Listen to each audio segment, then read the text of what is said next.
All right, everybody, Hoovy 186 back again with another podcast, the Overrated Podcast, episode 81. I am your co-host, Hoovy 186, and with me is Traditionalist 101, as always. Of course, as always, the Traditionalist 101 is here for another podcast, and yeah, it's going to definitely be a very interesting podcast tonight. And by the way, if the music is too loud, let me know, and I'll make a couple of minor adjustments. So, yeah, somebody's here already. It is a bit loud. I ain't gonna lie, it is a bit loud. All right, so Nolan, what's good, bro? Nolan, if real quick, if the music is too loud, let me know. Oh, Ruben said it's fine. You heard me? Yeah, I heard him. No, okay. Yeah, as long as the music isn't louder than us, I think that should be okay. Yeah, that's fair. Yeah. So what's been going on with you for this past weekend? And please don't say all you did was work. That's all I did. I know you did more than just work. Come on, No. man. Like keep things interesting. I'm not gonna pretend to have an interesting life if I don't have one. I don't like nothing happened. Like it was busier at work than normal, but yeah. But I think that's because of spring break. Yeah, I'm surprised you haven't had any interesting, dramatic stories at work lately. Oh, I mean, there's been stuff, but nothing that like I care about.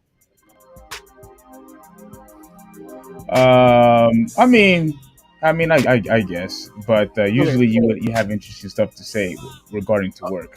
Okay, Ruben, I miss Dave and Buster, right? I no one told me about it, right? No. You knew about it. Yes, you did. I knew about it, but I didn't know if anybody went. I don't know. No one called me. Like no one said anything to me. You hear the BS, Ruben? You hear the BS, Ruben? Did you go? Of course I went. How come you didn't mention it? We did mention it. We mentioned it. Exactly, Ruben. Yes, Ruben. Thank you. Yeah, no, we mentioned it here. All of us mentioned it here. But why didn't anyone call me? If you were truly interested, you would have reached out, like you always tell me, right? Right? Okay, so if I was supposed to be there, no one thought to call me? You were never interested. You weren't interested in going, were you? Right? Did you call me? No, I didn't call you. Why not? Because I know you wasn't interested. Yeah, okay, Ruben. Here's the thing. Um, we don't like. Okay, do you have? Let me know. Um, if you have like any type of social media or anything like that where we could communicate, and then yeah, if you need my number, I'll give you my number. Like I said, like to Friday. That's what he said. That you guys changed it to Friday. Yes or no? Um, I didn't change anything. I think Ruben did. Okay, no, that's fine. If you change to Friday, then that's fine because I can't work on Friday. I work on Friday, so I wasn't going to be there even if I wanted to. Well, that's the thing. Usually, when it comes to different type of outings, if it doesn't relate to games, the UFC, you're not really interested, right? Or I or mean, or, or you know what I'm saying? Like if food is not really involved, you're not interested. I said I inquired about it. It was supposed to be on a Thursday. I think James was like Ruben saying right here. James the one that changed it to Friday, so I wasn't going to be able to make it there even if I wanted to. Oh, really? Yeah, I mean, on Thursday, I was waiting for you to call me. I didn't know you went. Like, you never made any intimate. Like, you never said anything that you went. You didn't share nothing. Like, you didn't tell me anything. Well, I mean, you should be the last person to be talking because whenever you have events, you don't like to invite anybody. You don't invite me. You don't invite Randy. You don't invite anybody. So you should What be what the what last person to talk. what events do I go to? Any family events that you have, you don't invite anybody to. We already had this discussion already. Like, don't try to act dumb now. But it's like again, if we had a thing to where we had a like a friend's night out or whatever, right? I just want to know because here what I was worried about driving all the way down to Hollywood and not knowing being there, which would have happened to me if I did. If I had gone Thursday, right, and there was nobody was and no one was gonna be there, yeah, I would not have been happy. That's Oh why man, that's why I would have preferred if someone had called me. if somebody had called you, I mean, I guess that's Do me a somewhat favor. Do me fair. a favor. Do me a favor. Text Ruben my number.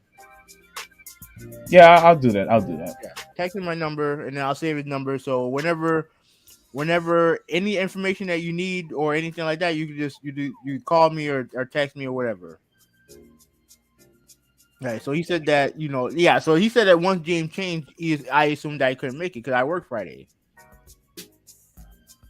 Yeah, you could always count on Hoovy to work nearly every weekend. So I he's a have lost cause. it's my job. It's a lost cause, man. It's my The, job. the guy talks about how he's one of the best workers there. Talks about how he has great relationships with the leadership team. Talks about how he should have some type of perks or seniority, and then he can like get the weekend off. Like, I mean, Steve, like what's the point? Steve, a job's a job. They need people to do their job that at the day that they're supposed to be there. So like if I'm supposed to work the weekend, that's my job. I'm not gonna be like, oh, I don't want to work weekends no more. Even if I wanted to, I wouldn't do that. All right, so yeah, so that's why I say you have like the one of the worst days off. Like you only have what, Obviously, like Monday and Tuesday, Thursday. yeah, Monday and Thursday. So Yeah, you have the one of the worst days off. and also is the same guy who tells me, oh, we should do 2 podcasts a week, and you want me to do the podcast on days that I'm off. No, it doesn't have to be days that you're off. It could be days that you have to work, but you don't want to do that either. So Yeah, don't because I work overnights. yeah. So don't mention anything about days off because even the days that you're not off, you don't want to do it anyway. So don't use that excuse. But it's because I work overnights. We do the shows at night, and then I have to go to work. Okay. No, okay. Oh. So All right, so you said that if so, let's revert back and I'll read the comments. Right, so you agree with me that if I had gone there on Thursday and no one was there, which is what I was worried about, then what? Then obviously I would look like an idiot and I would not have been happy. Right. Okay, that's why I needed someone to call me and tell me that either and Ruben even said it right here. I assume Steve was the point of contact. But Ruben. I never got any contact from anybody. I didn't get a contact from the point of the contact, which was Steve. He ain't say nothing. I think what happened was trust me, I'll read the stuff in a second. But we spent Thursday arguing on Twitter. That's what happened. We spent Thursday arguing over Twitter, on Twitter. No, that's gonna come up in real shortly, real soon, Yeah. real soon. We're gonna talk about that real quick. Right. So Ruben said that he wanted to go to a bar or something before I left. Yeah. So I think either you're headed to Seattle or you're probably there right now. You let me know. No, trust me, bro. I would have liked to have been there, but I just needed all I needed was like information. So yeah. So whenever you get a chance, you get my number, save my number. Any social media that you're on, I'll follow you on there too. So yeah. So conspiracy agent in the chat, how you doing, bro? He said Conspiracy agent, what's going on, bro? I haven't seen you at work lately, man. What's been going on? Hmm. Okay. So you leave Sunday. So all right. So Ruben, if you have any, because here's the thing. Damn man, if you leave Sunday, I don't think he'll be. Will you be at James's party on Saturday or no? Yeah, he's gonna be there. All right, then yeah. So either if you want to do it, if you have something planned for Thursday or Saturday, or obviously you're gonna be there Saturday, so we can hang out there. All right. So agent said that. Ooh, should I read this? I don't know. Yeah, go ahead. All right, Resident Evil Wait, 4. hold on. Oh yeah, you know what? Go ahead. All right, so Resident 4 remake demo has a secret cheat code that lets players unlock the demo exclusive brutal mad chainsaw difficulty. So let me tell you something. I'm not unlocking that. I'm good, bro. Wait, why don't you want to unlock it? No, because I suck at the game. I'll explain. I'll explain later. I'll explain. Oh, you suck. Yeah. You suck at the game. Yeah. Yeah, you suck at any Resident Evil game. To be honest, I think any horror game you be bad at. Not really. Well, yeah, because first off, you don't really play horror games anyway. That don't mean if I learn the And the horror games that I've watched you play, then you were trash. How many horror games you see me play? 2. Well, name them. Resident Evil 4 and Resident Evil 0. Oh, how long did I play Resident Evil 0? Like, come on now. You were uber trash. The camera cannot move. The camera can't move. It's a still camera. Yeah, and that's outdated dog shit gameplay. That's why they changed it to 4. But I don't want to get the Resident Evil fanboys mad. All right, so let me see. Ruben said that I figured RE4 was actually too easy for me, so I will be using that cheat. Okay. And then conspiracy agent put the cheat code out. Like players must go to the main menu in the demo, in the main story choice, highlighted, then hold L1 and R1 and press up, left, down, right, square, triangle, circle, XX on PlayStation. Oh wow.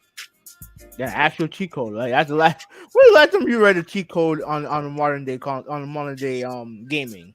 I didn't even know cheat codes was even allowed anymore because I'm pretty sure they want you to pay for the extra stuff, the extra pizzazz instead of doing cheat codes. Yeah. At least I would assume that. Yeah, that's true. Ruben, F is in the chat. How you doing, bro? And Ruben said, although I prefer RE4 on with the GameCube controller, dog S gameplay with dog S controller.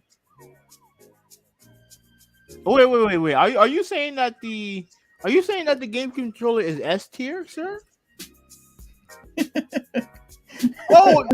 Oh, dog. Oh, you might. No. I think he's saying dog. Oh, I think he's saying something else. Dog poop. Dog poop gameplay with dog poop controller. Oh man, Oh, that's what he's saying. I think that's what he's saying. Wow. Okay.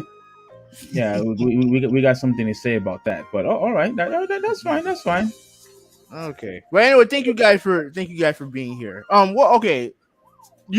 Since I look, I'm Steve. I didn't do anything this weekend. All I did was work.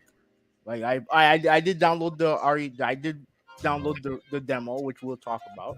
Which is a waste of time on your part because you're not going to buy the game anyway. Well, go ahead. We will discuss that later. You know what I mean? Because you're assuming. You're assuming. No, I'm not assuming. We could go. We could go back to the previous podcast that you weren't interested in buying the game anyway. We will discuss that.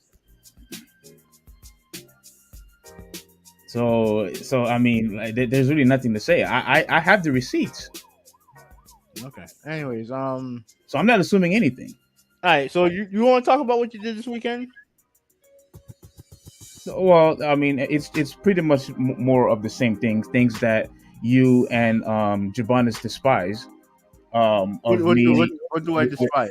Of me going out there and getting children safe. That's not. Now you're lying. Now you're lying. we went out there. We went out there, and we had one turn away, and I think we had one couple that decided not to abort their child, which is, once again, it's always a day of celebration when a child actually gets saved. And which is why I said this is something I'm going to commit to, and I'm going to continue to be a member and see if I could continue to make a difference in people's lives. Because let me tell you something, man. All life is valuable. Whether it's inside the room or out, all life is valuable. And it should be worth saving. So that's why I'm going to be committing to do that from this day forward. So that's the first thing I did. Obviously on Friday, which I did the day before, we went to Dave & Buster's. That was good. That was fun. That was exciting. And that's pretty much it. Made a couple maintenance work at the church. So, just doing more volunteer work and things of that nature, which is great. It's always good serving the Lord. You know what I mean?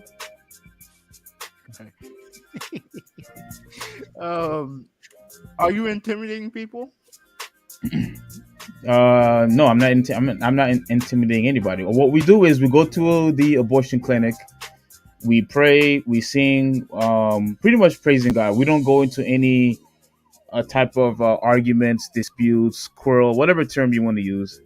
We don't go to any disputes like that. We just go to a person, give them their space, and we just tell them that, hey, that child that you have inside of you, we believe that it should live, and that they just ignore us, we just let them go on their way. But there's people who actually stop and listen, and they either will continue going in the abortion and come out without a baby, or they leave the abortion and leave the abortion clinic and not get the abortion. So although I think there was like 7 inside, and all 7 got the abortion, we had one that decided not to get one. So the fact that we were able to at least save one, it's well worth it. Okay. Listen, I have to go do something. Talk about something else. What do you mean you have to go do something? I have to go help my mom out with something. Hold on a second. Well, since he has to go, real quick, I have to tell you all this. This is not a political channel. It's not a political channel. But since it was something I did this weekend, I just decided to share that when you have an opportunity to make a difference in someone else's life, it's one of the best fulfillment, one of the best rewards that you could ever receive. You know what I'm saying? Because I fully believe that everybody should have the chance to live, whether if they were developed by accident or whatever. You have the right to life. I don't think that should be taken away from anybody. In the same way how you value life, from outside the womb. The same way should apply if the womb is inside. Because why? Because all of us started that way. We all started inside the womb, and trust me, I wouldn't want it to be aborted, and I'm pretty sure nobody else here would want that either. So I think it's very, very important that all life should be valued and should be taken care of and should be loved, regardless if it was by accident, planned. I don't necessarily think it matters. So once again, I'm going to be committed to this ministry. I'm going to be doing this every Saturday. I'm getting the proper training that I need. And yeah, Training to do it's what? huh? We're training to do what? Just train. Training to Training, what? not to be intimidative, training not to pretty much say like the right things, how to preach the gospel, things of that nature. So it's just good work. All right, it's good work. Nah. So instead of trying to criticize or try to question me for no reason, how about we just celebrate that kids are getting saved, sir? It's hard to do that when. No, you know what? I'm not. I'm not even gonna say it. Doesn't matter. I'm not going to have the energy for this or time for this shit today. Trust me. Jamari said, if you have the energy, you better get to it, bro. You gotta get that energy because No, he doesn't have to stay. He could leave. I'm still no, calling no, him no, out. no, He no, could no, leave. no, no, no, no. We don't do that to our consumers. Remember, we don't do that to our consumers. We don't drive them away, Steve. No. If he wants to leave, he could leave. I'm still calling him out though, and I'm going to make sure I put it on Twitter, on YouTube, wherever. It's gonna be live. So get ready, get your popcorn ready, get your fried chicken Kool-Aid ready because it's going to be a fun show. He probably not gonna be able to respond because he has to go help out a friend of his today. That's fine. He has the right to remain silent. Mm-hmm. All right. So, do you believe in the death penalty or welfare? I'm gonna fall back. Never mind. Yeah. Fall back. Yeah, fall back, sir. Because All right. that's a very poor example. Very poor. All right. So you said. So conspiracy agent said that you're going through Dante Inferno training. So Exactly. Joe said that. So you talk shit behind people's back like a coward. No, because if you were the one that wants to leave, you could stay. No, I'm just he has to leave because he's helping his friend work. yes, and I'm still going to call him out, regardless if he stays or leaves. Okay. Ruben said that you're going through Hokage training. What's up with these jokes, y'all?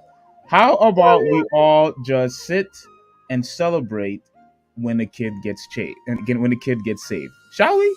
It's not that hard. It's not Demon that slaying hard. training. Demon slaying training. Yeah. Okay. Whatever. All right. So all right. So we waited long enough. What are you calling it? What are you calling people out for? Um. All right. First off, Jabonis, you crap talk all the time, and it's not just me. You do that to just about everybody. You talk crap to everybody all the time. So don't get started with that. Okay. That's what you do. You have a habit of doing that. That's what you like to do, which is fine. But don't sit here and talk about I'm trash talking when you do the exact same thing on a daily basis, sir. Okay. I'm gonna check his Twitter. Hold on a second. All right, go Go ahead. ahead. Go ahead. Talk about what you're calling people out for. All right, so since the podcast is officially going to start, let's put the music down and let's get this show on the road. All right, so Oh my god. uh, shut your trap, I'm Hoobie. Wait, Look, I'm not. Okay, let me read this one. Let me read this from Joe. All right. Funny how you revert to name calling and gonna go on a one-sided tirade, most likely because the new April can't get you a stiffy. Although you would have no problem if she wasn't fat and ugly. And never mind, she modeled after 18. I think your kind call that being a groomer. Yeah. Okay. That's fine. I'm surprised he didn't have the guts to put it on here, but he wants to put it on Twitter. I don't know how he put a lot of characters on there. I don't know if it would fit. Come on, Ivan. No, you know he could have just do a part two, on a next section. He could have easily put the chat on here, But but he's too afraid. no, he tagged you on Twitter. No. Put it on here where everybody could see. What's the problem? Like you're afraid that you're gonna get some backlash? Well, what's the problem? He's not gonna get backlash. Like Steve I discussed in debate to their face two-way street. Check the timestamp. It was before the podcast started. Ass hat. So he said that he put this in before the podcast started. Fair enough. 18 minutes ago. Yeah, fair enough. But all right, so let's get this thing started, right? So we all know how I feel about this April O'Neil with her being black, and I'm not going to watch the movie. I think I already made that very, very, very clear that I'm not interested in watching that movie. Um, I honestly believe that, and I know people are going to disagree with me with this, but I honestly believe when your focus is to appease a particular group, you pretty much alienate everybody else because that is your focus, just to appease a small group, and it's all propaganda at the end of the day, which has the potential. I'm not saying it's guaranteed, but it has the potential to compromise the product or the quality Called you a groomer. or the quality of the product. Called you a groomer. Look, I'm not gonna respond to childish, name calling. Obviously, he doesn't know me, so it's whatever at this point. He don't know you. Yeah, He know you for like almost 30 years. What the hell are you talking about? clearly he doesn't know me since I'm a groomer according to him, right? So anyway, so this all started, with the stupid movie trailer TMNT, Mutant Mayhem. I think is believed it's the full title of that movie. And the first person, there's three people I want to call out here. The first person I want to call out is Angry Joe. He's the first person I want to call out, and it's funny because Angry Joe and Joe over here, has the same names. I find that pretty funny. But Angry Joe is the first person I want to call out, and here's why. I have this tweet that he pretty much said on Twitter. Can you see it? No, you gotta pop it up. Oh crap! I forgot about that. So he pretty much said, "No, you know what? I want everybody to read it. I want every single person to read this along with me. It's going to be nice and short, and then I'm going to call out, the next person after I'm done with Angry Joe here. So, for those of you who don't know, Angry Joe, he has he does I think he does a podcast also, but mainly his video is focused on gaming and movies. Like he does a lot of reviews on gaming and movies, and I actually subscribe to his YouTube channel, and I also follow him on Twitter because the guy is funny when he does his little rants when things goes wrong. The only thing I don't really like is some of his skits. I think they're a waste of time. But at the end of the day, though, some of them are funny. But anyway, this is the problem that I have with Angry Joe here. Okay, so he pretty much mentioned April because everybody had a huge backlash over her being not just black but fat, and he basically called. The first thing he puts on here. Can you see this clearly, movie? Yeah. So clearly he says racist, pretty much racist people. Their response are, April Neal is white, not black. I'm tired of being replaced. This BS woke, woke, woke. So clearly what he is saying is that if you don't like this depiction of April O'Neil, you're a racist. That's exactly what he's pretty much saying.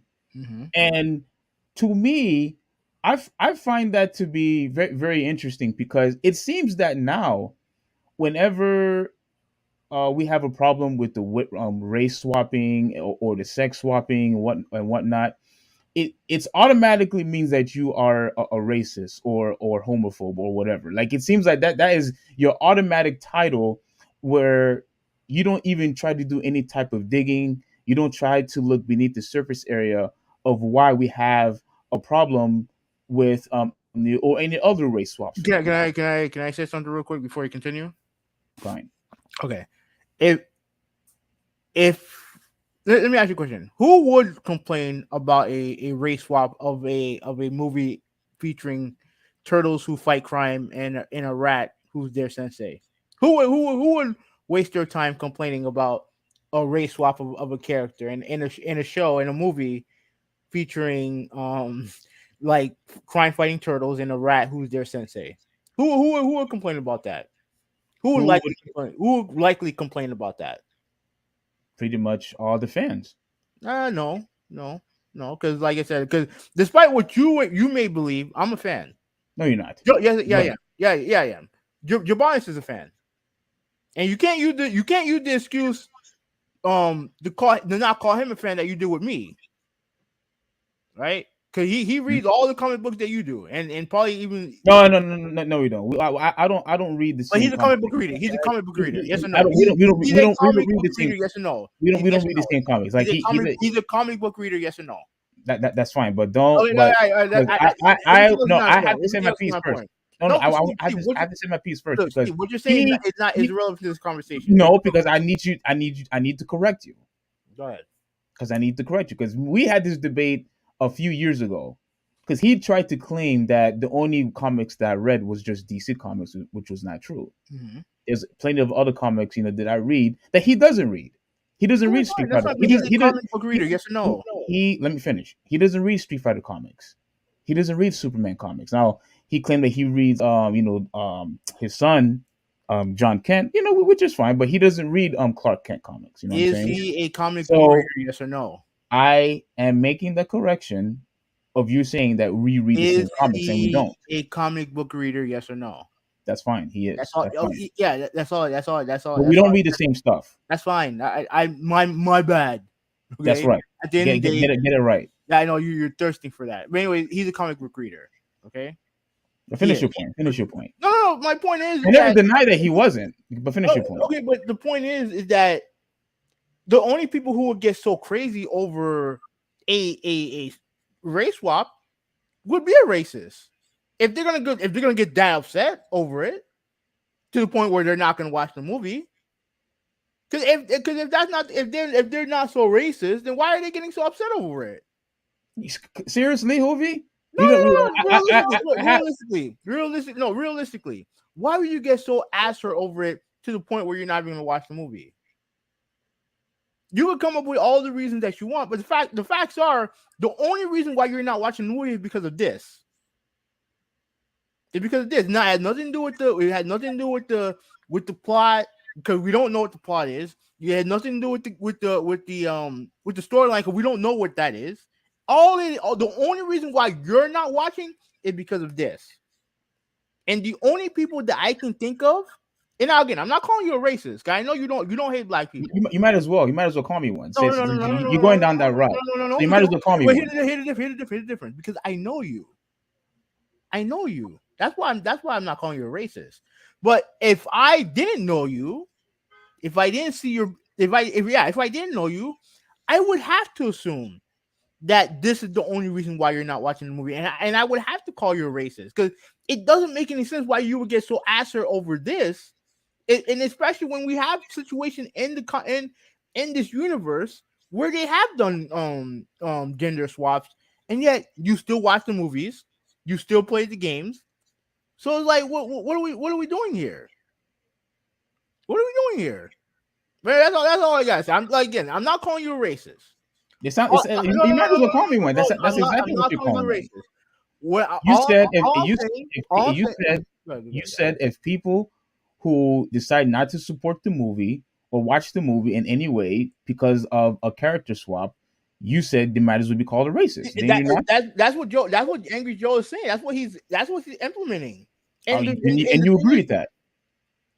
Honestly, I would agree with that, because at the end of the day, you're making one character swap one gender character swap race swapped, a reason why you're not watching the movie. Yes, because that's not the proper representation of April O'Neil. Okay, That's why. we'll get to that. We'll get to that later. We'll get to that later. We'll continue on. Continue calling out Joe. All right. So he pretty much says that, and he also says, let me see, let me get out of here. This is what really also I thought was really messed up. So he said they're not racist people, but the weirdos. I don't care that she's black, but why isn't she this 12-year-old hot, sexy instead of ugly and fat? Can't wink. And he pretty much says the rest of us, who the F cares? Is it a good movie? Uh, well, all right. So you want to sit here and laugh? Go ahead. Why are you laughing? Interrupt me. Go ahead. Why are you laughing? Why are you laughing? Because the rest of us is on point. Who the fuck cares? Honestly, who cares? Like I don't care. I honestly I'm 50-50 on the movie because I don't know what the plot is. Like I'm not a fan of the art style, right? And I don't know how good the movie's gonna be.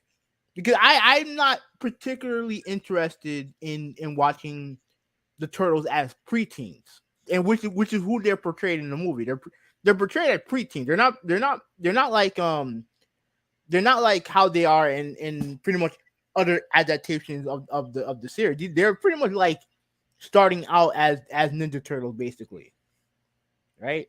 So I'm reserved to that. But if it's good, I'll watch the movie. If it's good, I'll watch the movie. Like I don't care about all this other stuff. Like I don't like what he's saying here. Yeah, I don't care if she's black, and I don't care if she's fat or skinny or whatever. I don't care. So I actually find this. I'm glad you showed this to me, guy. I find this tweet to be funny. Yeah, you find it to be funny, but I don't find this to be a laughing matter because I hope this is the stupid thing about Angry Joe here. I hope he realizes that part of his of his YouTube channel is to review games and movies. Mm-hmm. He himself even admitted that he would not have liked it. Okay, one thing. Let me also. I don't want to forget this. Mm-hmm. He also got pissed off that they replaced Henry Cavill, right? And he also made the claim how Superman is his favorite hero. He wouldn't want them to make any type of changes with him at all. Mm-hmm. He wouldn't want to have a black Superman. So clearly, it is only based upon what he cares about. Has nothing to do with principle. It's only there's no consistency with that whatsoever. He reviews stuff. You mean to tell me that people is no longer allowed to critique or express their feelings or emotions about a particular character or movie without being labeled a racist? How does that work? So we no longer have opinions anymore. We no longer have to spread out our beliefs in a particular product anymore that we care about, that we put our emotion and our finances in. So we should have absolutely no say whatsoever. That's what he pretty much saying. It is an automatic a racist or pretty much a pedophile. No. Go ahead. I want you to defend this since you want to laugh. No. You want to laugh. I'll defend it. Go ahead. Now, if you're going to get so upset to the point where you're not watching the movie over a trailer, then I'll call you. I'll call you a racist. I'll call you. Because what's the difference of if April is skinny or fat? Who cares? Who cares? Like, how relevant is her being skinny to the story? How does that make the movie any better? Does her being white make the movie better? Does her being fat or skinny make the movie better? I had already told you. No. You didn't. No. Answer that question. Answer that question. I answered that question earlier on. No, you didn't. When you're focused. Do you think that her being skinny and white makes the movie better? It could compromise the movie, yes. No, would it make the movie better if she was normal? If she was normal April O'Neil? No. If she was the original April O'Neil with the yellow suit, white and everything, nobody would complain, and neitder would I. But would that make the movie better? We don't know. The movie's not out, but I'm not supporting this movie. Which is his point. Which is his point exactly. That's his point, Steve. No, that's not his point. Yes, it is. No, it's not. Yes, it is. No, it's not. No, it's not. No, yeah. Okay, let me explain to you. His point is that the changes that they made are irrelevant to the actual story of the movie, which is the actual point. So the characters don't matter. The characters are there. No. Character representation no longer matters. The characters are there. The characters are there. The representation. The characters are there. Is irrelevant. You automatically identify her as April O'Neil, yes or no? I didn't even recognize that she was April at first. I didn't even know who she was. Okay, but then you find out that's April O'Neil. And I couldn't believe it. Yeah, the characters are there. At the end of the day, whether or not she's white or black, whether she's fat or skinny, at the end of the day, the only thing that matters is if the movie's good. Yes or no? No, character representation also matters. All right, but if the movie sucks, then what does it matter? If the movie no good, then what does it matter? Okay, heaven no. It's a package deal. No, you can't. Yes, it is. No, because you can't. Because if they like I said before, if they had made, and the reason why I said this to let me see if I could find his he had asked the question about what's everybody's issue of April's being black, and you mentioned Superman being trans, Asian, or whatever. He would have a huge issue with that, and every Superman fan would have had an issue with that. And even if the movie was good, people wouldn't watch. Okay, that's my point. No, you wouldn't watch. No, you wouldn't watch. I guarantee majority of Superman fans would not watch. Steve, you're always gonna have people who don't watch something because of whatever. But your attitude is based on your opinion. Yeah, yes or no? Obviously it is. You clearly don't get it. No, I get it. I don't think you do. I get it. I'm going to put you in your place one more time when we talked about this in our private chat, where even Randy said that he wouldn't have watched, and then you called him out on it for no reason. Okay. When everybody was outraged of that ugly, disgusting Sonic design with the very first Sonic on the Hedgehog movie, wasn't there an outrage? Yes or no? Yeah. And they responded with that outrage by changing Sonic into how he's supposed to look like in the comics and the video game. Yes or no? Yeah. Okay. But no. I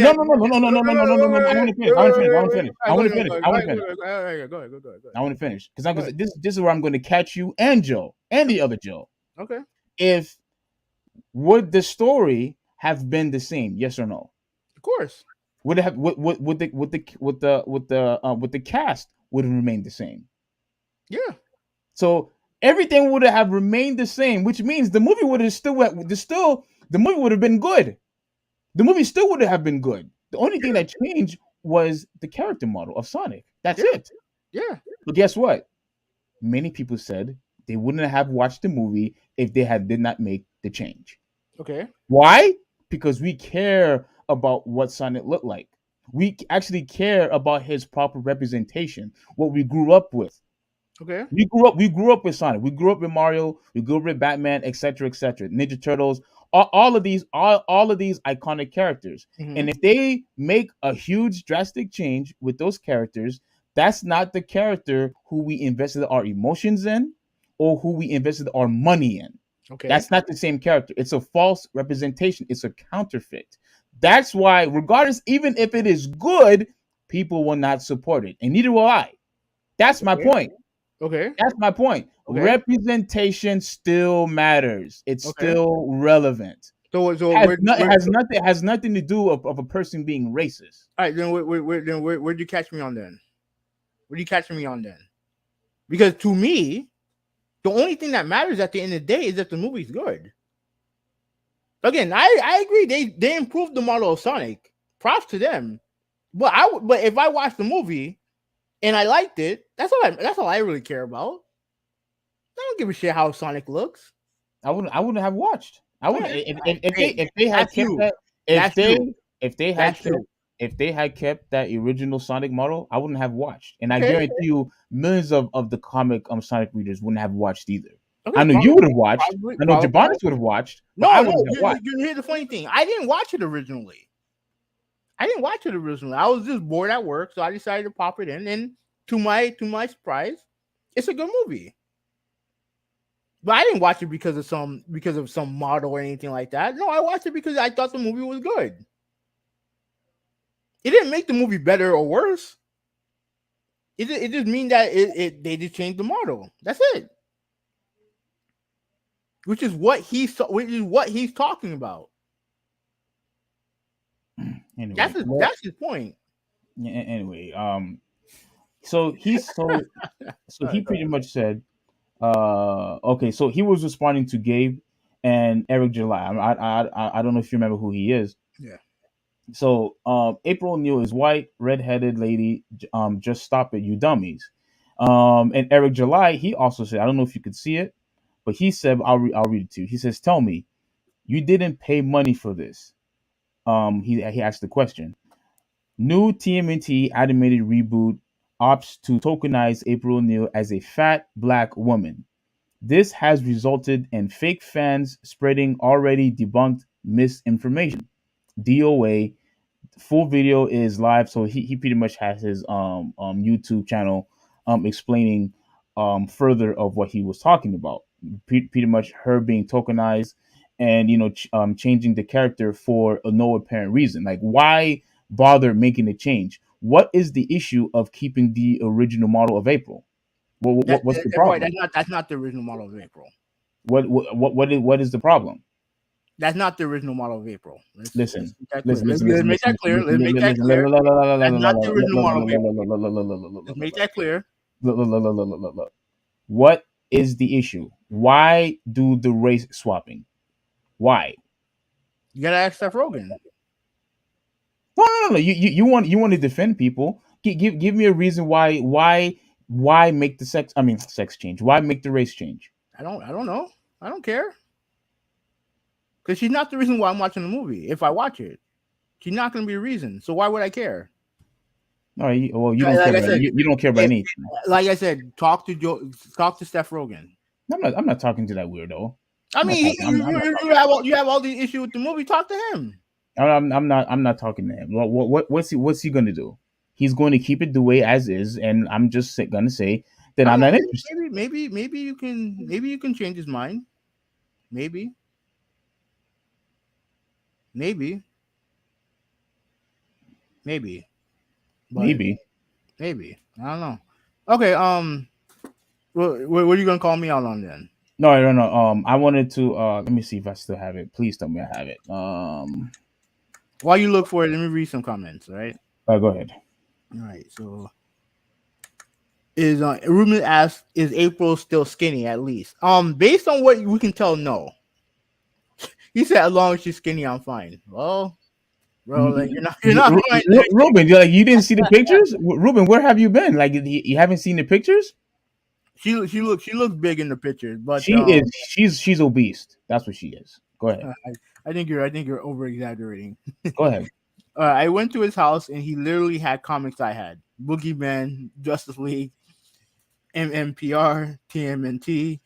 We read similar and some of the same things. Check his room, Hoobie. We both read DCS also. He doesn't read the same stuff that I read. Okay, so Ryan Mills, maybe a couple of things. Ryan Mills in the chat. How you doing? In the newer movies and TV shows, this is Kid, by the way. How you doing about it? They are also making April O'Neil younger and smaller. I recognize she was April because of the yellow jacket. Oh yeah. I kind of figured that too when I first saw the trailer. All right, so Vicious954 is in the chat. How you doing, bro? What's up, Vicious? Okay, so I think he's agreeing with you. Then that's not true fandom. And AMD and appreciate for the love of the originality.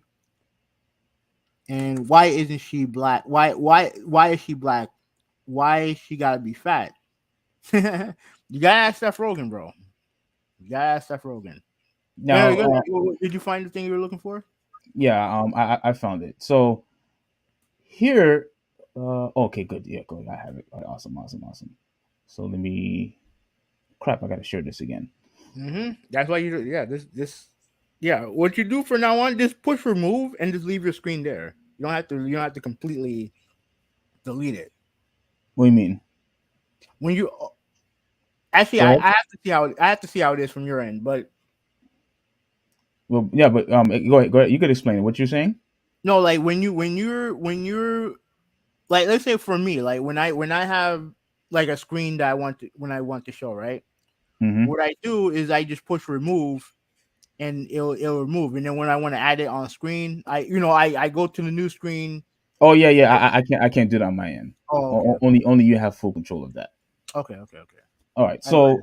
So this is pretty much Eric July. Now once again, everybody, for those of you who don't know, he has his own comic book now, which is called ISOM. I have the book, um, and I'm going to invest in his second book that he's almost done making. And he's also a rapper, and he pretty much talk about politics now, um, um, including his comics, so which is called the Ripperverse, as you can see here.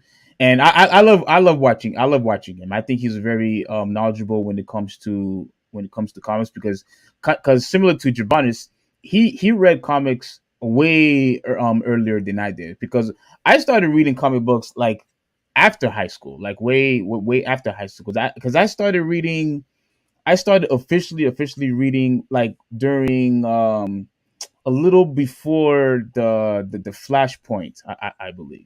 Now I don't know how far Jabanis was reading, but I started reading a bit after high school. But he was reading, for a long time. But anyway, he had an issue of what Angry Joe says, and I still have an issue with what Angry Joe says. But this is what he was pretty much saying. So listen up what he was saying. Considering that I am a Can you hear it? Yeah. black, so it's one of the two of both, right? One of the two of both. I'm either the racist, as he's showing the example, or I'm the not racist weirdo that apparently is liking it is. That's two shits that I don't play around with. Okay. And see, and I'm really happy that someone like him, who I actually follow and support, is actually calling Angry Joe out on this type of stuff. Just because you disagree with me, that you shouldn't label me as a racist, and especially as a pedophile. That stuff is serious. And the reason why that stuff ticks me off is because he's not like some average guy. He has a huge following, thousands and thousands of people subscribe to this dude. And for you to call people out, or if you don't support this, you're pretty much, a racist. Yeah, people should take that stuff seriously. And that's why I want to call him out tonight, because that's not right. It's not a good thing. Just because of a character that we don't like, a race swap, that automatically labels you as a racist. I'm not happy with that, man. I'm not. Okay. And yeah, I'm coming to see you, Joe. In the event that I don't know how much I know we are in the same state. In the event that we are at a convention, I am coming to see you for this fucking statement, because that's not anything that I'm playing around at all with liking. Pause it. So he's gonna. So what's he gonna do with Joe? What's he gonna do? You Well, gonna come to see him? well, the thing is, they live in the same state. They I don't both give live a in shit. Texas. I don't give a fuck where they live at. Well, you gonna go see him because you didn't like what he said on Twitter? He doesn't like what he says on Twitter, because that stuff is something serious. Okay, cut the bullshit. Go ahead, continue. And keep in mind that all of this stems from what? Only thing that I posted was I told y'all this whole shebang was dead on arrival. But more importantly, I debunked a myth that has popped up pertaining to the Ninja Turtles and pertaining to April O'Neil, and I have addressed the myth. Let's say that with objective, verifiable evidence. It is a false. The whole April originally was created to be black is a false statement. And that was the tweet that I had posted also, that you decided to chip in. Mm-hmm. Where you had people, and this is why in the private chat I couldn't figure out what you was talking about when you kept on saying I was wrong. I mean, you're wrong. I wasn't talking about you. I was talking about people who go on Twitter or who go on YouTube or make all these stupid blogs about saying, oh, look, for those of you who are upset, for those of you who are irate that April Neal was black, oh, look at this photo. She was originally black. No, she wasn't. It's Hmm. easy for anybody to just post a freaking picture and then you want to create your own narrative or your own misinformation. Anybody could Let me, easily do that. but let me also address this. Now, I also want to say that I never said she was black. I never said she was black. I never said because like I said, I don't know. I don't know if she was or wasn't. I don't know. All I said was that that who she is depicted as in the original comics, which is what I did research on, is not the same April O'Neil that you guys think of her as of right. Your version of April O'Neil is not the version of April O'Neil that was originally designed. They're not the same. That was my point. I'll address that. Okay. Is a false statement. It is something that has been perpetuated in recent years, for 20 years, really, for the conception of the Ninja Turtles when they first were published. That was not even a conversation in the 2000s. All of a sudden, it became one, and now here we are. Go look at those previous videos. I did 2 of them. One where I go through for sure. No, we can't do it. For the sake of time, we can't do that. We're just going to show this one real quick. These supposed misquotes and all of that. I go through. That's what got these cats mad. Is me simply debunking a myth. That's it.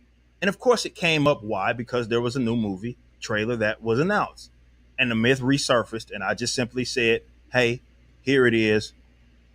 She's being depicted as this." But the primary point of that video, and you can watch it yourself, is me simply addressing the myth. Okay. Now, Hori. Now, let me ask you something, because I've always said to you, and I'm gonna try to cut this short real quick because I know we're spending a lot of time on this. I had said to you, and I always like to quote the guy that you hate, who you also label as a racist, Ben Shapiro, that facts don't care about your feelings. They don't. Yeah, they don't. So why is it now hard for people to accept what is actually factual? That she was not black, she was white. But because you want to address that fact, oh, now you're going to be labeled a racist for that too. For simply telling the truth. Now it's not about opinions. Now it's not about, well, I just don't like this. I don't like, oh, it's not my preference. It has nothing to do with that. It's just basically telling the truth. And now you're even being labeled a racist for that. For that. So what's your question? Why? Because obviously you still support what Angry Joe said. Yeah, I thought what you said was right on. And what Angry Joe he tagged Gabe, and he tagged Eric July for this, basically labeling him and everybody else who agrees with him a racist. But all he pretty much did was tell the truth. Why is he still could be labeled? Why is it justifiable to call him a racist by just I never said it was. I never said it was. The only people who feel that way is him and you. You see, when people get called out, when someone does the thing that Angry Joe does, right? It especially if they feel the exact opposite that he does, they feel like they get attacked. Right? They take it personal. Right? Now again, I didn't see the tagging of him and Eric July, right? So if that's the case, then that's something that they can deal with on their own, right? But when it comes, let's say you and Joe, like let's use you and Joe as an example. He didn't tag you in that. He never called you a racist. He never did. But because you have such a huge issue with April being black, you fall into that category. At least in your mind, you fall into that category. Instead of, explaining why you're not racist, you just got upset, and now you got put in the same bottle as everybody else who got upset with his tweet. At the end of the day, it like you say, oh, she's not. He's saying, oh, she's not black. She's been depicted as black in other Teenage Mutant Ninja Turtle projects, right? The cartoon show that was on, I think it was 2003, right? She's black in that. No, 2003. No, she's not.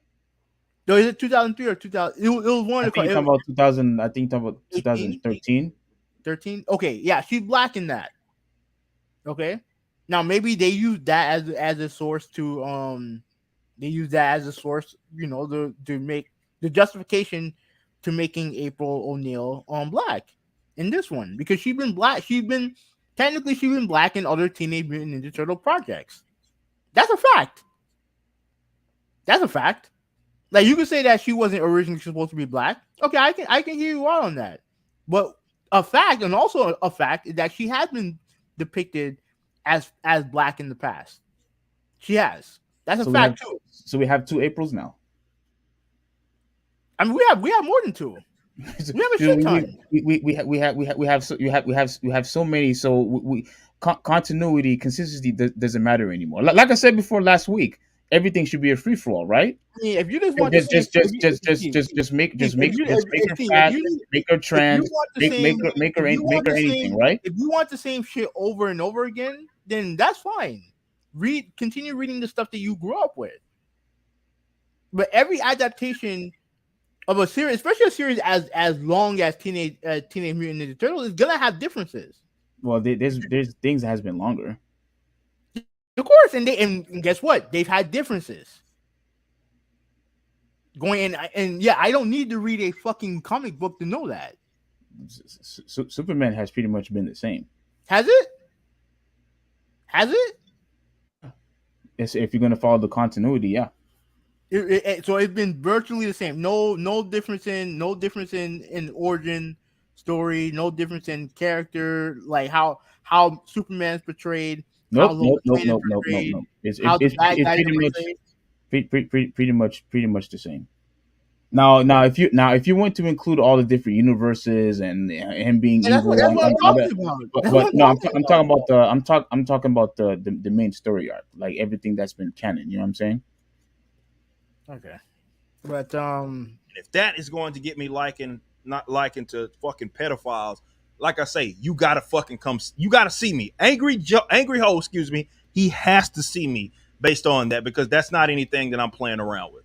Straight up, I take that very, very serious. Both of those, either of those, especially someone who, I'm a black man. Obviously, there's no problem here. I'm married to a black woman. There's no issue. So the racist claim obviously can't be thrown out there pertaining to black racism. It can't at all. And certainly this other bit can't be claimed at all. But you needed that to be true. And this is what the issue that I take with all of these weirdos is that they have no problem with defaming you or the libel, the slanderous claims. They have no issues doing that with people that they perceive as their ideological enemies, right? Everything is on the table as long as they can paint you as a bad person and they want you to be a bad person and want to continue to pretend as if you are. Facts. That's fine. Like I said, in the event that we're at a conference, I'm going to see him and we're going to address it. That does not mean that I'm going to punch him in his fucking face. That's not what we're talking about. I am saying that I'm not one of those, I shy away from the confrontation, right? I go to Anime Matsuri or something, and I know that someone that has been saying these very foul and evil things about myself is there, and I'm going to pretend like they're not there. No. I'm going straight to your booth, and we're going to hash this out, and we're going to actually discuss this in person to see kind of where you're coming from. And best believe out of that conversation will come out a resolution. Guaranteed. All right. And Hovey, you could say that he's being a crybaby if you want. You could say that I think I saw a pacifier somewhere in the background. You could say that he's whining and being a softie, all that you want to. But even you have said on many occasions you don't tolerate this kind of BS either. Whether it's somebody is going to label you as a pedophile, someone who labels you as being gay, whether if you know them or not, you don't tolerate that type of BS. You don't, and neither should he, and neither should I. Anybody for that matter. So when you want to continue to spread lies over something that you had emotionally have been invested in, and all you're doing is just putting out your opinion with addition to facts, should not mean that you should be labeled as a racist person. It shouldn't. It shouldn't. And that's why he has a problem with it. And that's why I have a problem with it. Because obviously, people who have a problem with the race swap of April O'Neil, he puts them in the category of either you are a racist or you are a pedophile. And I have no respect for Angry Joe from here on out until he apologizes to all the people who he had offended. He owes people like me, Eric July, and everybody else an apology for putting that stupid tweet. That's what he needs to do. That's what he needs to do. That's why I'm calling him out on it. And if you go on YouTube, a lot of people has calling him out on that BS because it's not right.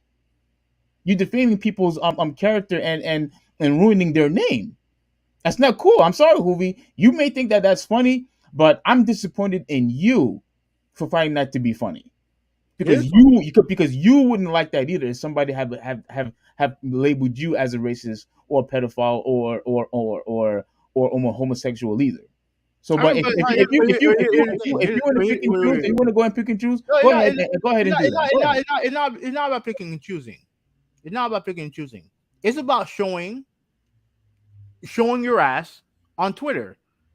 If you are not watching the movie because April O'Neil is black, then what's the conclusion that I can come up with? What's the conclusion? Because like I said before, she's been depicted as black in other Teenage Mutant Ninja Turtle properties. She has, which is a fact. So everyone now be like, woke, this and that, and all the other bullshit. All right, then obviously there's a reason why you guys are upset about it. There's a reason why, and it's not. It has nothing to do with the quality of the movie, which is the only thing that matters at the end of the day. So again, I can understand not wanting to be labeled as something, but then I'll be like, okay, well, let me explain to you why. If that's the case, then it's not a laughing matter. It is not a laughing matter. It's not about whether it's laughing. I'll laugh at whatever the fuck I want to laugh at, right? But at the end of the day, he wasn't talking to you specifically. He didn't come. He didn't like if he tagged Eric July in that, then I can understand July being offended. You weren't offended. You were offended because he labeled you and a bunch of other people for who they were based on their reaction. It's because you reacted that way is why you felt so offended. Because you're going so crazy over one character swap. That's the problem. And if you're going to go that extreme over one character, then what other conclusion can I come up with? What other conclusion can I come up with? Because like I said, we've had gender swap before. It ain't stopped nobody from enjoying the Turtles. We've had it before. I mentioned Baxton Stockman last week. When I mentioned him, crickets, right? And then we're going to back to our Twitter thing. Some other guy who didn't like what I said, I mentioned that to him. He just brushed it off. Oh, he was never white. When he's been white in the cartoon show, he's white in the fucking video game. He ain't got shit to say then. You know what I'm saying? If you're going to the extreme where you're going to the point where you're not going to watch a movie of a franchise that you love because of a character swap, then what other conclusion can he come up with? What other conclusion can he come up with if you're going to get that upset over a gender swap? It wasn't a gender swap, but go ahead. I mean, my bad. You know what I mean. Race swap.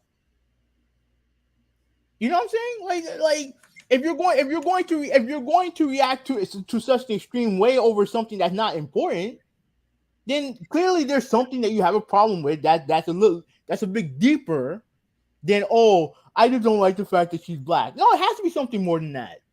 It has to be something deeper than that if you're going to go to that extreme. I had already made the clarification of why. The problem is that's just not a good enough answer to you or Joe. That's the problem. When I tell you that people recognize April at a particular way of her being white, when I tell you that people look at Superman and all these iconic heroes at a particular way, we want consistency with those characters. And then when you make a huge change, people are not going to support it. And that happens in any aspect of life, especially when it comes to entertainment. When you make a character change, when you make a cast change, when you make any type of change, if people don't like it, they're not going to support it, even if it's good. And that is why I brought. That is where we could differ. That's where we differ and because that is why I brought the Sonic as an example of people who wasn't going to support it if they kept that original model, okay, and even if the movie was good. that's where we differ because because if I wanted to watch Sonic, I would watch it, and if it was good, I would say it's good.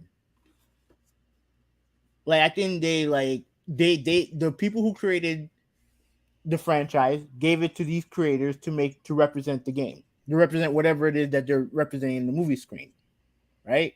So it technically is their vision. I am beholden to their vision. Now you have every right to not want to watch it if you don't feel like it's gonna be good. That's fine. But the goal is crazy over a like changes like that to me is extreme. Is extreme. And whining about and it's so much more than that. Then it goes into like politics, religion, and all the other stuff, and that muddies the water even more. That muddies the water, and I guarantee a lot of the situation that's going on here has a lot to do with that. So you have one segment of the population be like, oh, all they're doing is trying to appease this group and that group and all the other stuff, and the other group is like, well, you guys are getting so sensitive over a race change, and yet you had nothing to say about the whitewashing of Hollywood for over 100 years. So it's like we all we do is just argue over the silliest shit at the end of the day.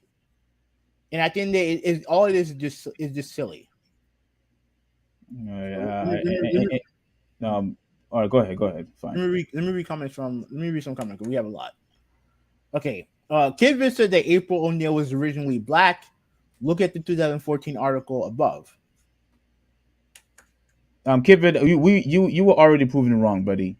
I had already debunked that on Twitter already. She was not originally black. Kevin and Peter. What happened was I think they wanted his ex-wife or his wife named after April O'Neil was named after his wife, who was mixed. I believe she was mixed, and then there were conversation of making her Asian, but they stuck with white. She was never designed to be a black person, Kid Vid. She was not. Let me ask you a question. The original designer April O'Neil, does she look more like mixed or do she look white? No, she's white with permanent hair. To me, she looks mixed. Based on some of the features that they drew, and I understand the drawings from like years ago. But the features that he presented to me looks more like she's mixed. But like I said, like it's never been definitively proven that she was originally black. So again, that's between y'all. Okay, so he also said, did you know Shredder was supposed to be a white Asian man, but was voice acted by Uncle Phil? I think in the 90 cartoon, yeah, he was voice acted by Uncle Phil. Yeah, I remember. Okay, let me see. Don't get offended if I skip some comments. I'll try to read as many as possible, but like I said, we do have. Wait a minute, you gonna skip everybody? Not everybody. There's some stuff that's not that important. From the 80s, from the 80s, he voiced a lot of Japanese characters with a lot of different shows and movies and animes. I mean, all right. So I think he's referring to Eric July here from Vicious 954. He's not a Twitter fingers individual. He's about that. He's about action. I mean, props to him, but like, you're getting so upset over a comment that, based on what I can tell, I don't know if it was directed towards them. I mean, he tagged them into it. I showed you the picture already. He tagged them in. But was he tagged in that, the one where he called them a racist? Yes. He was tagged in that. Well, but he's not going to do nothing to what's he going to do? If they have a debate, I think schedule a debate with Joe. I don't think Joe's going to do it. But if you want to do that, he would have my respect there. He would have my respect there. Because I do think this is something that needs to be talked about. I do think it needs to be talked about. Like, and that's the problem with talking about race in this country, because people they don't like to talk about it. They don't like to talk about it. They don't like to talk about the uncomfortable realities of race. And I think if you have two guys who want to talk about it, hash it out, I would rather do that instead of, I think the tone that he set there wasn't good. from July. But if his ultimate goal is just to talk it out, then I don't have a problem with that. All right, cool. Ruben says, "I see the picture now. I'm not upset at her color or size. I'm upset at her weight. At her height. Excuse me. I think I feel like that's the movie style." Where they have a particular body size that they have. I think that's more of like the style. So, Ruben also said, I didn't catch Ryan's comments. He kept his political affiliation at one comment. He's gotten much better. No. Ryan trolling. We all know what he's doing. Okay, so Ruben said Rise of TMNT. April O'Neil was black. Okay, so Victor said that the only one they didn't mind was the one Hollywood did because we knew that they wasn't going to stay accurate to the style because it's kind of hard. Oh, you're talking about like when it comes to the Turtles movie, the live action movies, and yeah, he's definitely right there. It's very hard to do live action turtle movies. You know what I mean? It's hard. But even with that, the guy and I told you the story about I think it was the Secret of the Ooze, where the movie the guys who were doing the movie didn't want to use Bebop and Rocksteady, right? And those are iconic TMNT villains, right? So they created two completely new villains for them, which is I know one of them Razor. What's the other one name? I forgot. Toka. Yeah. When those are, and I don't think they weren't in any comic book before that. The first appearance was in the movie. Yeah, so yeah. So yeah, you are beholden to the you are beholden to the creators if you give them the option to do your creation on the big screen. You're beholden to them to an extent because you're giving them the rights to make the property. All right, Kidbit said that Braxton Stockman was white and they made him black. Why people don't complain? Well, here's the thing. Now, I had already addressed this to Hoovy, but all he did was laugh on Twitter. Mm-hmm. Just because you have an inconsistency with a particular character, that doesn't mean we want that to be the norm. That's the first thing. And secondly, you also have to remember back then we didn't have social media back then, so we don't really necessarily know how many people was actually doing the complaining of Baxter Stockman being black. Because remember, like I said before, when the show came out, when the '90s Teenage Mutant Ninja show came out, I wasn't reading comics back then. I didn't know anything about comics. Like I didn't know comic books, existed, back then. So there was really nothing for me to complain about until I actually, did some reading myself and did the actual research. I'm glad but people, you don't really necessarily know how many people actually complain because internet wasn't prevalent back then. Okay. So you can't really measure it. Who was complaining and who was okay with it back in the '90s with no internet, if that makes sense. But here's the thing: you mentioned that your original jumping off point was the cartoon. It wasn't the original comic because, like you said, you didn't start reading comics until after high school. Yeah. So based on what you grew up with, that's what you feel like is the origin of it. Like April O'Neil with the jumpsuit being a reporter, as opposed to who she originally was, which was someone who was Stockman's assistant. She wasn't a reporter in the original comics. Yeah, but once I did the the actual research and started reading stuff on my own, I was like, Baxter Stockman was actually black. I'm like, oh, okay, all right, that that's cool. But again, I went along with it. Okay, but again, when I talk about changes to the origins of the story, I'm talking about the comics. I'm not talking about the '90s cartoon show because that's not the origin of the turtle. That's the origin that I started watching. It's the origin that you started watching. Yeah, but he wasn't. But he wasn't white in the comics, though. He wasn't white in the. I know he was white in the show. Yeah, in the show. Yeah, but that's not who he was originally. but Yeah. they made changes. And the thing, and that was my entire point, is that they've made tons of changes to the origin, to the Turtles universe. They made tons of changes. So much that the original creators were not fans of the 90s cartoon show. They weren't fans of it because that's not what their original creation was. Who would be happy with the cartoon or the movie if they didn't stick with the original design? I think anybody would be upset with that, to be honest with you. Understood. But that was my entire point. That the series has gone through so many changes that you can't sit there and be like, "Oh, I don't like the fact that she's black." Well, there are tons of changes they've made, and yet the changes that they made is what you grew up. You grew up liking the '90s cartoon, which is not the original vision of the creators. That's Okay. not, that's not the origin. That's not the origin of the turtles. The Okay, what the but that has nothing to do with the product. No, no, no, no, That's a Steve, me problem. That's Steve, a me Steve, Steve, problem. no, Steve. That's the problem with everything that's going on with the outrage going on when it comes to one character swap, one race swap. That's the problem because everything that they're complaining about are not they want to sit there and be like, oh, we care about the authenticity. That's not the authenticity of what the turtles are.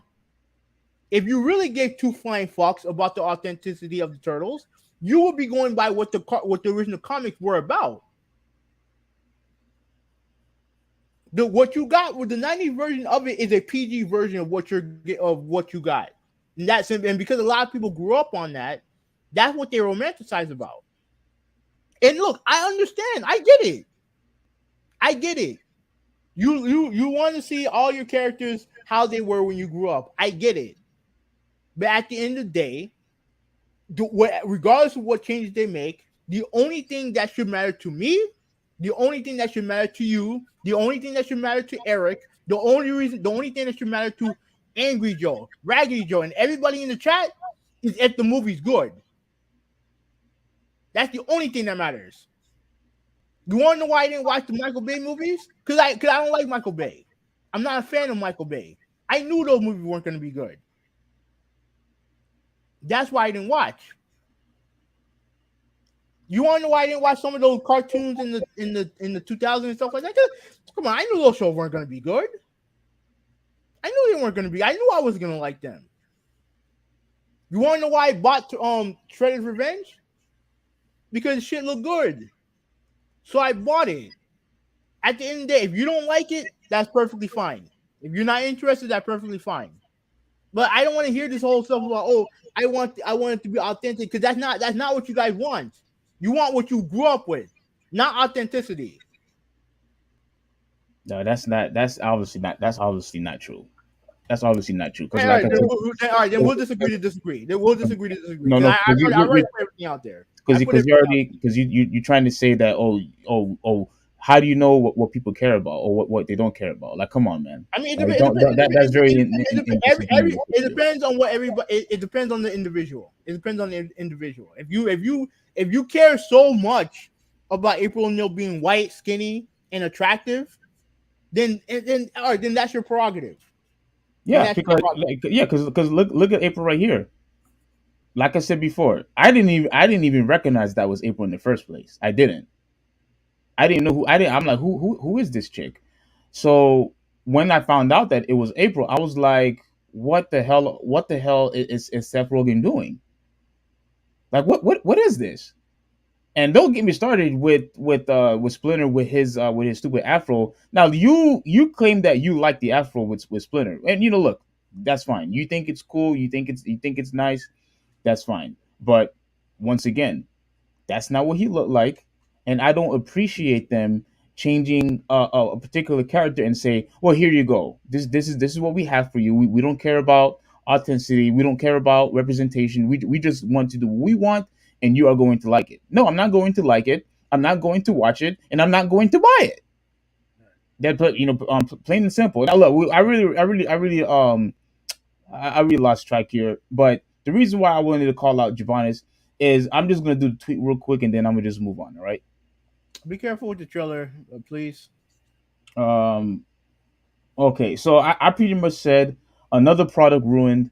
The way they made April and Splinter was atrocious. Not interested. That's all I said. Not interested. And Jabonis said your father never hugged you as a child, and I could see that.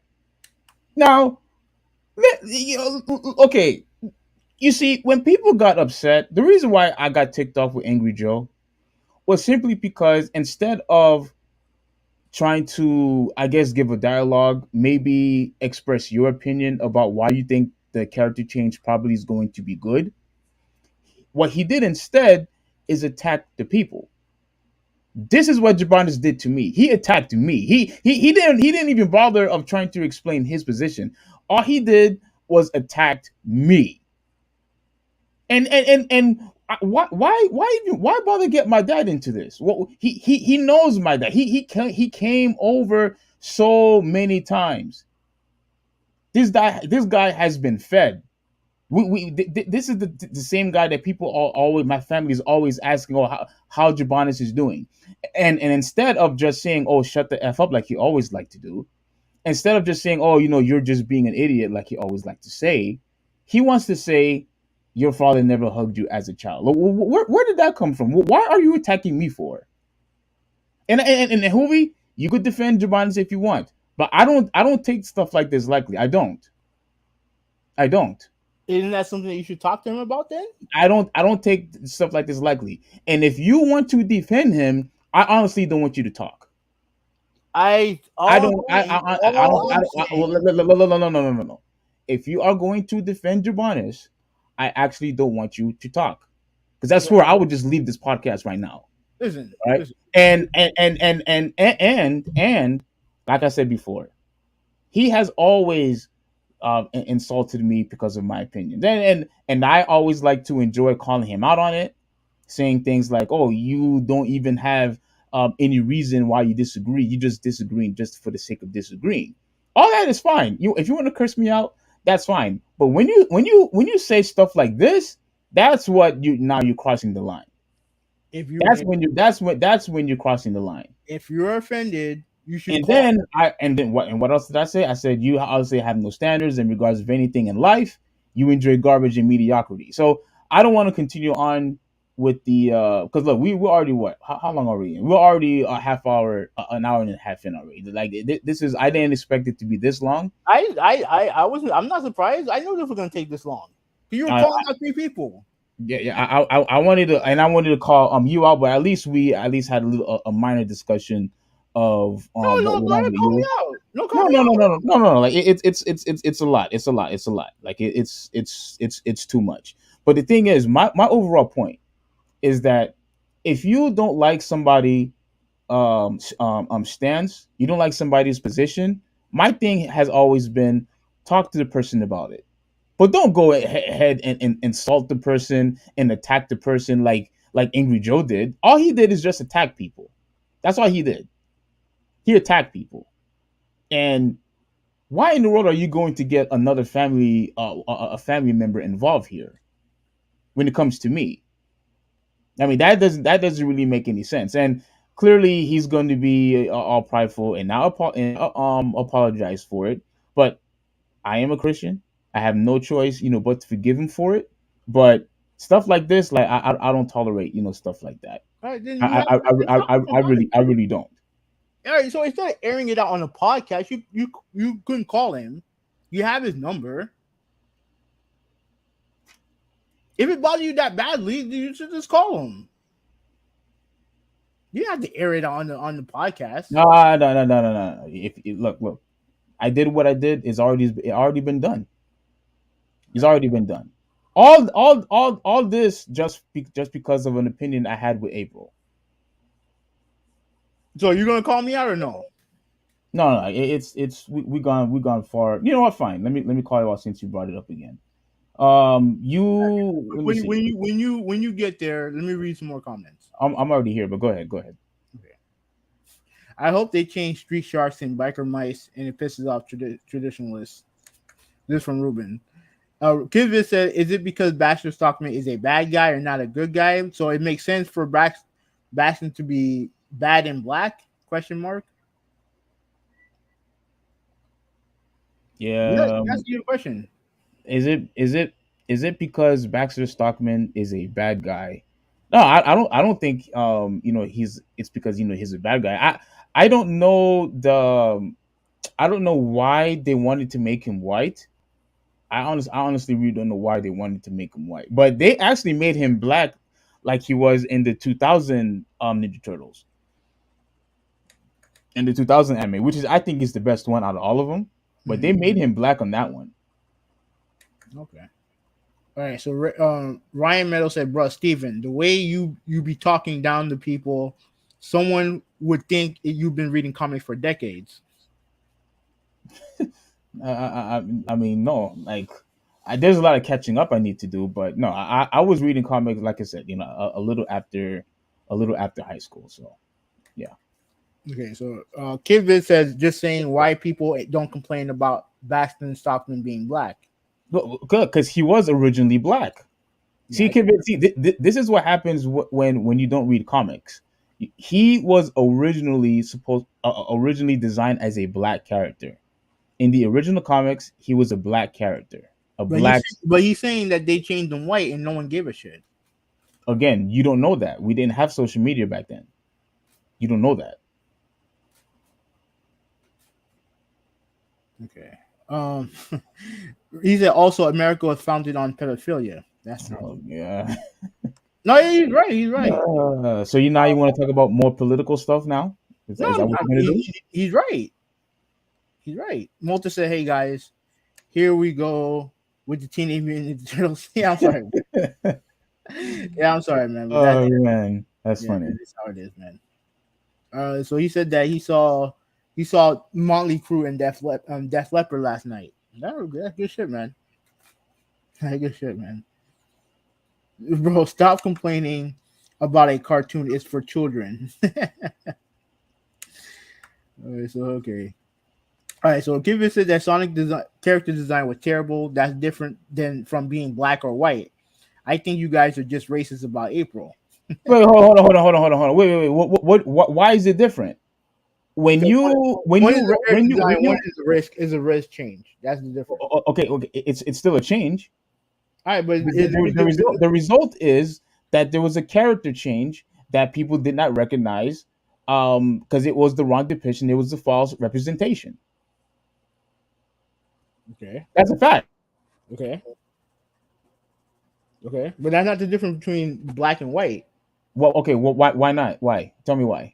Because if she was white and skinny in that art style, you would have no problem with it. You would automatically just watch the movie. If she was white and she was the original, whether if she was the design in the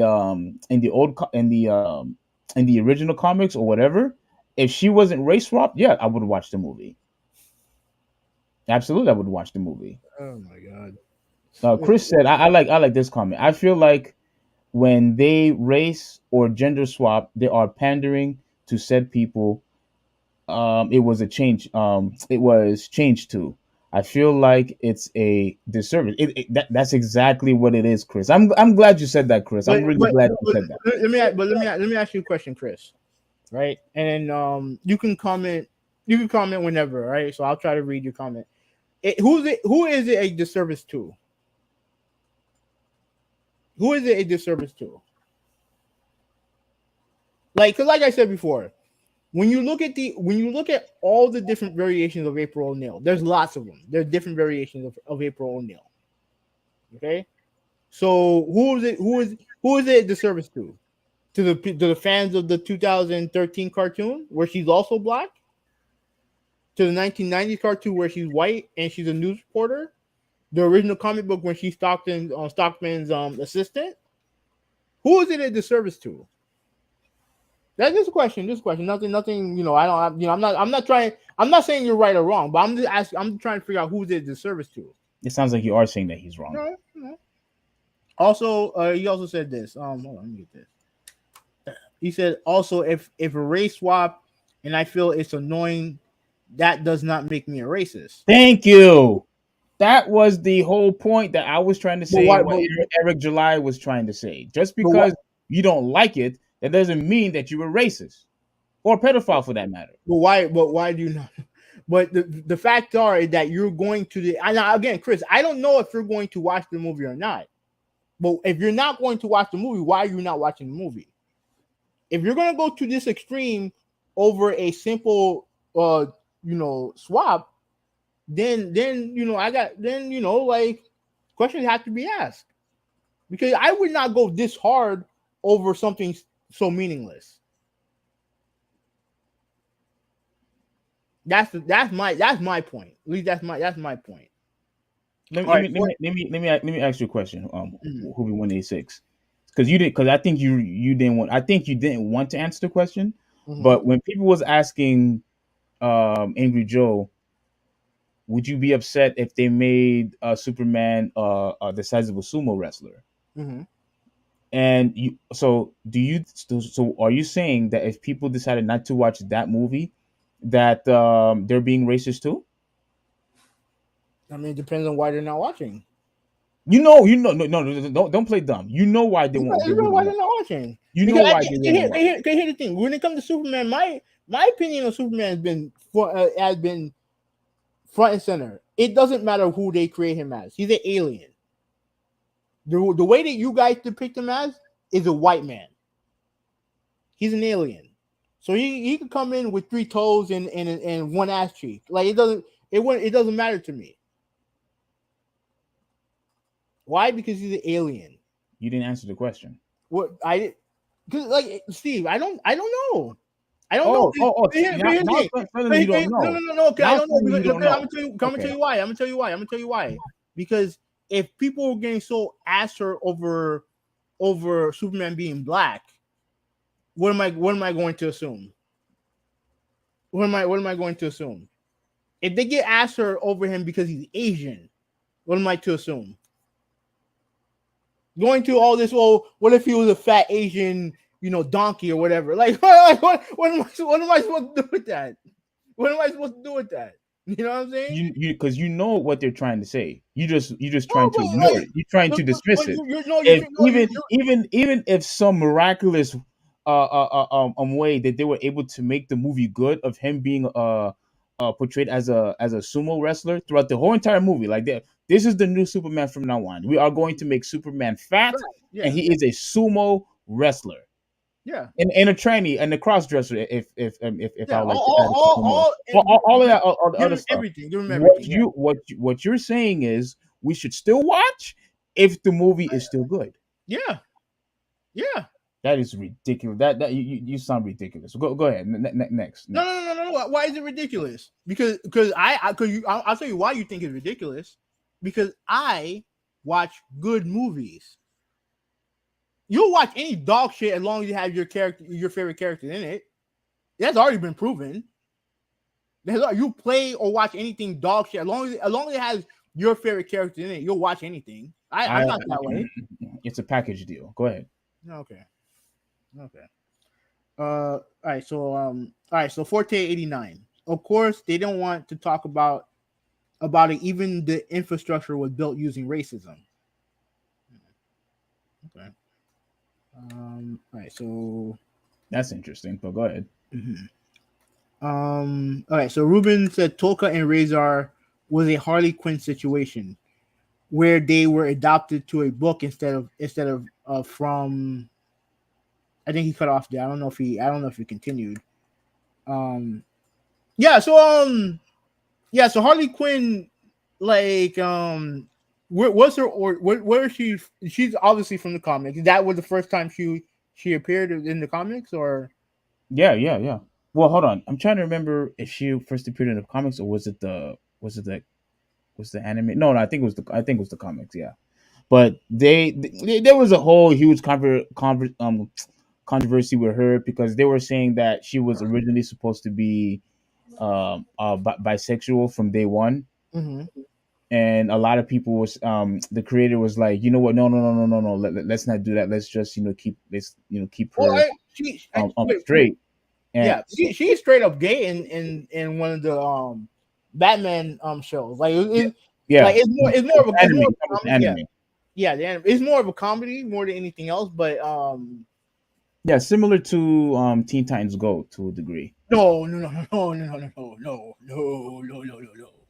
Like This, like this is a no, this is not like Teen Titans Go. It's like Teen Titans Go if it was like R rated.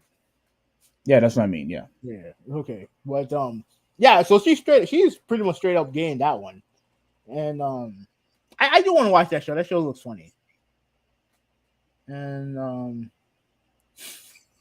right. So pretty much everything else here is just stuff that we kind of already know. Okay, So so Baxter Stockman was white in the 1989 TV show. We already addressed that, yeah, KJ. we But yeah, yeah, we know. yeah, Let's get yeah. He was white, but again, I'll say that one more time for you. He was originally a black character. Black. okay. So all right, so okay, look, we're almost 2 hours into the podcast, into the show, and we haven't really touched the first topic yet. So, do you want to call me out, or you want to move on? We could wait for next week on that. All right, Yeah, we could wait on next week on that one because I know that's going to take a long time too because I have so much to say about you. But we'll wait we'll wait a part two next week for that. yeah, Okay. well, all right. Talk about the pre-orders. All right. So all right, moving on. I'm sure Malta is happy we're moving on from the Ninja Turtles. So moving on. Let me go and share this.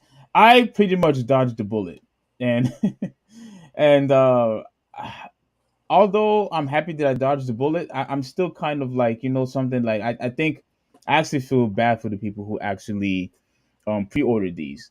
But as we all know, Resident Evil 4 is going to be coming out soon, and like we talked about in the podcast just a couple weeks ago, with all the cool stuff that's happening regarding Capcom, such as the Street Fighter 6 that's coming out this year, CEO, Evil, all that other good stuff, Resident Evil that's coming out, the comic books of uh, Street Fighter and Ninja Turtles, all this stuff, whether it's regarding to Capcom, is going to be an amazing year if you are a Capcom fan or a Street Fighter fan. Until if you pre-ordered Resident Evil 4, you're not going to be too happy. Now, I wouldn't say, with Capcom, I don't think really Capcom has anything to do with this. You should be pretty much upset with GameStop. All right, there is an update to the story, FYI. Oh, if there's an update, share it after this. No, no, no. It should Article. be an article. It should be it Okay. should be an article. And just to be clear, this is the collector's edition pre-order. There's not Yes. like traditional pre-orders. You should be fine. This Yes. is collector's edition. Yes. Go ahead. Go ahead. All Go right. ahead. So GameStop employees freak out as all Resident Evil 4 CE store pre-orders get canceled. Uh, Resident Evil 4 remake is just a couple of weeks away, and while many players will buy the game digitally, the most hardcore fans have probably reserved their 250 collector's edition that will come complete with a statue of Leon holding a shotgun and looking tired as hell.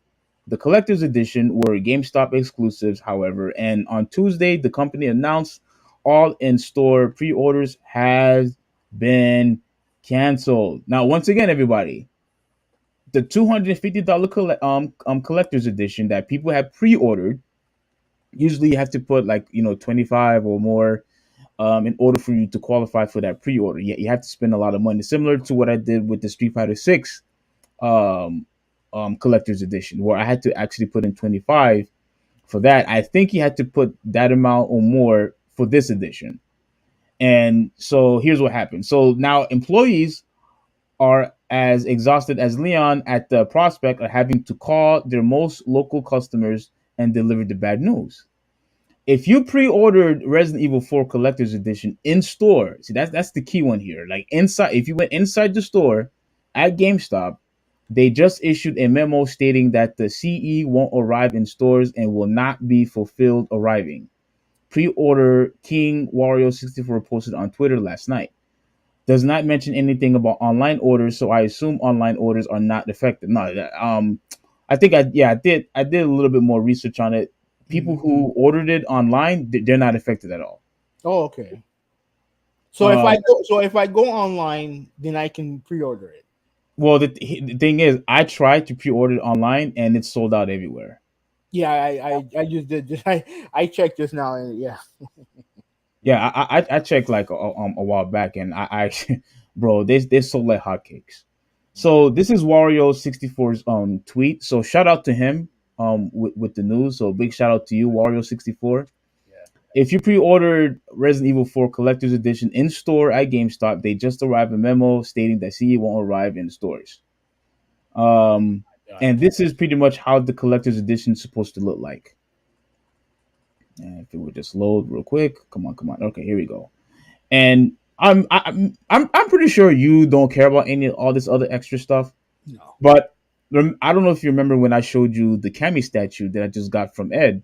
Mm-hmm. Ever since I got that statue, I said, you know what? I think I'm going to start collecting more statues. I was excited about the statue. I was actually looking forward, for this statue. And you obviously have like a crate right here. I think you got I think a poster map That's right here. that's not a lunchbox. It should explain to you down here. Where is it? Okay, so you have the game, a steel book, extra DLC, pack products, code, digital sound. I'll see. That's funny. It's just a Di- box. yeah, digital soundtrack, an action figure. I guess they mean the statue, art book, a poster, and number 7, which is a box. And you have all these other cool stuff that it'll be too much to read, but you all see it. This is pretty much what you would get if you had spent $250. But guess what? The people who ordered it in store is not going to get this, despite the fact that they already put the money in. Yeah. Because you had people who probably put $20, $50. You had people who put two. You probably had people who put the full amount, $250, and you're not going to get it, despite the fact that you pre-ordered it. You already put your money in, and you're not going to get this. That sucks. That sucks. Let me see if there's anything else. The news confirmed over the GameStop subreddit, where employees proceeded to melt down over the latest low-key fiasco at the meme stock company. It's not clear why GameStop canceled the in-store pre-orders, whether because of insufficient stock or software issues in the back end, but it won't matter to fans who thought they already had hard to find collectors. I think this is the type of stuff that have constantly pissed me off every single time when you and I do podcasts like this. We need an explanation, especially when money is involved. And this is the one. Go ahead. What you Well, want to say? I agree. I do think we need an explanation as to what the hell happened. But as long as they get their money back, then like they should be okay. Well, but that's still qualified as a disservice, because now the people are not going to get what they actually wanted, which they thought that they were going to get. Okay, and just so for people who may want to get it, They're not going to get it now. oh, It's too late. yeah. But if you go to Capcom, if you go to ResidentEvil.com, Mhm. you may be able to get one there, the collector's edition. You may be able to get one there. Are you sure? I'm not 100% sure, but I'm. So you just making this up? No, I'm not. I'm there right now. I'm not ResidentEvil.com, and Okay. Because the thing, I wonder if this collector's edition was exclusive to GameStop. That's what I was actually wondering. Mhm. If it was exclusive to GameStop. 'Cause obviously, listen, we all know GameStop is really the only, traditional gaming store we have now that sells new games. Like we don't have nothing else. Doesn't Best Buy still do that? Yeah, but you normally well, normally if you want to get like collector's editions and statues and stuff like that, you go to GameStop. You go to a traditional game thing. Okay. And I'm looking at it here. I think you can get it. All right. I'm gonna continue reading. Let me know if you could confirm as I'm reading. Yeah, go ahead. Okay. So it's not clear, which is a shame. Like I think GameStop needs to give us an explanation. But here it continues on saying that fans who thought they were all going to get it, hard to find collector's edition on lock. One of the pre-orders is for my regulars who are huge Resident Evil fans, and they got effed over by pre-orders from the SAP conversion pretty bad. Wrote one apparent employee in the subreddit. Mhm. They were hesitant to pre-order anything for a while because of it. Now this, so it seems like whoever this person is had issues before, and now he has another issue. So GameStop, Yeah, because like they probably convinced him to get they probably talked about it, convinced him to get the collector's edition, and then this shit happens.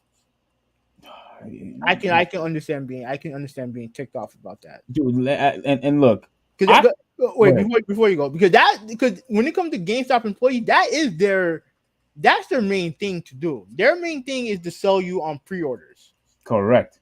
That's their main business. So for them to get, not only do the customer get screwed over,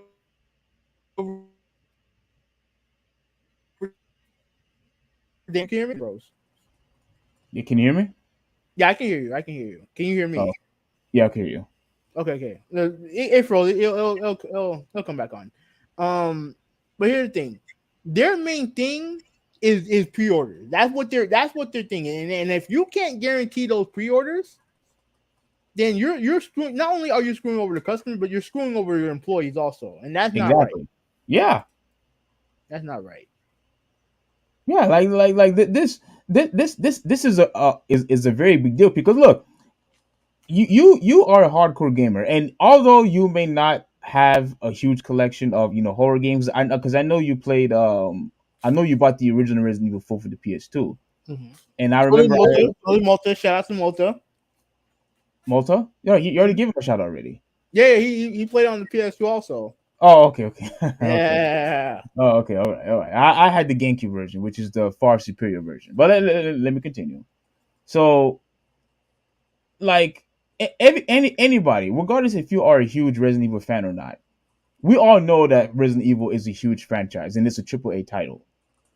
Capcom generated enough fan base to where people are actually willing to pay $150 for a collection edition, which is the most important thing is the game. I don't care what anybody says. The most important thing is the game. But yet you have people willing to pay 250, and now they're not going to be able to get it. And look, I'm not going to blame Capcom for this. I blame 100% solely on GameStop.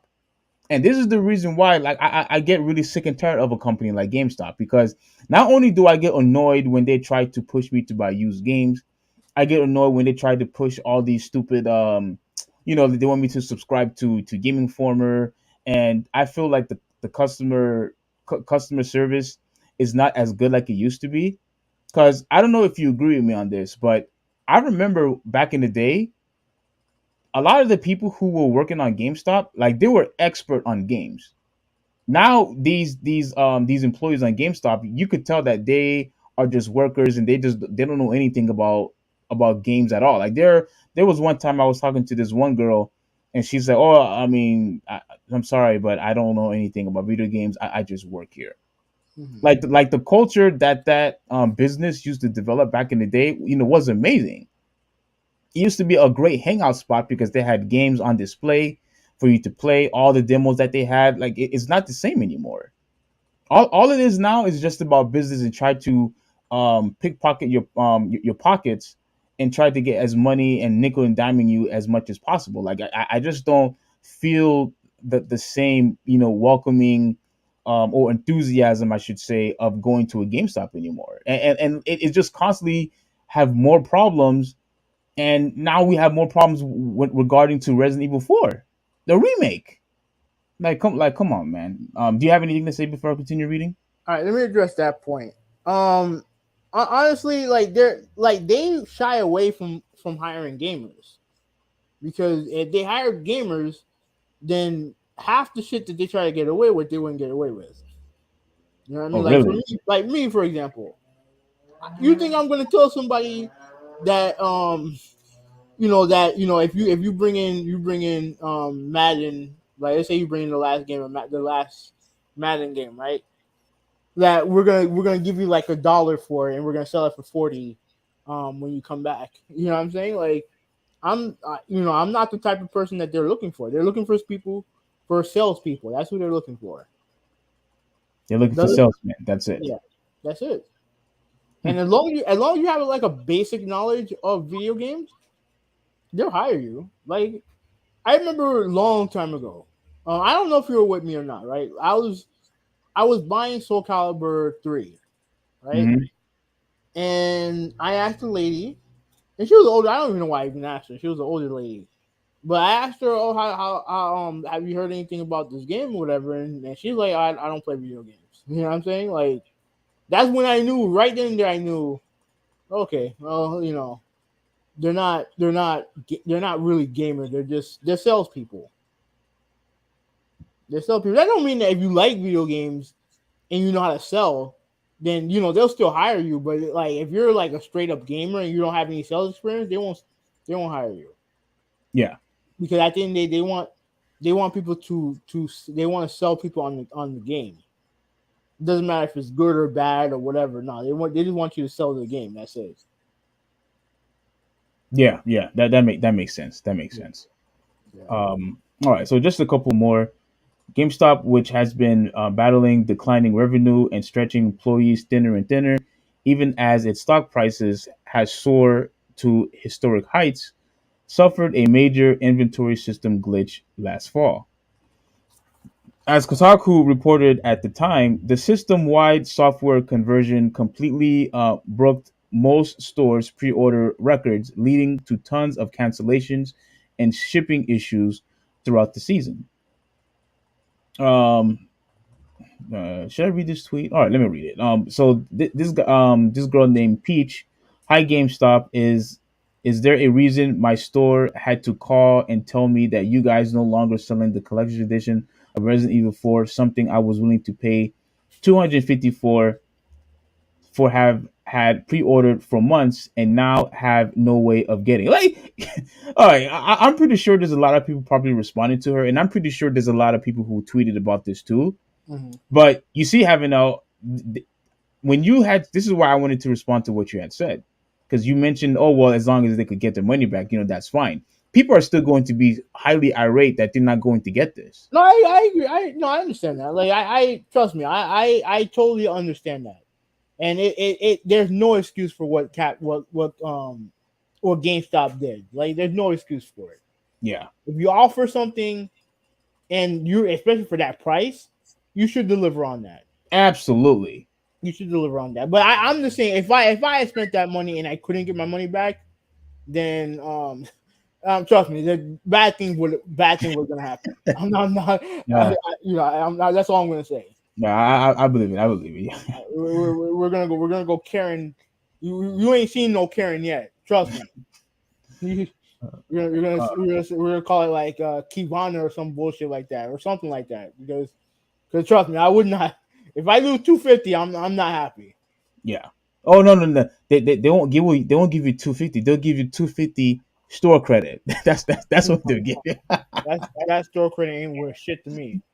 Oh man, that's what they'll probably do. Give you 250 store credit. But okay, major blockbusters were affected like NBA 2K23. I didn't know about this. Yeah. Did you know about this? No, I didn't know about it. Wow. Okay. But it wasn't. But it was even worse for hard copies of niche releases like The Legend of Heroes, Trail from Zero. Even as most players have switched to buying games digitally, diehard fans and collectors still convert to physical copies, especially for more obscure games, beloved indie releases, or limited collector's editions. It's it's a poss it's a possible sweet spot that GameStop, as the only brick and mortar gaming chain still standing, could cater to.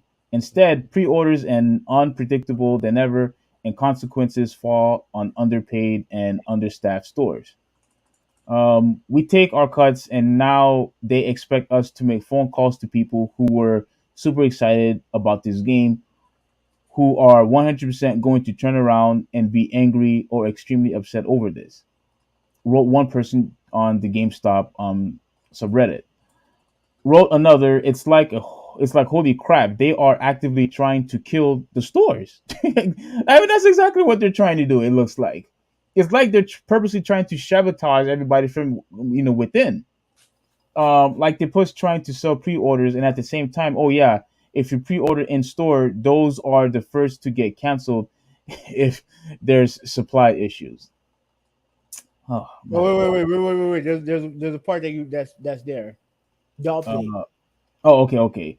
Some customers pre-ordering the collector's edition online are now also having their orders. What? Wait, hold on. Wait. Let me take a deep breath and read this again. Maybe I'm misinterpreting it incorrectly the way I'm thinking right now. Let me read this one more time.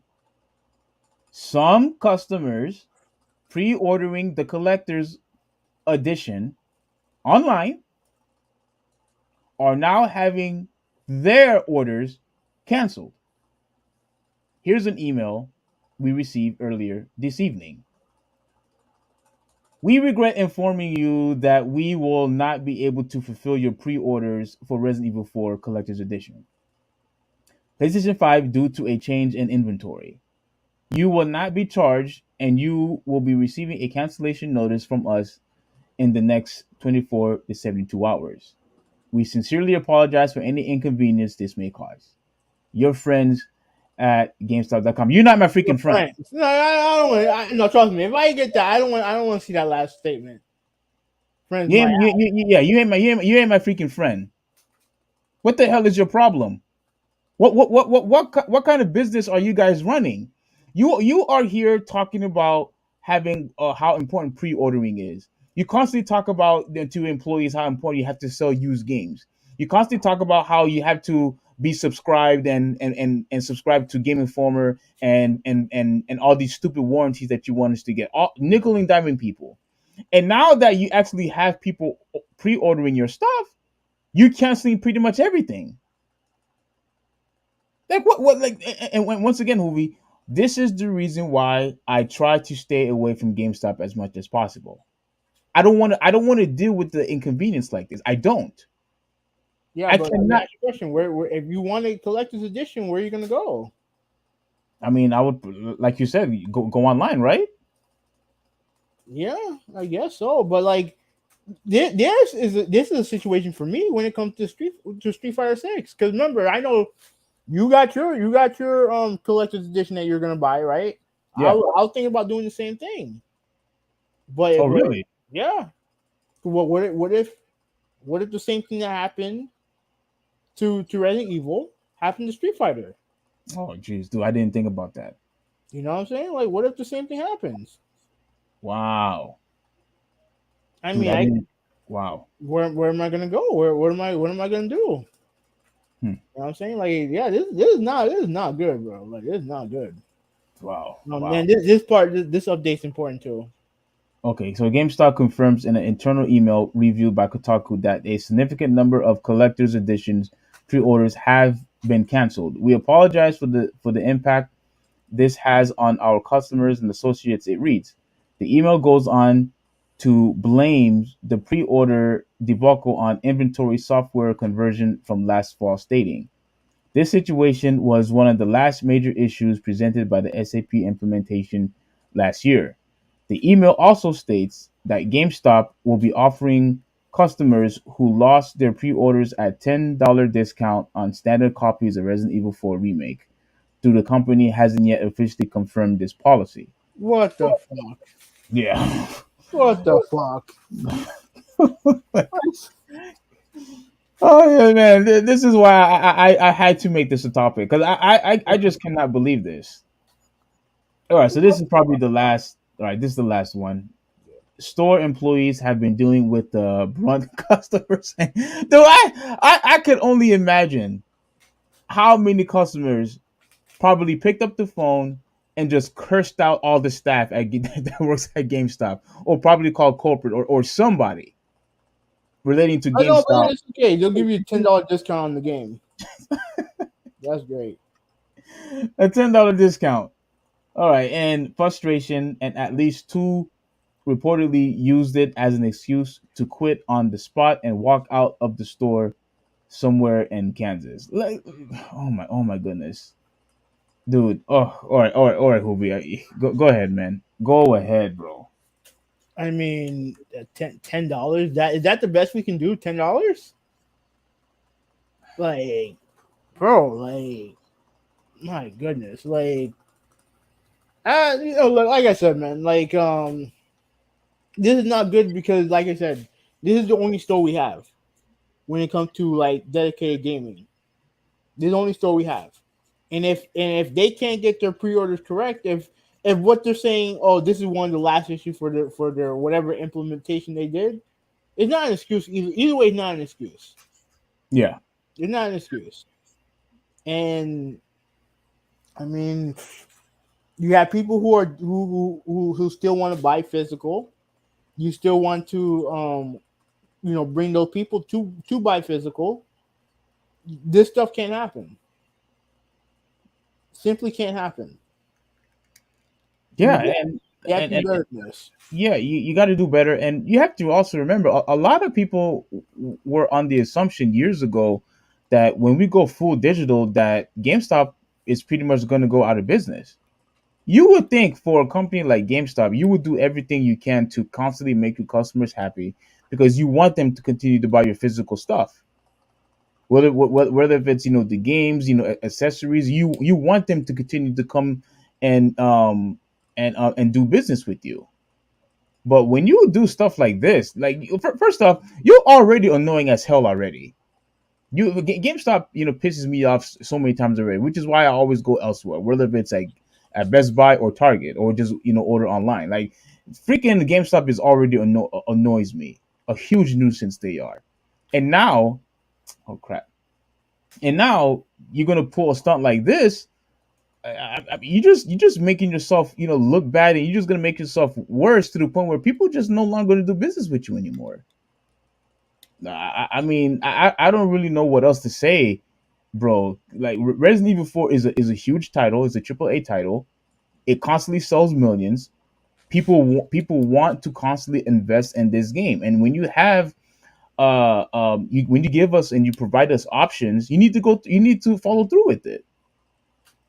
I wanted the freaking collector's edition. Now I'm actually happy that I didn't pre-order it, because dude, I would have exploded if I got a notification from GameStop saying that I would not be getting the collector's edition.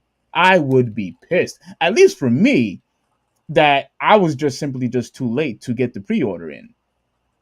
For me, you know how a huge fan of a Resident Evil fan I am, and if that happened to me, bro, I don't know what I would have done with myself, dude.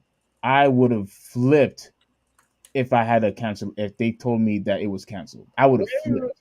Hey, you can get $10 off the game. You only have to pay $65 instead of 70. At least you have that. Oh man. Okay, All right. so Well, let me read some. One from Ruben, all the way. He said that. Oh my god. He said that that Harley Quinn was originated in the Batman animated series, which I think that was the first time I kind of saw her too. yeah. All right, so let's go to Chris, because he has a story here. I went to GameStop today, and the guy who helped me and my boys out was amazing, super knowledgeable, and talks about my 8-year-old about upcoming titles and also new attractions at Universal. Oh, okay, that's cool. Went in to get new Joy-Cons for my Switch, which had started glitching. A known issue for Nintendo, he informed, is that they're no longer swapping them out for free since they won a class action lawsuit. The court ruled that wear and tear over time, and they were not responsible. Whoa. So I think so Nintendo. So now Nintendo's not going to replace them for free.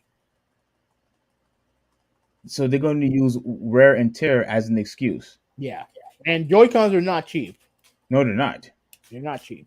So, but wait a minute. I didn't. I'm trying to remember. There was a lawsuit. yeah, there was the Joy-Con drift thing. I didn't know they had followed through with it. Do you remember what the ruling was? No, you based on what Chris is saying, they Nintendo won. Yeah, $80. 80. Yeah, Joy Cons are expensive. They're $80. Nintendo actually freaking won. Yeah, because they use wear Wow. and tear as the reason. Not default not defect hardware. Wow. Okay. Wow. All And that right. yeah, that worries me because like I said, my main issue with the Switch is the Joy Cons. To the fact I don't even use them. They they they stay on the sides of the Switch. That's it. Yeah, this guy said he doesn't even use them. I don't use them. But Wow. again, if they break, that's it. That you need them too. You can't. I don't think you can use the system without them. No, you could use the Pro controller without the Joy Cons. Yeah, but if but don't they have to work though? No, no, as mm, no, I don't think so. Because remember, when you remove them from the tablet or from the console, you could still operate, the game. Okay. All right. Well, so do I need Joy-Con? Yes or no? No. All right. Chris continued. He sold me on the $15 warranty. So now when they fuck up in 4 months, I swap them out and only pay like another $15. And he said wireless aftermarket are better. You're right. Yeah, that's funny. Yeah, you're gonna just swap them, and then yeah, you should be good. Yeah. You should be good. All right. So But I'm surprised that it's only just 4 months though. no. I think he's just joking. But Oh, like okay. but you do have to be careful with the Joy-Con. Like I said, if they break or they're not the most highly built devices out there. So Yeah. you just have to be careful with them. All right. So now let's get to the demo. Right. So I played the demo. Right. After and there's another funny story that happened between me, Steve. Right. We're in one of our chats. I was watching the Capcom spotlight show, which we're not gonna go over because they everything that they showed we already know about. They ain't show nothing new. No new games, no nothing. It was just a bunch of games that we already know about. They just Hmm. updates, right? So they showed us an update to Resident Evil 4, and they talked about how they stealth dropped the chainsaw demo, right? And I told people in the chat that we were in this, hey, the demo for those who are interested. The demo's out right now. And what did I get as a reward for being nice? Some guy jumps into the chat and says, "Oh, you're not gonna buy the game anyway, so what does it matter? Not any one of you guys are gonna buy the game anyway, so what does it matter?" So I was like, you know what, F it. I downloaded the demo. So I went to You downloaded the demo because the guy said you weren't going to buy it. pretty much, yeah, to prove you wrong. To prove you wrong. Now I downloaded the demo and I played it. Now here's the thing. Because the reason why you said you didn't want to play it is because you wanted to play the game fresh when you got it. Correct. So I'm not going to spoil anything for you. I'm not going to spoil anything for you. All right. All I'm going to say is that they did a very good job with this game. Based purely on the demo, they did a very good job with it. Now the aiming, I don't know. I feel like it's a little bit off, but I feel like I have to get used to it. I feel I have to get used to it, right? As far as everything else is concerned, it looks good. It plays well. I like the movement. The character design was great. Hmm. They did a lot with this game. They did a lot with the game. Now again, I can go further, but I don't want to spoil anything for you. I mean, I guess you could go a little further. Just be don't give too much detail. Just yeah, go ahead. It's hard to say without spoiling it. That's the problem. You could It's say hard. like maybe one or two things, and that's it. Okay. All I'm going to say is that Man, man, Steve, I don't know if I can, man. Because what I gotta say is a very big part of what the game is. Oh, then forget it. Yeah, all right, forget it. All right, so yeah, all I know is that if you like the original game, don't come in thinking that don't dismiss the game. Don't dismiss it. If you played or didn't play, if you like Resident Evil, play the game. For all you little weirdos out there who think Resident Evil 4 is the downfall of Resident Evil, play the game. If you love Resident Evil 4, play the game. Yeah. If you feel like it's gonna be the same game, play the game. That's all I'm gonna say. Just play the game. Play the game. Now, I originally played. Now again, I don't give a two shits about the Resident Evil franchise. I'll make that very clear. But I did buy, and I did play, and thoroughly enjoyed Resident Evil 4 on my PlayStation 2. Now, I did originally play it on the GameCube, right? And I don't know why I didn't buy it on the GameCube. I don't remember why. But I know there was a PS2 version coming, so I decided to buy it on there. Right? It's the only Resident Evil game I've ever bought. The reason why you didn't buy it on the GameCube is the same reason why you didn't want to buy Soul Calibur on the GameCube. It's because you just wanted to have it on the PlayStation because of the PlayStation brand. That's it. Well, listen, I was not using Soul Calibur on that dog shit controller. Absolutely not doing that. But I will say this: the controller for game. Remember, the game was originally only supposed to be out for the GameCube. It was a GameCube exclusive, which was weird because like most Resident Evil games were on the PlayStation. But like you said, with that said, the controller for it was actually very good for the GameCube. At least for its time. For its time, it was. Now, I played the demo, and I didn't do well in the demo. I didn't do very well in the demo. You died. I was going to. I was absolutely going to. Okay, here's what I did that was stupid, and this is not a spoiler. Now, I tried to go in stealth, like when you get to the to the main area of the first part of the game where you have all the residents there. They have the guy burning at the stake. All that's there. That's no spoiler. That's in the old The game. original, yeah. Yeah. So that area, and I can say this: there's more enemies on screen than before. Okay. There's more enemies on screen, right? So I tried to go in it do stealth, right? And I did okay. I got one person, got her in there, right? And then, like a dumbass, I go into a building, and I was like, you know what? I want to see how the animation is for. I want to see how the animation is for jumping through a window. So I jumped through the window, and all these fuckers came converging towards me. Now, mind you, there are more of them now than there were in the original game. So yeah. That's where I died. Now, now here's the thing: am I going to buy the game? Right? Not at launch. I knew it. Not at launch because, like I said, I have other games that I'm going to buy. I have other games that's coming out in the same week. Yeah, I'm What? gonna beat the show. I'm gonna buy that. So yeah. So I'm gonna buy that. Now, would I buy the game on a later date? Actually, yes, I would. Actually, I think I would. Because, like I said, I like Resident Evil 4. I believe that is one of the best games ever made.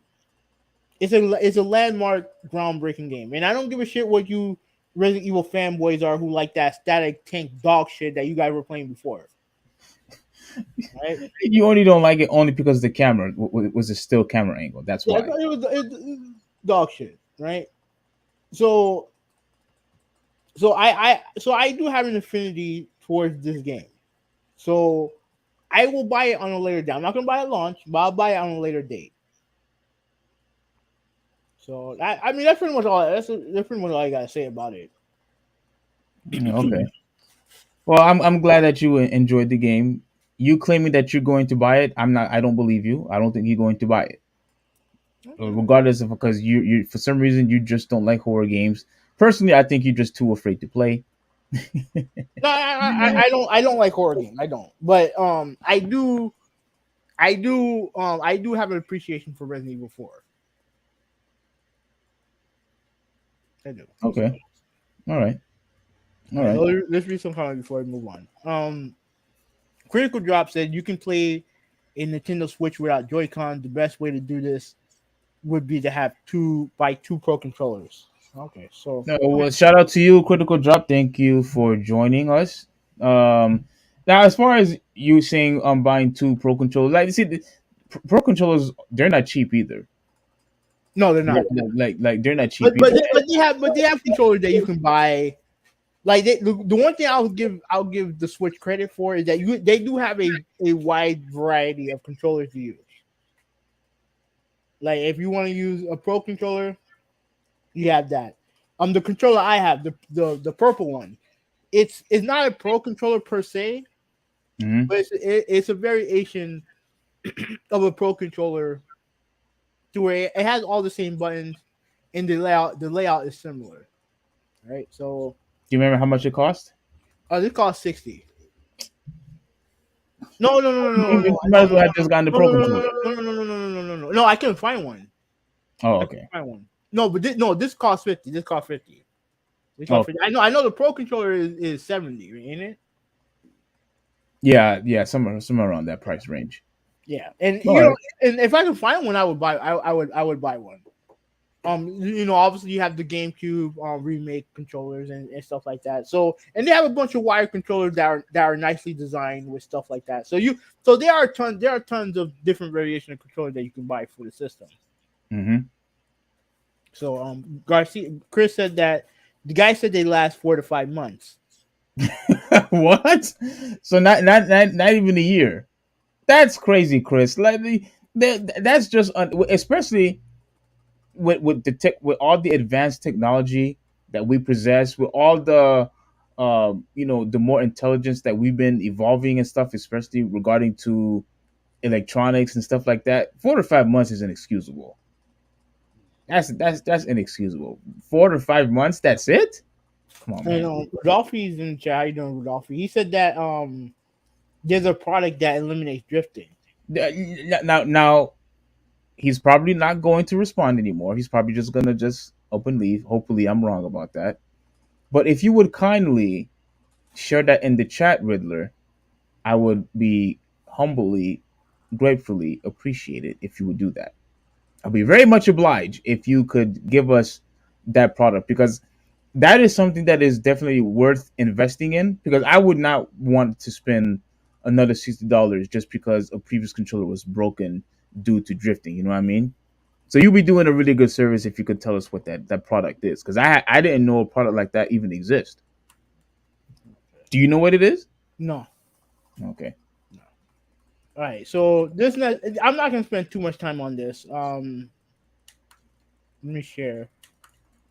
But just to say that okay, so Lamar Jackson got franchise tagged, right? All right. So we're going to sporting news now. So he got tagged, right? And I was like, man, like a quarterback of his stature should not be dealing with this and all the other stuff, and it sucks, but it is what it is. Like it's negotiations at the end of the day. But I looked at the list of guys who have the most guaranteed money, and this is the list, right? This is the top 6 guys. You can Hmm. see this here, right? Yeah, it's kind of blurry for some reason. Maybe it's due to my. Oh, okay, it's good now. Okay.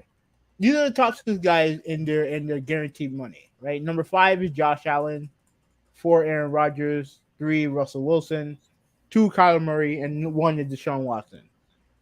In my humble opinion, Hmm. outside of Josh Allen, and they're neck and neck, right? I'm just talking about top 5. As far as I'm concerned, I would pick Lamar Jackson over all of these guys. Wait, what? Wait, what? Yeah, top five. Everybody? Yeah, everyone. Now remember, Mahomes is 6. Obviously, I Okay. would pick Mahomes over. I would pick Mahomes over Jackson. You almost made me But fall over in my chair. But okay, go ahead. but when it comes to like top 5, I can make a strong case that Lamar is a better quarterback than Josh Allen. I can make that case. And then Aaron Rodgers is old and probably going to go to the Jets. So have fun with that. Oh Russell yes. Wilson is washed, Oh and Kyle man. Murray Murray is hurt. And even when he's healthy, I think Lamar is a better quarterback. And let's be real. And here's the thing with Deshaun Watson. I don't think he's a bad quarterback, but him making $230 million, his guaranteed $230 million. Like, and that's what, like, how much guaranteed money is Kyler worth? I think it's 103 million. He's making $100 million more in guaranteed money than Kyler Murray. Yeah. Wow. What the fuck is Cleveland thinking doing this? Well, they believe that Deshaun Jackson is pretty much an elite quarterback, and they believe that he deserve max dollars. But 230? They were that desperate to pay 230 million? Dude, that Bro, that like, that's a Steve, when I tell you he makes, okay, oh my bad, I made a mistake, right? He makes 40 about $40 million more than Kyler Murray in guaranteed money. Like, it's not like he's like $10 million more. He makes $40 million more. yeah. I saw this on TV. I'm like, damn, that's a huge disparity. And no wonder why Lamar Jackson wants that money. Or at least something close to it. Because to me, he's better than every quarterback on the top 5. Every quarterback in the top 5, he's better than. So why? Okay. So why is he not worth the money? Well, in my personal opinion, I try to figure out what the issue could possibly be, Mm-hmm. and I believe that they think that Lamar Jackson is one of those quarterbacks who is good, but could never take you to won't not be able to take you to the promised land because he's a run first quarterback, and we don't really have any a run first option quarterback to ever win the Super Bowl. At least I don't think we do. No, but we've seen quarterbacks who are I mean, we saw how effective Jalen Hurts was. Yeah, Like but he would you consider him a person who runs first before he throws the yeah, ball? absolutely I do. More so than not, I mean, I wouldn't say more so than Lamar, but like, yeah, Jalen Hurts is a run first quarterback. Okay. And if you don't think he's the guy, then don't pay him. I would just trade him. But here's the thing: he the franchise tag that he signed, teams can negotiate with him, and no one wants to. Now, do you think that it has to do with collusion, or do you think team? Because me, if you're telling me that no team needs a quarterback like Lamar Jackson, you're high. Yeah, absolutely. You know what I'm saying? So why isn't people? You have a quarterback of his caliber, and no one's trying to negotiate with him. At least based on, we don't hear no reports about it. But That's why? I Why do you find that think that is? I find that to be very very interesting that you have an elite quarterback. Wait, well, before I say that, do you think he's elite? Absolutely. Yeah. Dude So won MVP. yeah. So the fact that he is classified as an elite quarterback, and for him to be dealing with this stuff now, and everybody else pretty much got paid. Everybody else, pretty much got paid, and for you to, string him along and not give him the money that he is owed, like you said, look at Russell Wilson, and look at Kyle Murray and Deshaun Watson. Like, yeah, you could make an argument that he is far better than all of those guys, far better, and yet he is being acted like as if he's being portrayed like as if he's just a regular average quarterback, and that's not right. That's not right. Not when we were witnessing people like Wilson and Kyle Murray getting paid. And that's the thing. Like, and Kyler Murray, like one guy mentioned this, and I agree with him. Kyler Murray made a stink. Like he was, he got rid of the team, all mentions of the team on his social media like last year. Mm-hmm.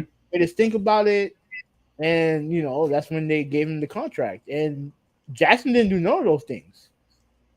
Jackson, just a guy who go out there and do his thing. Now, I want to say this. This is probably my last thing that I'm going to say. Mm-hmm. The first thing I said was maybe because he's a run first quarterback, but I also do think the reason why he's being treated this way is because of the fact that he intentionally didn't want to play in the playoffs.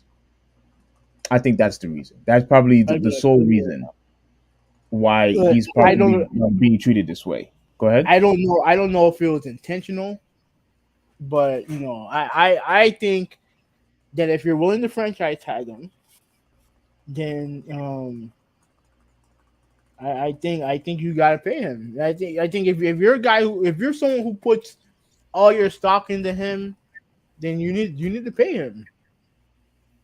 I agree. So I don't know, man. I just find the whole thing weird, and I just find it like, dude, they paid this guy $230 million. Like, holy crap! Like that's a lot of money. And look, if they don't want to pay him, then I mean, I don't know, man. I don't know. Like I said, that could be possibly the reason, because he didn't play in the playoffs, and now maybe everybody is resenting him for it. And now, or this is their payback. Oh, you want to do this? You want to not play because of money issues? You want to be selfish? Then okay. I would say this. I don't buy that, because there was an issue going into last season. They had their chance to pay him.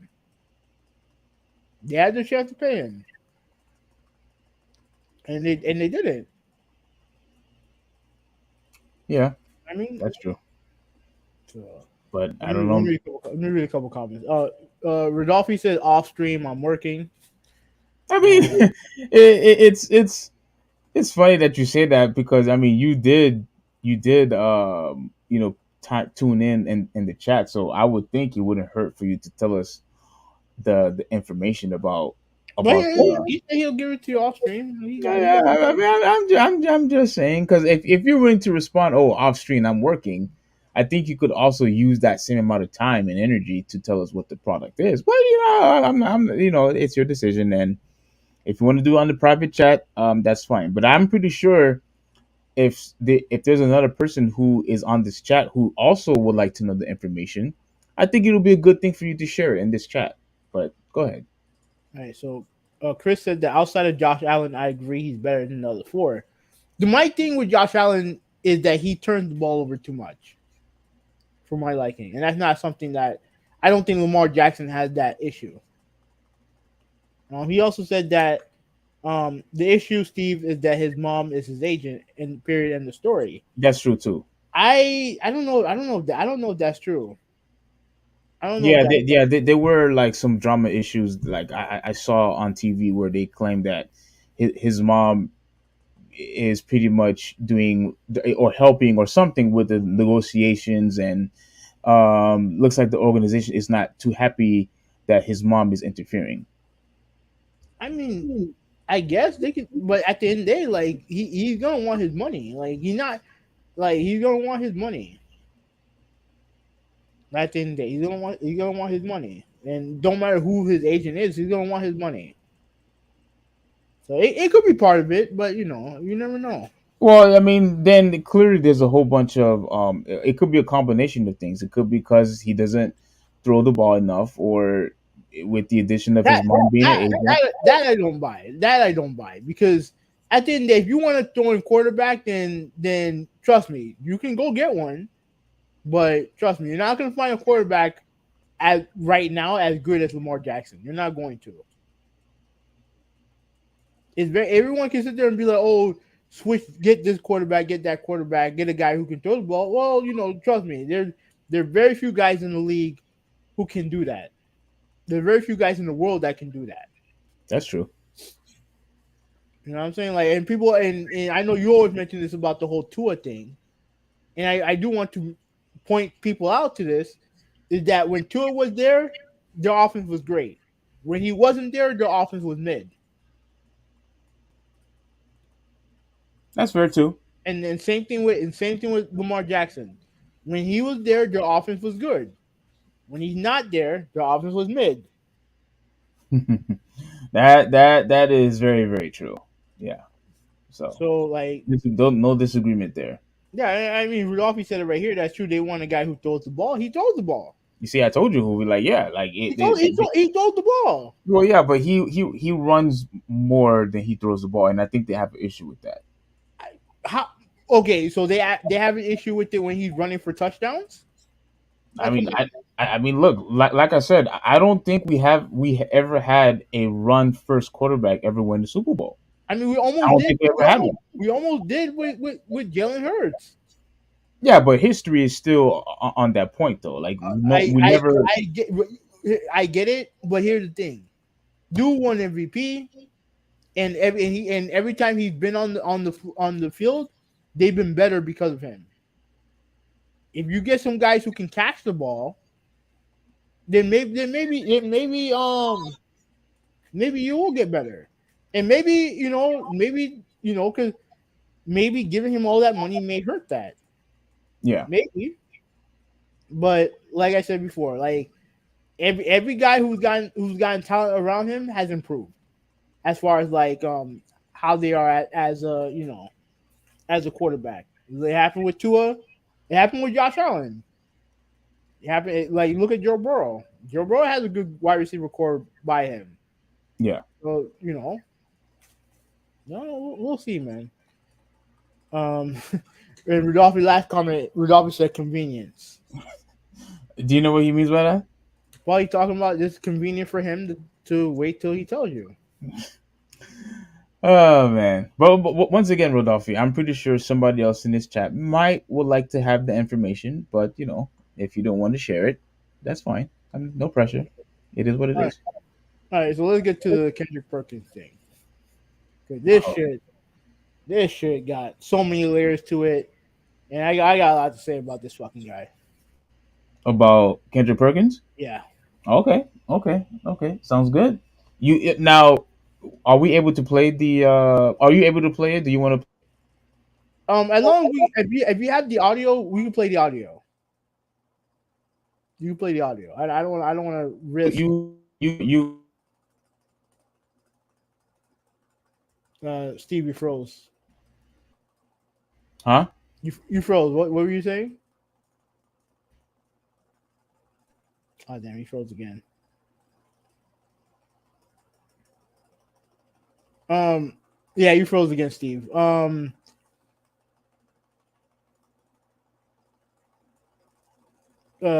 So while Steve, oh, you there, Steve? Yeah, I don't know something wrong. I think something going on with his internet connection, but okay. So there's a lot going on here. How do you want to approach this? If you can hear me. Yeah, I can hear you. Okay. How do you want to approach this? Um, Because I don't want to watch. I think the argument that he and Riddick, JJ Redick had is like what 3, 4, 5 minutes. It's pretty lengthy.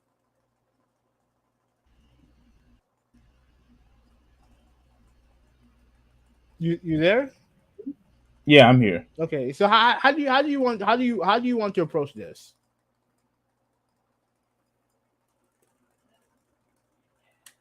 Yeah, we're just going in and out.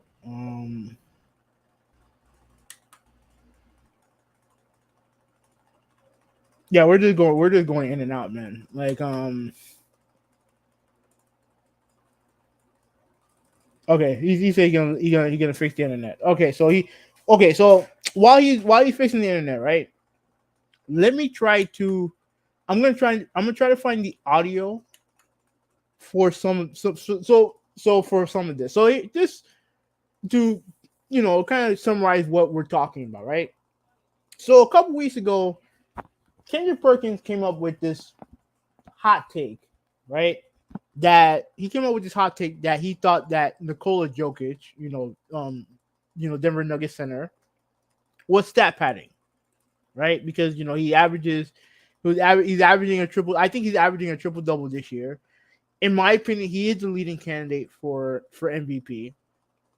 And Kendrick Perkins had a problem with that. So last week, JJ Redick, who had already voiced his already voiced his disagreement with that take, went on first take, and he and Perkins had a huge argument over it, right? And it covered many different areas, and hopefully when Steve gets back, we can try to tackle all those areas, right? So it attacks race, it attacks biases, it attacks all. It has there's so many layers to this story. So I'm gonna try to find the video, and you can pretty much hear it. You can pretty much hear it from here. Let me see. Let me see if I can find the original video.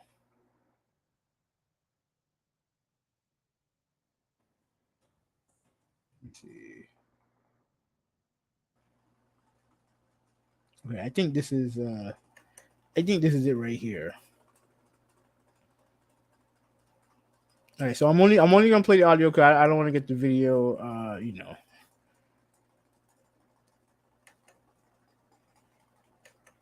Second. Let me try to redo this. Remove. Hold on a second. Let me try to stop share and let me redo this.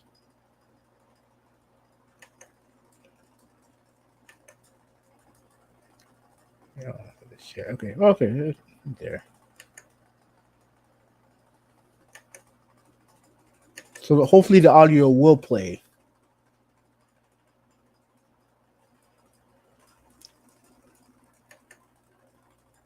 Let me see. If you guys can hear it, let me know.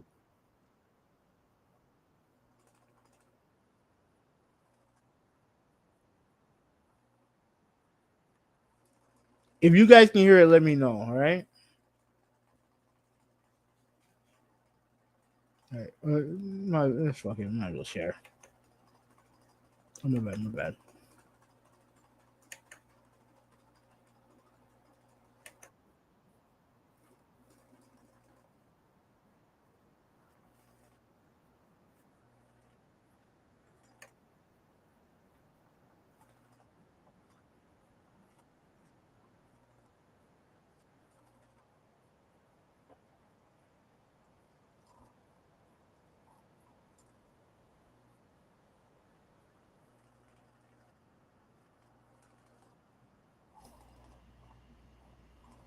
Yo. Okay. Um. Yeah, I can't hear anything. Whatever you're trying to Oh, play. for real? Yeah. Let me try to change this up. Okay. Let me try stop share and then redo it again.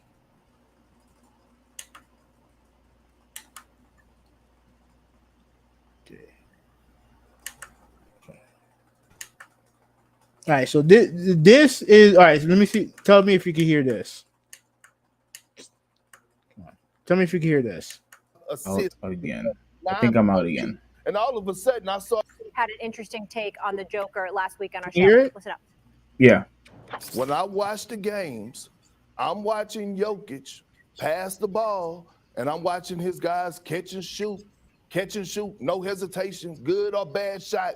And let me tell you one thing. I know you can see It it. go- Can you, Yeah. I could see it. I could hear it. can you still hear it? No, not anymore. Okay. Let me share. Nikola Jokic is having his numbers padded? Is that what you're saying? You heard what the hell I said. I said he had Right. You can eight hear this, games right? where he had single-digit shot attempts. And for a while, Steve. it was 9.5 assists he was averaging, I can see something 9.8. again. And all of a sudden, I saw those shot attempts and his points go down, and I started to see his assists go up. I'll be quick. Okay, that was a great follow-up by Stephen A. And then you heard what the hell I said. Oh, no, So, Perk. Jay, do you agree with Perk on the idea that Jokic is stat padding? Love Perk. I strongly disagree with this. And look, I've never been Nikola Jokic's teammate. If you ask anyone that's been around him. Okay. My bad. Let me get that. Let me get that back. But Steve, are you there? Yeah, I'm here. Okay. Did you hear what did you hear? Did you hear what he said?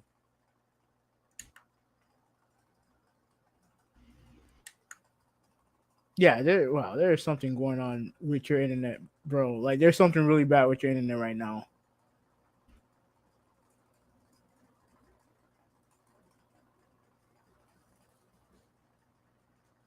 Yeah, there's something really bad with the internet. So that was okay. So the genesis of all this is the fact that Kendrick Perkins is pretty much saying that Nikola Jokic is pretty much stat padding, right? Which is something that we've heard. It's something that we hear from players all the time. Hell, even Steve has used that term when it comes to LeBron James or any other player he doesn't like, right? So you hear that JJ Redick obviously disagrees, and then they get into a big argument on First Take, which I'm going to play here. So let me see if I can find it, because that wasn't it. That was just Redick responding to Perk's original statement. What I want to find is the actual argument between the two. Oh, with Reddit going off on Perk. Mm-hmm. Yeah.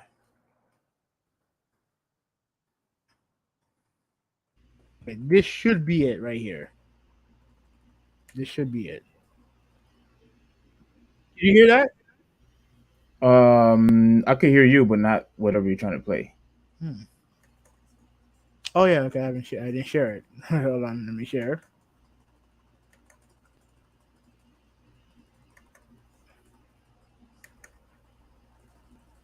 Okay.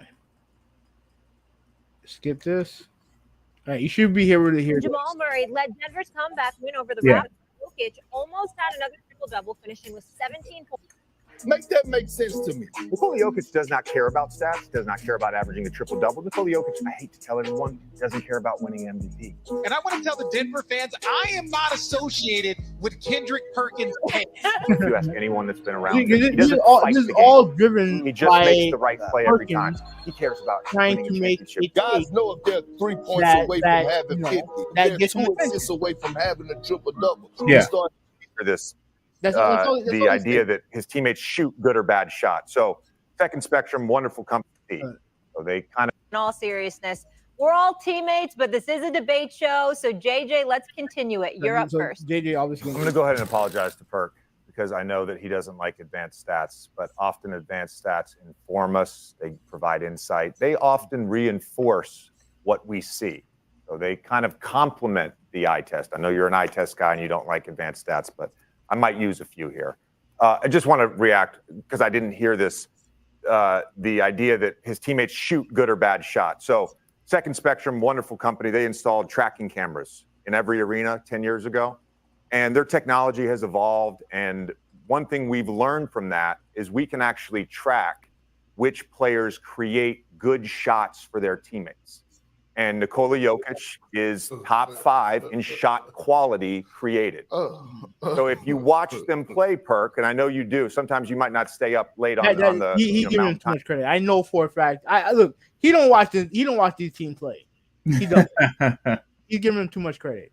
I'm sorry, but if you watch them play, when he's deciding whether or not to shoot or score, he's often making a read because that's what good basketball players do. They make reads. So if he's getting a double, he's going to kick. If he sees the help coming too early, he's going to swing it to the corner. It's a good pass. What's the most efficient corner 3 in basketball? It's a corner 3. Look, Perk, I want to touch on something that they didn't bring up. This idea that Dirk and Steve Nash were favored to win the MVP because they're white. First of all, you stop short at 1990. I'm glad he's gonna call him out hard on this. Yeah. Right? Yes. So let's continue. That was your cutoff point for players to win MVP, not in the top 10 in points per game, which is a stupid stat to judge MVP on. This isn't middle school. 1990, Magic won it. 89, Magic won it. 87, Magic won it. 87, he was 10th.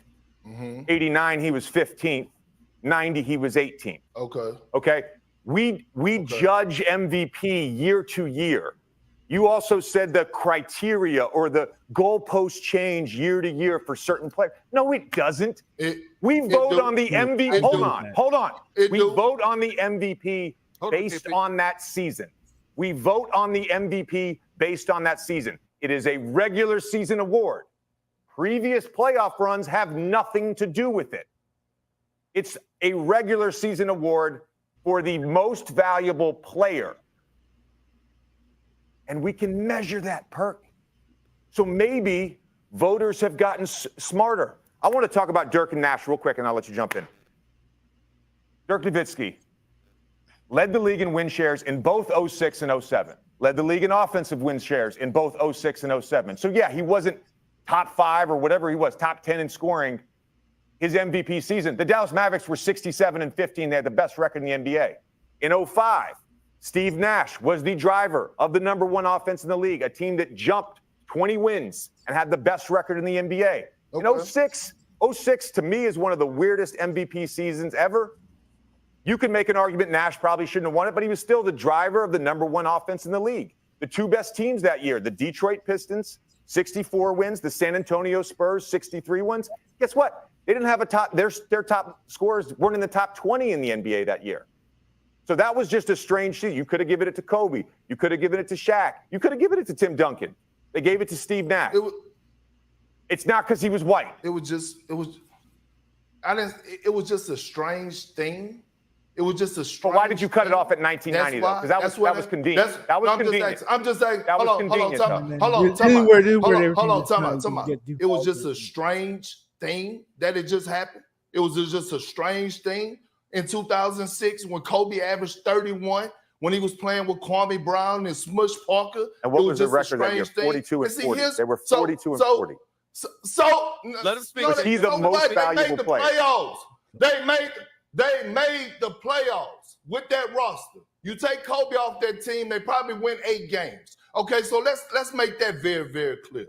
Now, since you want to talk about when I was saying and preaching about moving the goalposts, the reason I asked that question was for the simple, which he has, and there's video compilations of him moving said goalposts. There are video compilations of Kendrick Perkins using different criterias to determine who's MVP based on whatever take he wants to do that day. So, are you still with me, or you're still having internet issues? All right, I'm here. Okay. You're still having internet issues, aren't you? Yeah, I was having internet issues. But go ahead. All right. The fact that what I'm saying is I don't know the criteria no more. I don't know if it's because it's the number 1 seed. I don't know if it's the number 6 seed. I don't know how you judging it. Is we judging off of advanced stats or who's the most valuable player? You take them off this team. We don't know. But we do know this. Since you do want to bring it up, we do know this, that when it comes to MVP voting, 80% of the voters are white American. That's not 20% are others. I know that stat. If you want to talk about advanced stat, I do know that one. Now let's talk about this year. And let's talk about the stat pattern. What I said was, I'm never taking anything from when it comes down to Jokic being one of the most skilled big, if not the most skilled big to ever play the game. I'm not taking away nothing from what his IQ is and his level of play and how he's able to make others around him better. But I will give a lot of credit to the front office for surrounding him with the pieces that fit around him. Okay, that's a fucking lie also. Yeah. Jamal Murray has been hurt for a large percentage of Jokic's run as MVP. Right? Now, they have good players around him. But as someone who has seen Joker play first hand watching Joker play, he makes everybody on that team better. He makes everybody on that team better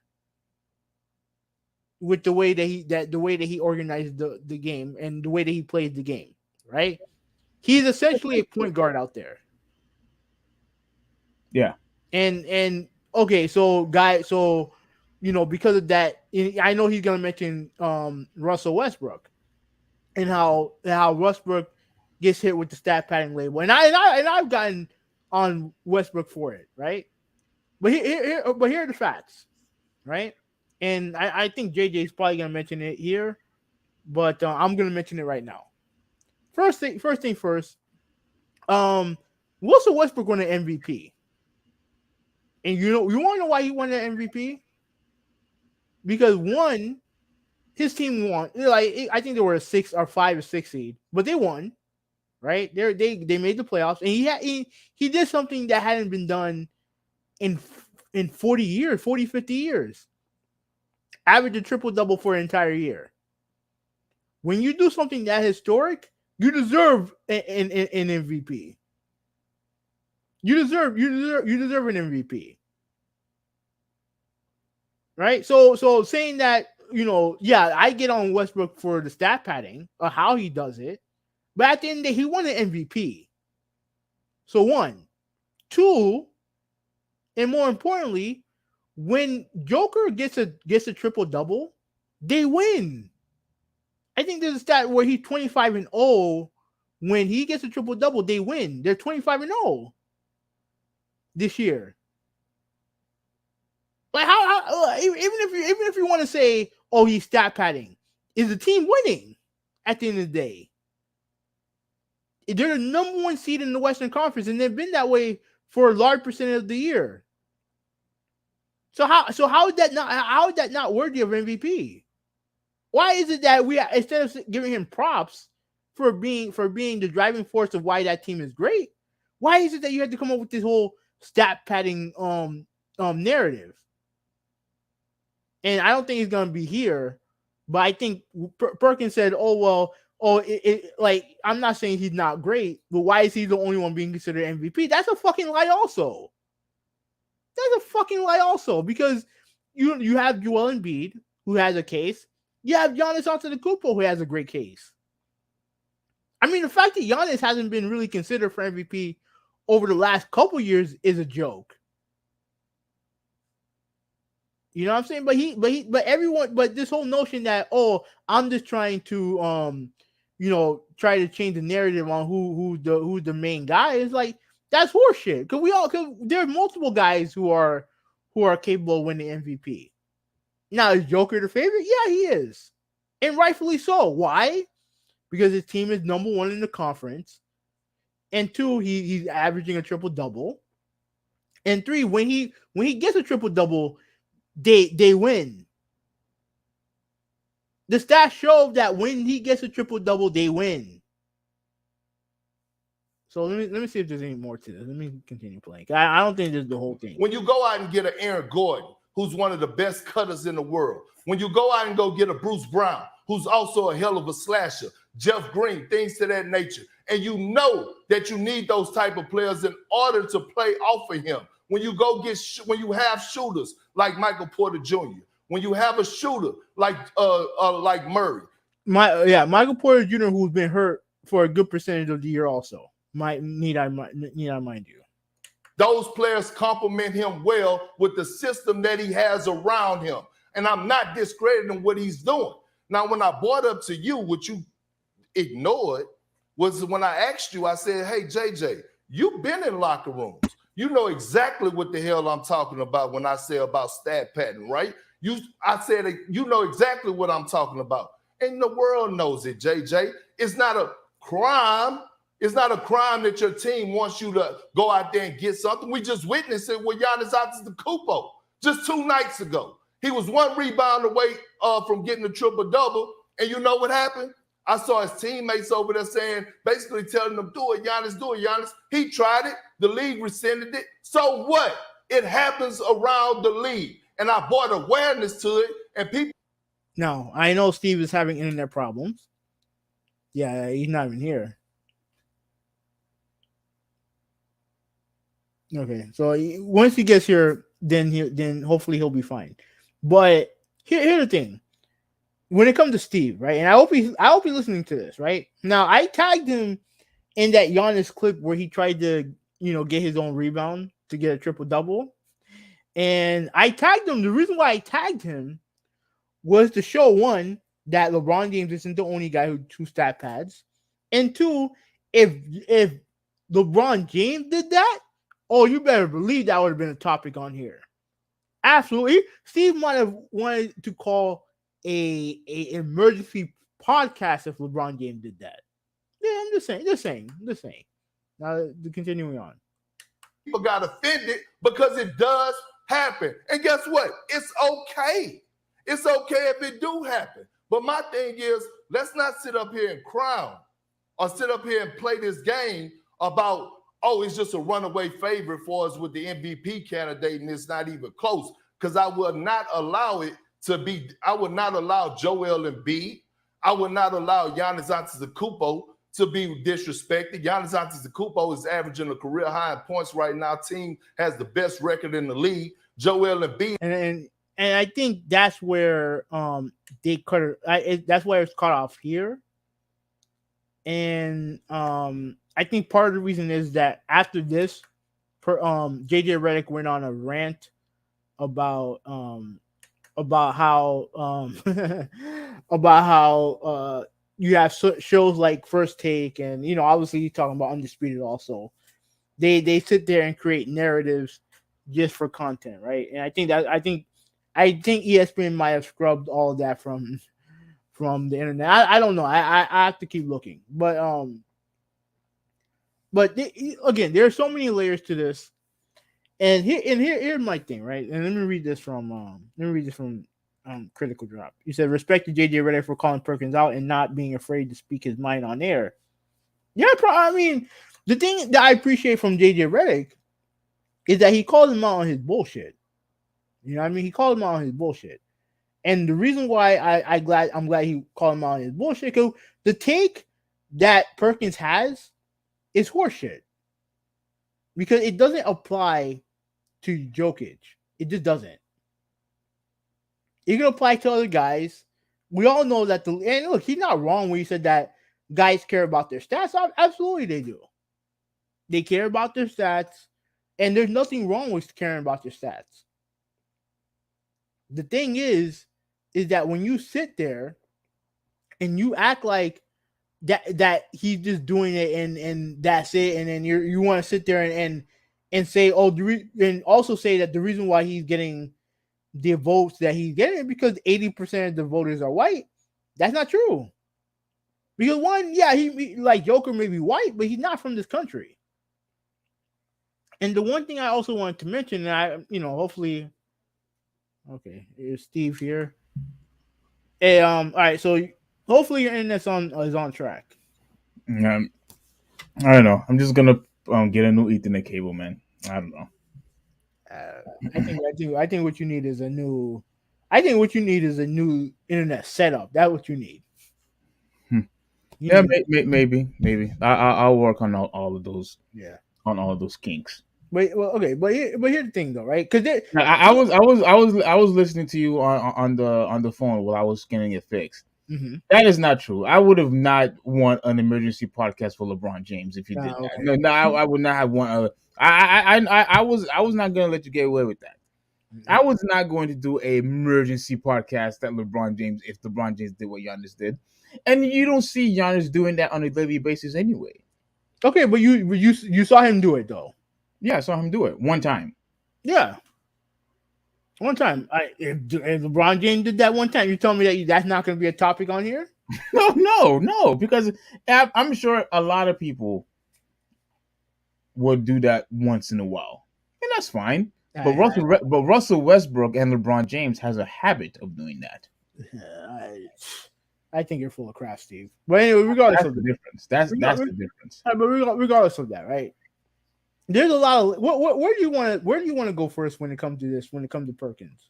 Now, okay, you're not going to like this, but I'm going to mention this once again.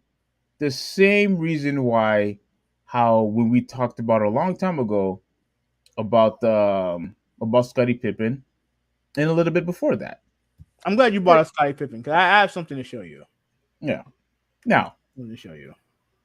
Oh, you want to show it? You want to show it to me now? No, you can continue talking. I don't know if you want me to own you now, or you want me to save it and just show you the proof and then Go ahead and own me now. Go ahead, own me now, which is I know that's going to be into something that you wish you could do. But go ahead, own me now. Like indulge me about this. Own me now. Okay. Let me see if I can find it here.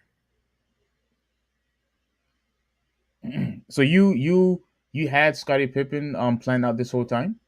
No, I'm looking at it. I'm looking at it right now because I watched a video of Scottie Pippen and his issues with the Bulls, right? And there's been issues that he's had with the Bulls for pretty much, I would probably say, since he became an all-star, right? Because everything surrounding the issue he had with Chicago had to do with getting paid, because he signed a contract a long time ago, which was like a long-term deal, which paid them, which paid him okay, but nothing like at the time it made him, I would probably say, second highest paid player in on the Bulls, right, around that time.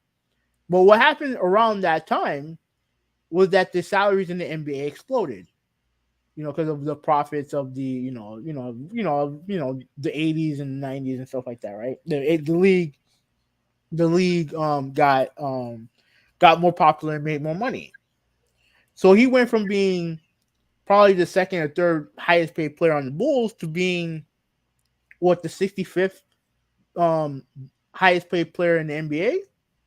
Okay. And like the fifth or sixth highest paid player in on the Bulls, right?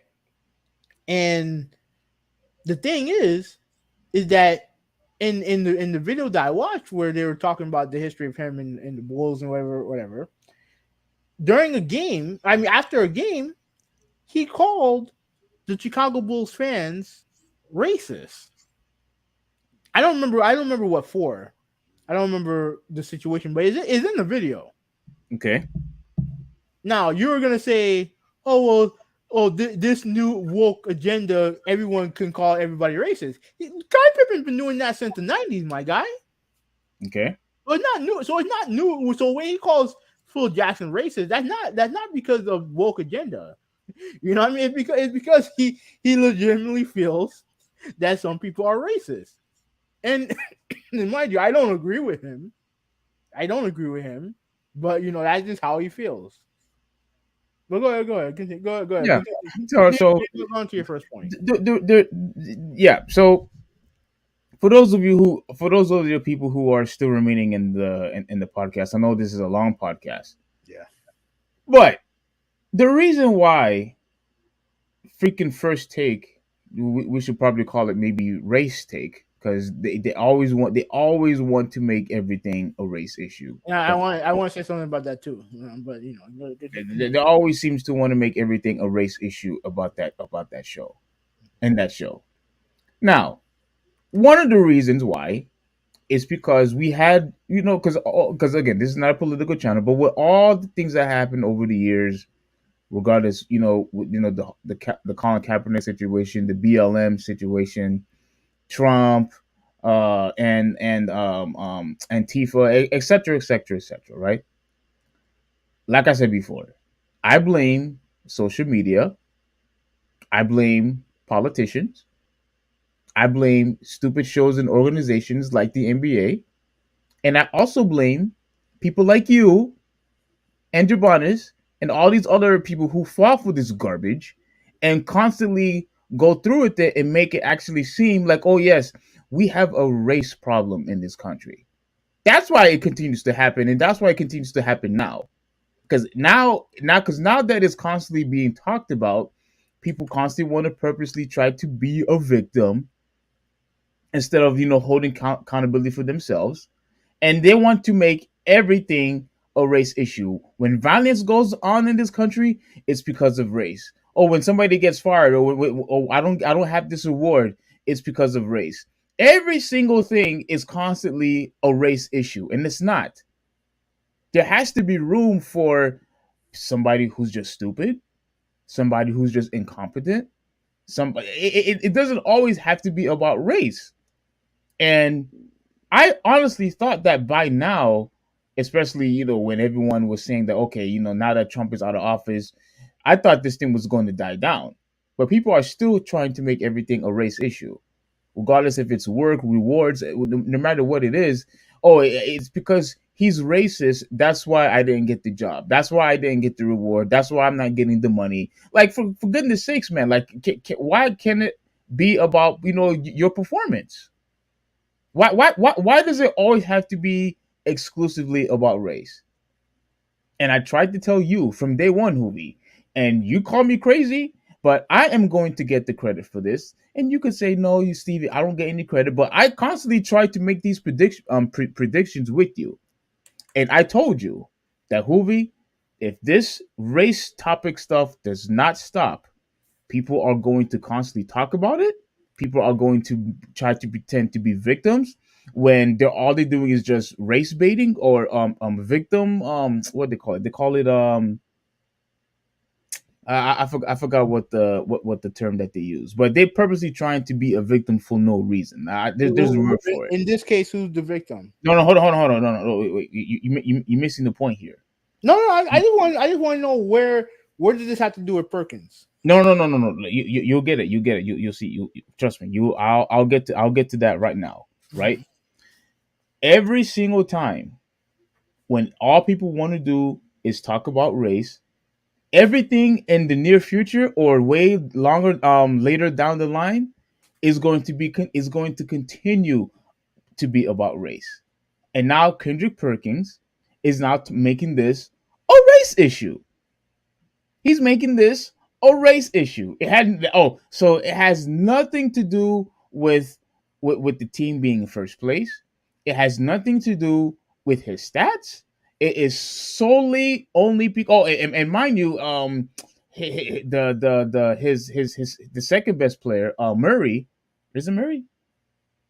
Yeah. Murray. Yeah, Murray, who's their second best player. That should validate him to be an MVP even more. But no. The reason why he's going to get MVP, it's because of race. Since day one, I've been trying to tell you, Hoovie, if this stuff continues, everything is going to be a race issue. Everything. And it continues to happen till this day. And you fell for it. I constantly tried to tell you that this needs to stop. And what did you tell me? Oh no, Steve, no, like you. And I think I can't remember if it was you or and also Riddler or Yoshi, one of you guys in the private chat back then, kept on trying to convince me that we do have a race problem in this country. But even though we have racist people in this country, that doesn't mean that every single drama or every single controversy that happens in this country, or whether it's in sports media or what have you, doesn't mean that's also a race issue regarding to that. You know what I mean? So So Kendrick Perkins now wants to make this a race issue, and look, dude, I'm tired of it because that's what First Take has been doing for the past few years. Whether it's football, basketball, whatever it is, they constantly want to make everything about race, and that's another reason why I don't watch First Take anymore. The only reason No, why we know why you don't watch it anymore. Stop we, stop BSing. no that's another reason why I don't watch Havenel. Okay. It's multiple reasons why I don't watch. No, we know what the main reason is. What's the main reason? It's Molly Carum. and the fact that they got rid of Max. There's two reasons. Yeah, and because of the race topic, race baiting, right? All of those reasons are the primary reasons why I don't watch First Take anymore. And the only reason why I knew about this is because other people was talking about it, and I was watching their videos, and I said, I watched the whole thing happen live. I don't remember what I was doing. I think I was going somewhere. I think I was going to go see my dad, right? So I had ESPN on, and I was listening, and then I hear one. I was happy JJ Redick was there to call out Perkins bullshit, and then I hear Perkins, getting loud, and then it just devolved from there. I saw it all happen live. Yeah. So you saw. Okay. Do you think this has anything to do with race at all? Yes, it does. Of Jokic winning MVP? No. But this look at the article that I have right here. Right, Draymond Green claims that European NBA players are held to a different standard is completely ridiculous. Right, so he believes that European players like Joker, hell, even players like Giannis and Embiid, I'm going to. Well, no. My bad. Those guys are African. I apologize. When you look at Joker, Luca, and I'm sure there's others too that are held to a different. And that's who he's mainly talking about. Okay. That they're held to a different standard. That they don't have the same pressure to win a championship in the NBA that a LeBron does, or a Steph Curry does, or a James Harden, or an American player has. That's what he's saying. So this whole topic has to do with race. It has to do with with ironically enough, it has a lot to do with patriotism. It has a lot to do with that, because guess what I've been hearing about, how you complain about the All-Star game being laissez-faire and all the other shit, right? About being unfair? No, being laissez-faire, being lazy, and players being lazy in the game. Yes, absolutely. The one thing that people have said that would fix the game, make it more competitive, if you do a USA versus the world concept. You get the All-Stars, NBA All-Stars, who are American, versus international All-Stars. Right? Like Giannis, Joel Embiid, Luka, those guys. And I guarantee you it will make the game more competitive. Why? Because there's a sense of, now I wouldn't call it xenophobia, but I think there is a large section of American players who do believe that Europeans and the African players don't get as much criticism than their American counterparts. And the one thing that I can say about Perkins, even though I think he's a bad commentator and an overall idiot, right? At the end, but the thing is, the one thing that he has that I can't take away from him is that he's been in the locker room before. An overall idiot. Why am I hearing myself? that was me. My bad. Yeah, that he's been in the locker room, so he knows the mindset of these players. Okay. So even though I don't agree with his statement on, I explained it, because when I don't know if you heard me, but when it comes to his criticism of Jokic, as far as stat padding, it's complete horseshit, complete and utter horseshit. Because when he gets triple doubles, they win. They haven't lost when he's gotten a triple double this year, right? And as someone who has watched him play firsthand against Miami, he makes everybody on that team better. He's essentially a point guard without the point guard body. That's what he is. That's what he is. And he makes everybody on that team better. And even when Murray, I know Murray is back, but he's missed games. Michael Porter has missed games. All the guys that he mentioned, right? Are either guys who have missed tons of games, and let's be fucking real here. Like he mentioned Aaron Gordon and Jeff Green and all the other guys. Look, you're not winning jack shit without Nikola Jokic. Let's be real here. Absolutely, not even close. So his premise, everything he said when it comes to discrediting Joker is dog shit. It's dog shit. And his claim that the league that the guys are 80% white, that's not true either. That's not true either. It's more like 69%. But even still, if I had to go when it comes to voter bias, I feel like that would be more regional than it does with skin tone.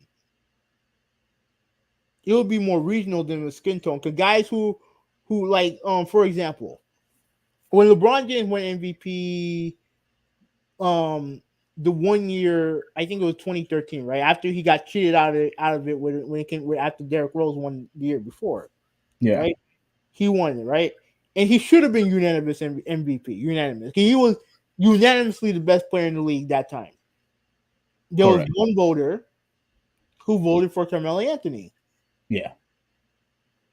And like, I mean, complete horseshit, but it is what it is. Some guys, like, do I think that guys vote? I think vote is based on probably biased towards or against for a player or against a player more than it comes to race.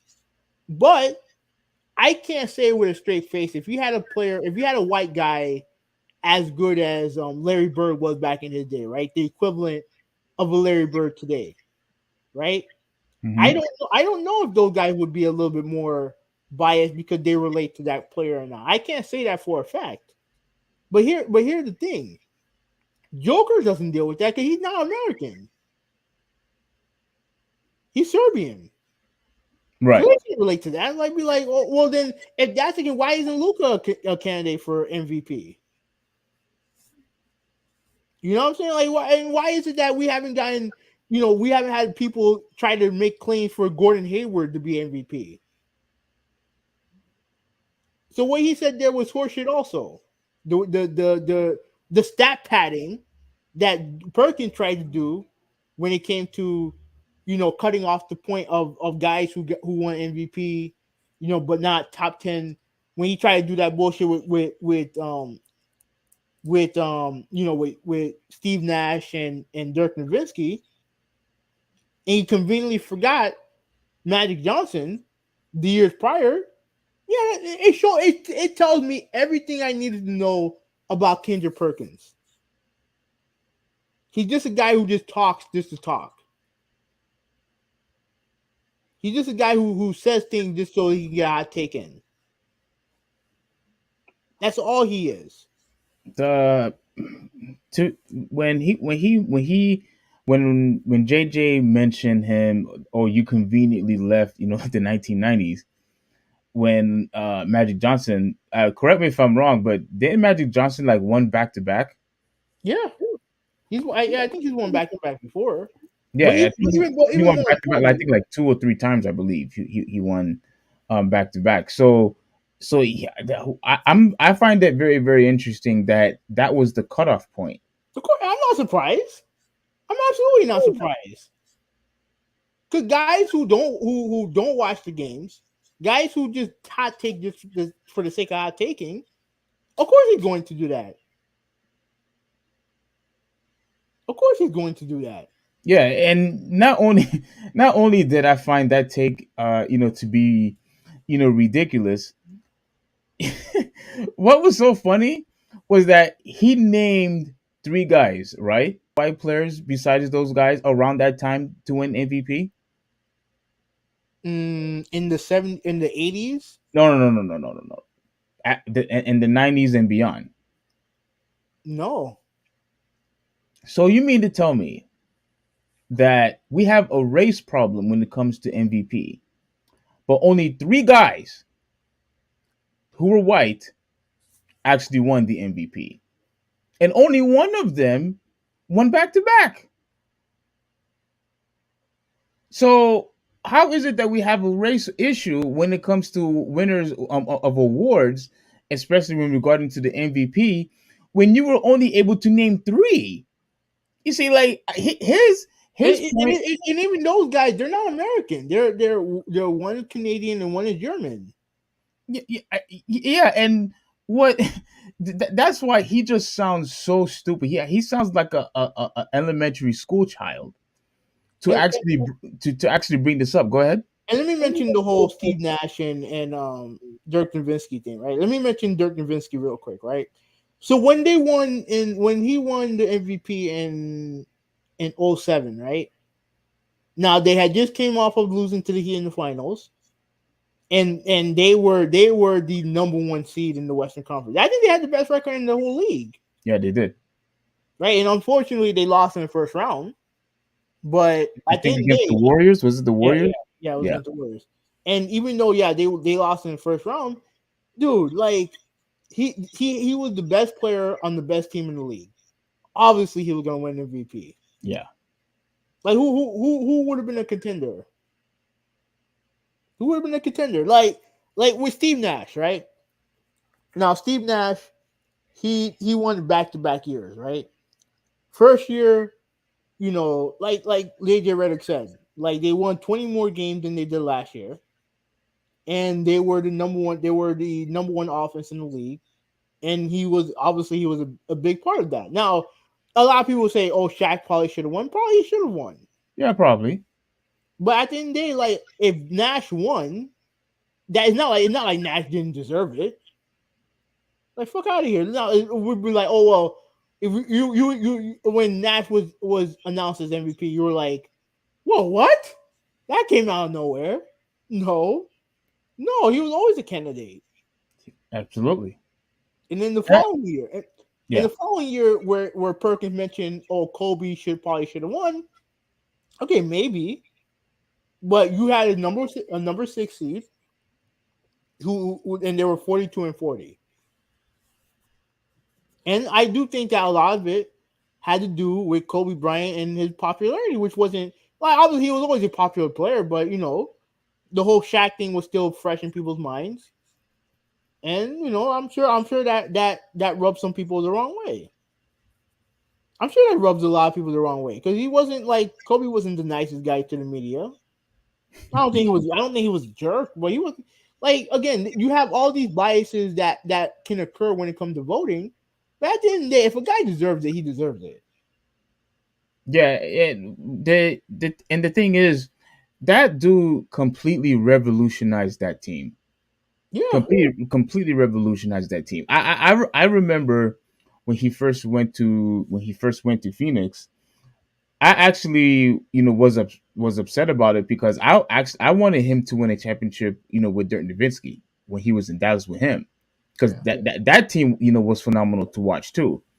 But when he went to Phoenix, all the assists that he was having, the fact that he was a great leader in that team, an excellent shooter in that team. Now people want to say, well, his defense, wasn't really all that good. I mean, granted, but he still revolutionized that team to where they were one of the best offense in the whole entire league, and they were in first place with the best record. Clearly, he deserved, to win MVP. Now, if you're saying that, oh, he shouldn't have never won back to back, Shaquille O'Neal, I mean, I could understand why people think that Shaquille O'Neal could have won. Now, people also mentioned Kobe. If I remember, I don't even think Kobe was even in the top 4 seed when when Steve Nash won the. No, they were a 6 seed. Yeah. So I wasn't like all too crazy that Kobe Bryant didn't win it. The only person that I thought probably deserved it more was Shaquille O'Neal. But even with that, he definitely, most certainly, well deserved it. Like, it's not like as if, oh, he was just a regular all-star who really didn't contribute much, and he wasn't really the sole reason to win MVP. Then I would probably understand Kendrick Perkins' point. Yeah, but he was the top candidate, regardless of race. And also, like, it's also safe to mention that you have like Jordan, in my opinion, should have 9 or 10 MVPs. Mm-hmm. 9 or 10. But you have voter fatigue. That happens. So they always try to give it to a guy who had a great year, who helped the team win, like Phoenix, right? Or not like Charles Barkley in '93.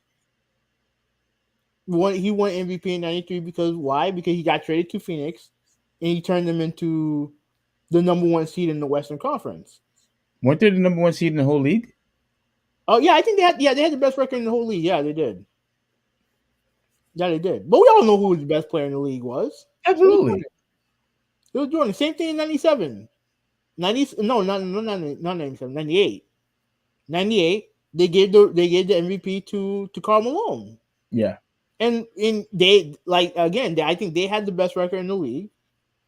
But we all know who the best player in the league was. Absolutely. We all know. So yeah, Jordan probably should have. I think he has like 6. He should have more. LeBron James should have more. Kobe Bryant probably should have more. Shaq should probably have more.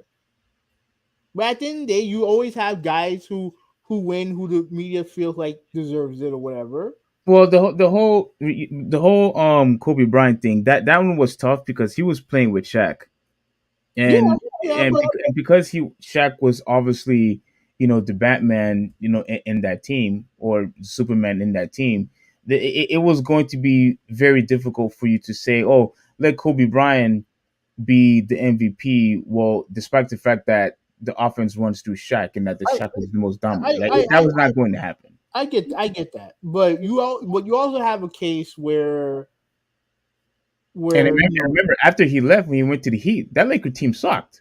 Yeah, they weren't great. But you look at situation when it comes to Shaq, right? Where he wasn't MVP all those years he was in LA. I know one year they gave it to. I know Iverson won one year. I know Tim Duncan probably won one of those years. You know what I mean? Like it happens. But to me, I think my biggest problem with what Perkins did is that he tried to skirt around the issue without saying what it was. Yeah. He's like saying, "Oh, trying to be coy about it." And he didn't have any information correct. If you want to talk about race, then okay, fine. But come with some fucking facts at least. Right. Everything he said was wrong. Like Joker stat padding, he's wrong. And saying that the voters was 80%. That's 100% wrong. Matter of fact, I didn't know this until later on that they had to apologize for it. Did you see that? Yeah, they did. I think. Let me see if they have the video here. They actually had to apologize. Now here's the thing that I'm worried about. Now, I don't think Kendrick Perkins is going to lose his job. No.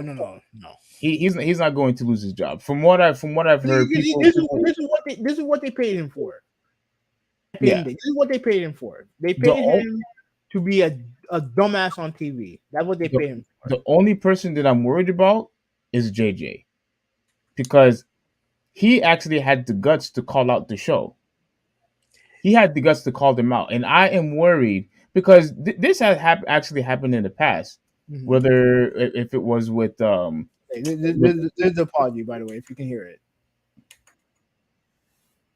No, I can't hear anything. You can hear it? No. Whatever.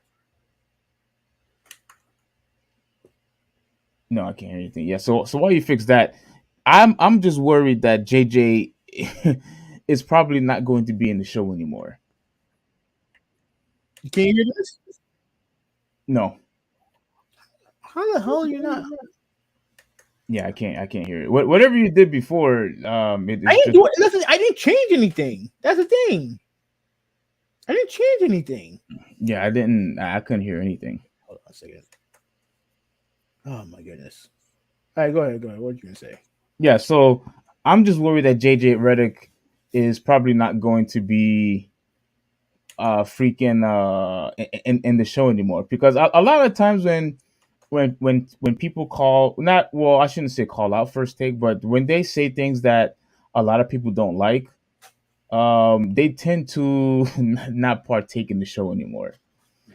I've heard stories think like that. I think I might have seen him on the show today. I think I don't know. I don't know. I don't really keep up with First Take, but I hopefully I don't think he will, because at the end of the day it was good TV for them. Mm-hmm. It was good TV, and as And long it caused a lot of controversy. So Yeah. many people was talking about it. Yeah. and that's the most important thing for them, causing controversy. So I think he'll be fine. But let me see if we can hear this. Here from yesterday's Much show. better. Much The better. implication, what you are implying, that the white voters that vote on NBA are racist, that are they favor white people. You I did just not- said that. I You did yes, not- you did. I Yes, did you did. not- I did Yes, not- you did. That I is did exactly not- what you I did implied, I Kendrick did Perkins. not- That is I did exactly not- what you implied. I did Secondly, not- hold I on, did- hold on. I did not call. I stated the facts. I stated the facts. And you're not about to sit up. We and all act know like what it's you something implied the more other than day. that. We all I know just what you stated- implied just now. Hold on. I stated it's the facts. It's the facts. It's the facts. Okay.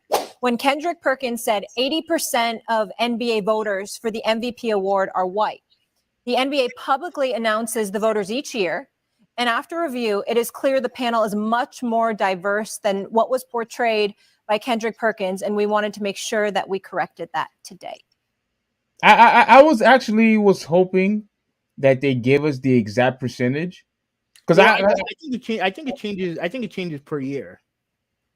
I think it I changes. thought the people who vote are the exact same people.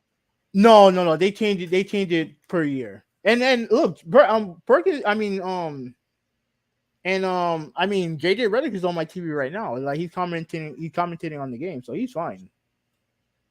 Oh, he's commentating on the game. Okay. Yeah. Okay. So Okay. he's fine. He's fine. Okay, hold on a second. Let me. All right, hold on. Malta, I'm gonna try to play this near the end of the show, because we obviously, we're approaching 4 hours. So let me do this before the show's over. All right. So I got you, bro. But anyway, go ahead, continue. Yeah. So to me, he is wrong, and Kendrick Perkins, he should know better than that. I mean, you adult. Don't start acting like a child. I think man. you're giving him too much credit. Me? Yeah. No. Saying No. that you know better. Yeah. Well, yeah. He should know better, and he just sounds like an idiot on TV. He sounds like a plain idiot on TV, and I actually was hoping that we would get more stuff like this. Like, I know what's his name? Sometimes he'll call out Stephen A. What's that black dude's name? Does he I wear know. wristband? Yeah, he usually is with Max in the early morning. Oh, Yeah. talking about Jason Williams. Jason Williams, yeah. So he'll do the same thing, especially if it's a race issue. No, but he that's fine. But he does the same bullshit that Perkins does also. Oh, he does. Yeah, well, like the whole thing about like when when it came to Kyrie Irving, right? And he's like, "Oh, I find it interesting that this and this happens and all that bullshit." Like, I don't care. I don't give two shits about what you find interesting. Tell me what the fuck you mean. Oh yes, I remember that. Yeah, and Perkins did the same thing with the white thing, white black thing. He did the same thing. Yeah. Okay, never mind. I was gonna give him credit. He just got a demerit. that's what he got. But okay. Yeah. So overall, clearly Perkins doesn't know what he's talking about. And look, the only thing that he will probably, I probably will give him some leeway. If you want to question Steve Nash's second MVP and you think that Shaq should have gotten it, we could debate about that. But even with that, it still doesn't make it a race issue though. If you want to question Steve Nash winning the MVP back to back, I'm okay with that. But don't make it seem like he won it because he was a white guy. I just get the hell out of here. I just think it doesn't apply here at all. I just don't think that based on the information, it don't apply here. Yeah. It don't apply here. Now again, like we don't have a great American white player in the league. So we don't know how that, who? Oh, you said American. You said American. Yeah, American. Oh, okay.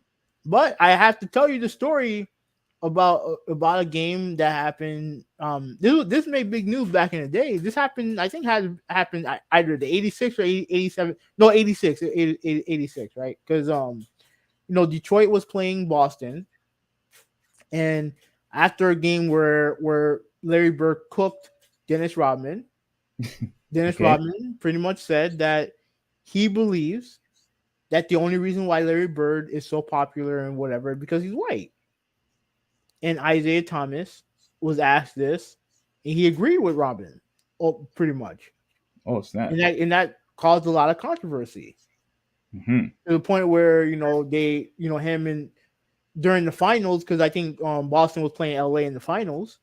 They had like this press conference, and they pretty much talked about what was said, and Isaiah. I don't know if Isaiah outright apologized, but he was remorseful for what was said and all the other stuff, right? So it happens, Right. it happens, and I understand back in the day the race tension was a lot more prevalent now than it. Well, I don't know. It was a lot more pronounced back then than it is now. Even though I do think we do have a race issue in this country, I don't agree with you there, but I do think we do. But but let's not go too political. But I was gonna respond, but let's move on. Yeah. But here's the thing though. Now Draymond Green, I do want to get back to this, right? Because we all know Kendrick Perkins is an idiot. Like fuck him. But when it comes to Draymond Green, right? Him pretty much saying that European players have a different standard than American players. Do you think that's fair? Yes or no? No. You don't think that's fair? You think all players should be held to the same standard? Yes. I disagree. I actually disagree. Let me tell you why. America, I know a Canadian created the sport, but basketball is our sport. We are the number one country when it comes to basketball. Okay. Right? And if you have a guy from Africa, if you have a guy from Europe taking over and being the best player in the league, a lot of people in the media feel like you should take that personally.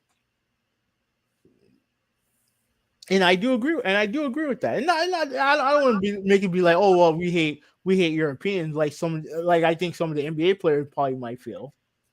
But I think that you should hold pride in the fact that we as a country have the best basketball team. That should be something that you should be prideful of.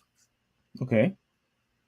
You know what I mean? So yeah, are you held to a different standard because you're American? Yeah, you are held to a different standard because we are in the country with the best league, and we should have the best players. And you should feel kind of way about the league, about at least having that pride in having the best players in the best league. You should have that pride. So yeah, if you held to a different standard, because we all know that America should be number one in basketball. Like in the Olympics every 4 years. We don't really care about basketball in the Olympics, but if we lose, we're gonna get pissed. Why? Because we should have the best. Since we have the best players, we should have the best team. Period. End of story. It don't matter if we care or don't care or whatever. You can't lose, and you can't lose. Well, I mean, I'm glad that you mentioned the Olympics, but that happens throughout all the sports though. When it comes to the Olympics, like people make it a huge deal if we're not winning. I think I understand what you're saying, but when it comes to like hockey, I don't expect American to win in hockey. That's a Canadian sport. Mm-hmm. So they have and obviously we're good at hockey. We're very good at hockey, but we're not a hockey nation. Also, you're saying American hockey players can't compete internationally? No, they absolutely can, but we're not. We don't have the best players though. By and large, you can make an argument that Canada does. Okay. But if they don't win in let's say I don't know if Olympic is the right the right event. Yeah, Olympics. If they don't win hockey in the Winter Olympics, yeah, that's a failure for them. Winning silver is not it's not good enough I agree. when it comes to them. Like, and the same thing when it comes to soccer. Like, there's always a huge rivalry between the European teams and the South American teams, because those are the only teams that's won the World Cup. Either a team from Europe or a team from South America. And that's it. Yeah, and there's a rivalry there. And the same, and you could say this, I'll phrase it like this because I think it's better. There is a rivalry between the United States and the rest of the world when it comes to basketball. Ever since the '92 Dream Team, right? The world has progressively gotten better at basketball. You know, you look at France, you look at Spain. Even in the next 15, 20 years, you're gonna have to look out for the African teams, like Nigeria, and other African teams like that. Like, the world is getting better, and as a league, you know, you can embrace it from a league standpoint, but when it comes to the American players, you have to take that in as a challenge. Yeah. You have to at least have some type of national pride. Not to say hate. We hate these guys. No, we don't have to go that far. But show some national pride. Yeah, but to your original point though, they still play for, even though they may be international players, they're still playing for, you know, the NBA, which is an American league. Yeah, So yeah, but you know, the league is full of the best players in the league, of the best players in the NBA. Yeah. And if the best player in the NBA is someone who's either who's foreign, I think is a great thing for the league. But you know, like, if you're an American player, you have to take that as something to where you could you have to challenge that. You have That's to challenge that because you know, like I said, it's a pride thing, national pride. You know what I mean? Same thing when it comes to America and Mexico when it comes to soccer. Because soccer is a national sport in Mexico. Not that here, but lately we've been beating Mexico. And I guarantee you, Mexico, they're not happy about that. They're not happy about that. Yeah. The fact that we did better than them in the World Cup this past year. They're not happy about that. And again, it's not a hatred of other country thing. It's a national pride thing. That's just how it is. So okay. I mean, we don't have anything else to say about Kendrick Perkins, dumbass, do we? No. Like that dude, he's just that was just, like I said, that was just an awful take. He needs to be. He should have been the one to apologize, not Molly. As much as I, you know, freaking don't like Molly, and I still think we need somebody better. So I still think what's her name is still far better. Oh man, I forgot her name now. She used to be. I mean, I think she's still in the WWE or TNA. I know who you're talking about, but she's not there anymore. Oh, she's not in ESPN no more. No, she's not at WWE no more. Charlie Haas? Not what's her name? Is it Charlie? Charlie Arnett or something like that? Yeah, that, I mean, first off, she's gorgeous, and I think she does a far better job. But anyway, I'm, as much as I don't like Molly, she shouldn't have been the one to make a detractment or be apologetic about it. Kendrick Perkins should have been the one to apologize. Yeah, he's the one that made that stupid claim. He should have been the one to apologize. Like, similar how when they forced Jalen Rose to apologize when he wanted information about that chick and Emmanuel Udoka, when he pretty much called the lady out saying, "Oh, we need information about her." Immediately later, they told him to apologize. So why in the world Kendrick is absolved from that? Like, come on, man. But anyway, go ahead. All right, let me play this. I know Malta wanted me to play this, so let me because JJ Redick, like, Perkins, not the only guy he pissed off this week. Like, JJ Redick, he has a tendency to piss off older players. You know what I mean? So I don't know. Let me play this. Let me play this. Who You just hear it? recently retired, Yeah. said that Bob Cousy played against firemen and plumbers, and Bob came on and wasn't too pleased. And you played in that era, and those guys set the table for us to be where we are today. And I was just interested in your thoughts on comments like that about your generation and the generations that paved the way. Well, obviously the game is completely different. The athletes are completely different. And I know JJ just a little bit. He's a very smart kid and everything. But tell me what his career looked like. What did he do that determined games? He averaged what? He averaged 12 points a game in the league. Somewhere along the way, numbers count. At that point in time, the players aren't what they used to be. JJ certainly wasn't going to guard the elite players. And so you can nitpick anyone. And I'm not, the only reason I'm talking about him is because he was not an elite player, but he was a very good player. But he had a place on a team because of his ability to shoot the ball. But those players at that era, and again, that was when I started to see the difference in athleticism. My era, I was an athlete way before my time. I had a huge vertical. Probably no one in the league was much faster than me. And certainly the competitive part of it, I would put myself among any player that played the game today also.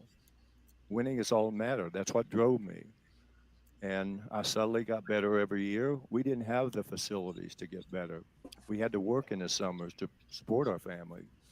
But AJ should be very thankful that he's made as much money as he's made. And Bob Cousy, who I played against a couple of years, not very long, I just think it's very disrespectful myself. That was what Multi wanted to play, because he had made a comment about older players, and it was more about this idea. Like, I know he had an argument with this guy, not Vince, Mad Dog Russo, about Chris Paul, and Russo was saying that Chris Paul isn't a top point guard because he didn't win a championship, and he brought up all these old guys like Cousy and all the other stuff. And Redick pretty much said that, well, Cousy played with like plumbers and all these other guys, and this was pretty much Jerry West responding. So, I mean, what Jerry West is just speaking a whole bunch of facts. He is, but I also understand where I do understand where the older guys are coming from, because like I said before, the money that they were making, they couldn't just play basketball and that's it. They had to do other jobs to support their family. They had to do other things to support their family. They weren't making, remember, they weren't making the money. Even to their time, they weren't making the money that they make now, where all you really needed to do was just play basketball. They weren't playing. They weren't doing that back then. They didn't have the luxury. So yeah. So I understand. I like you. What you said is what JJ Redick said is true, but I do understand where the older guys are coming from, and that's something that I originally didn't think about. But when he said, and I heard other players say this too, and Jerry Russ wasn't the first guy to say it, but it does make sense. It does make sense because like I said, to play under the circumstances that those guys played in, like you're looking at the Bill Russells, the Jerry West, a lot of the old guys, very different circumstances than what guys play with now. Yeah. So yeah. So let me read some comments before we get to our last topic. Chris says that USA versus the world would be dope AF. Just the idea is exciting. Yeah. I think that would, now that I'm thinking about it, I think that would be a good idea. and I'm pretty sure the players, international players, would definitely play their hardest, to beat the American players. So I think the American players, the NBA players, wouldn't have a choice, but to play hard against them. Yeah, that would be nice. I don't think it's going to happen, but that would be nice. I actually don't think it's. I don't think that's that far fetched. My only problem is that I don't want the All Star game, the selection of the All Star game, to be diluted. Because here's the thing, like I don't want guys who are just there just because they're international players, right? And they're not All Stars. You know what I'm saying? Oh, I got you. Yeah. Yeah. Like I want if you're gonna pick All Stars, they have to be guys who actually deserve to be All Stars. Yeah, And yeah, yeah. since you have more American players, there's a higher chance they'll be All Stars. It just has a higher percentage. Yes. Like I know hockey did this years ago, but they have the luxury to do it because like obviously they have the most Canadian. I think the most guys in the league are Canadian, and then you have American, but they have a wealth of talent that go into that league all throughout the world. So they can do that. I don't know if the NBA has enough of a talent pool internationally that would justify the All Star game being that. Mm. So yeah. So Malta said, "Who's gonna win MVP this year?" It's tough. Yeah, it is tough, and it goes counter to what Perkins said. But to me, I think it's Joker. Um, I do think it's going to be Joker as well, but something is telling me because he has already won. Yeah. They might give it to Joel Embiid, which wouldn't upset No, it me wouldn't. at all whatsoever. It wouldn't upset me. It wouldn't upset me either. And the funny thing with Joker is that when you look at the 2 years that he won prior, the first year he won, it was that weird. I think it was 2000. Was that no? Was it 2000 or 2001 where like seemingly every top player got hurt? Oh, And, really? yeah, and he was really the only one that didn't really get hurt. So he won pretty much because he stayed healthy. That's why. Yeah. Second year, they gave it to him. There was a big argument between him and Joel Embiid. But he won. You know what I mean? And you can make an argument that Joel probably deserved it over him that year. But this year, this year I think it's Joker. Oh, you think it is Joker and like by a mile, pretty much. Yeah, I think if there was ever a year that he deserved to win, it would probably be this year. Okay. I still want to say I probably give it a slight edge to Joel Embiid because he is averaging more points than Joker, I believe. Yeah, absolutely, yeah. And matter of fact, I think he's either number one or number two. It's either him, Lillard, or Doncic. I don't know the exact order. Yeah. But I know for a fact Damian Lillard is like he's up there. But I think Joel Embiid is number one. So I would still probably give it to him, especially since I think they're gonna get tired of constantly giving it to Joel because he already won two already. And if not, then hey, give it to Giannis. Look what he has been doing. Yeah. Do you have a problem with Giannis winning it? No, I don't at all. Like the idea that Giannis has been kind of like out of loop when it comes to MVP voting makes no sense to me. Oh, okay. Makes no sense to me. I think the reason why is because he won the 2 years, but his team didn't win a championship. And it seems like ever since he won a championship, they still haven't considered him to be, MVP candidate. And a lot of it is I think a lot of it is voter fatigue. Oh, okay. Yeah. So Moto said that Shaq only got one MVP. I don't get it. Yeah, he's only won one MVP in his career.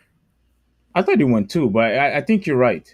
I think you're right. I think he's only had one. Yeah. Yeah, I think he only has one, which is it is surprising. But when you look at all the people who won over the years, it's kind of it's difficult to take it away from them. Like all the years that Tim Duncan had won, or well, again, you might want to argue the one with Steve Nash, But as far as everybody else that won MVP prior to Shaq or after, it's kind of difficult to take it away, except the one for Steve Nash. Yeah. So he could have won one over Duncan. That's Wow, I don't know. I don't know about that one. I mean, I think he's always had better numbers than Duncan. I feel like he's always had. I think he's always had better numbers than Duncan. But Scoring wise, yeah. Multi said it's not a race issue; it's a skills issue. exactly. Yeah, when it comes to what? Yeah, when it comes to what? Well, I don't think I don't even think it's either. I think it's when it comes to Perkins, it's a dumbass having a dumbass opinion issue. You give a dumbass a take, and he's gonna go nitpick stats that don't go in his favor, and he's just gonna act like he's just gonna be a dumbass. Well, the reason Thomas agreed with Robin was only to have his teammates back. Yeah, that's true. But he's the only one that he's the only one that had to be up there in the conference, in that press conference. He was the only one that was there though. You know what I mean? Like Robin wasn't gonna be up there. All right, so Chris says that Joy Taylor is good. Yeah, local girl. Yeah, she's good. And let me tell you, Chris, I'm glad you said that because here's what some people usually say when it comes to when it comes to some of these ladies, how they are only there for eye candy and eye candy only. And in my opinion, that's what Molly is. Now I don't find her attractive. I know Hoovy does, but I don't find her attractive at all. But the thing is, though, if you could find somebody if you want to find someone who's really attractive but actually know what you're actually talking about, like Joy Taylor, I'm telling you right now, everybody falls head over heels with Joy Taylor. I find her to be the best out of everybody. I think she's better. Clearly, she's far better than Molly. I think she's better than what's that chick's name from crap. She covers the NFL now. She doesn't cover the NBA anymore. Crap, what's her name? Yeah, I don't know. Oh man, damn. Oh, crap, I can't remember what her name is. But Joy Taylor, to me, she's the number one in my book. She's number one. You can't ask for anybody else better. Joy Taylor actually know her stuff. Well, go ahead, movie. All right, Malta asks, "Hey Steve, who would win in a one-on-one? Candace Parker or some bum off the street?" Well, it will. Well, I mean, it would depend. Like if it's a guy on the street that knows how to play basketball, then yeah, I'll pick him. But if it's just some random dude, of course I'm picking Candace Parker. Okay. But they've showed videos. They've showed videos of just regular basketball, not basketball players, but just regular people who play basketball for a living. In the street, like they showed videos of them actually outperforming WNBA players. So I know who doesn't like that answer, but that's fine. No, I don't care either way. That was so foul. Jerry West called JJ Redick the fireman and plumber of his era. I mean, technically he was. I mean, JJ Redick was a good player. Now I do wonder. Was he an all-star? Has he ever been an all-star? No. All right, so keep quiet. Well, guess what? West is a Hall of Famer though. But let me ask you a question: If you take JJ Redick and you put him back in those days, would he dominate? No. Actually, I think he would. No. If he had the same, let's say if he had the same body type, everything, but you just take him to 1960, whatever, I think he absolutely dominates. Because physically, he'll be either near Jerry West or better. Physically, if you take, just like if you take Michael Jordan, and you give him all the advantages of current NBA players, he'll be either number one or number two in the league currently. No, there is no number two. He'll be number one. Period. Okay, I don't want to get into that argument again. Thank you. He'll be. I know how you are. I know how you are. With He will be number one. Now let's move on. He'll be number one. Joshua's in the chat. How you doing, bro? How you doing? What's going on? Better late than never, man. Better late than never. At least you came you arrived for at least one more topic. Okay. While there is voter fatigue, Joker is averaging a triple double. Yeah, and more importantly than that, every time he gets a triple double, they win. Every time he gets a triple double, they win. And they're the number one seed in the league. Well, as great as the triple double is, many have said that it's been diluted because of Westbrook, and that people really don't are having this nonchalant type of attitude. I think triple doubles. I think the triple double.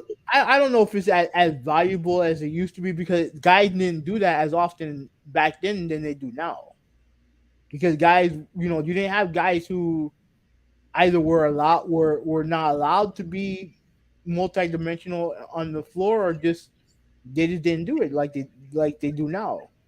So I think that part is diluted, but ultimately, to me, the part of him averaging a triple double is not important to me. What's important is him being so good that he can affect the game in multiple ways without like Perkins kept saying, "Oh, he only had like 8 shot attempts." The fact that he can be effective without shooting the ball is a great thing.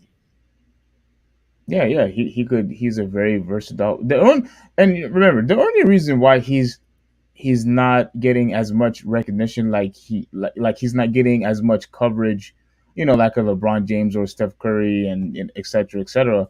Hey, and I agree with some of it where they say he's just not a very, exciting player to watch. No finesse or whatever. Like people compare him to Tim Duncan. And I'm not gonna lie to you. Like, was Tim Duncan like a very entertaining player to watch, like a Kobe Bryant or a Wade, a Shaq, etc.? Like, no. Was he as much entertaining to watch as a Steve Nash? No. Dirk Nowitzki? No. But I mean, but at the end of the day, though, like when you actually pay attention to his actual skill set, I mean, he's fine. Like he did a phenomenal job, in the league. And I think what Jokic is doing, yeah, it may not be as exciting as LeBron James.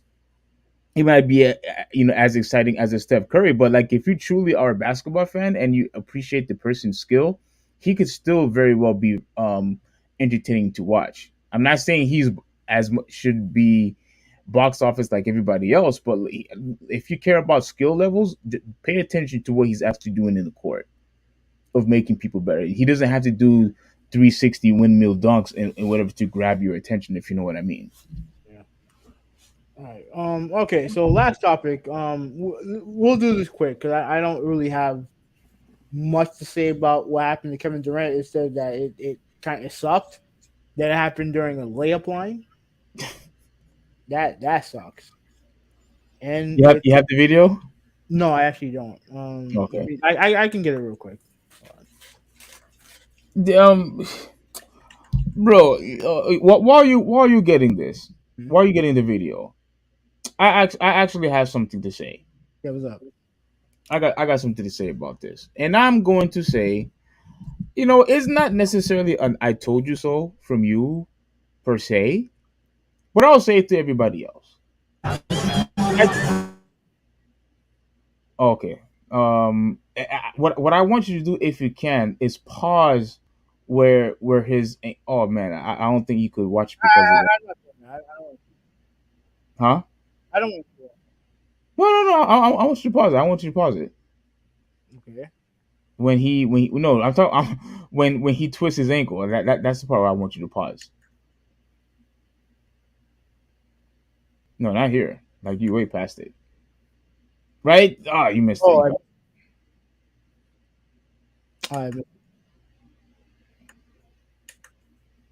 Oh, okay. I mean, I wish there was a much better close up or whatnot, but this is very important. Like, I wanted to read the article, but we're man, this is a long podcast. Here's the thing, right? Do I feel bad for Kevin Durant? Yes, and this is an unfortunate event that happened to him and whatnot. But here's what I want to say to you and to everybody else. This is just more and more proof based upon of what I've seen what happened with Kevin Durant, based of what I have seen what just happened with Zion, what I saw with Steph Curry, etc., etc. Everybody want to talk about all this load management nonsense. Let's rest players. Let's rest players. Oh, no back to backs. We got to protect the investment. We got to protect our assets. And yet, players are still getting injured. My point is, all this player management stuff, all this resting players, clearly is not working. It's not effective.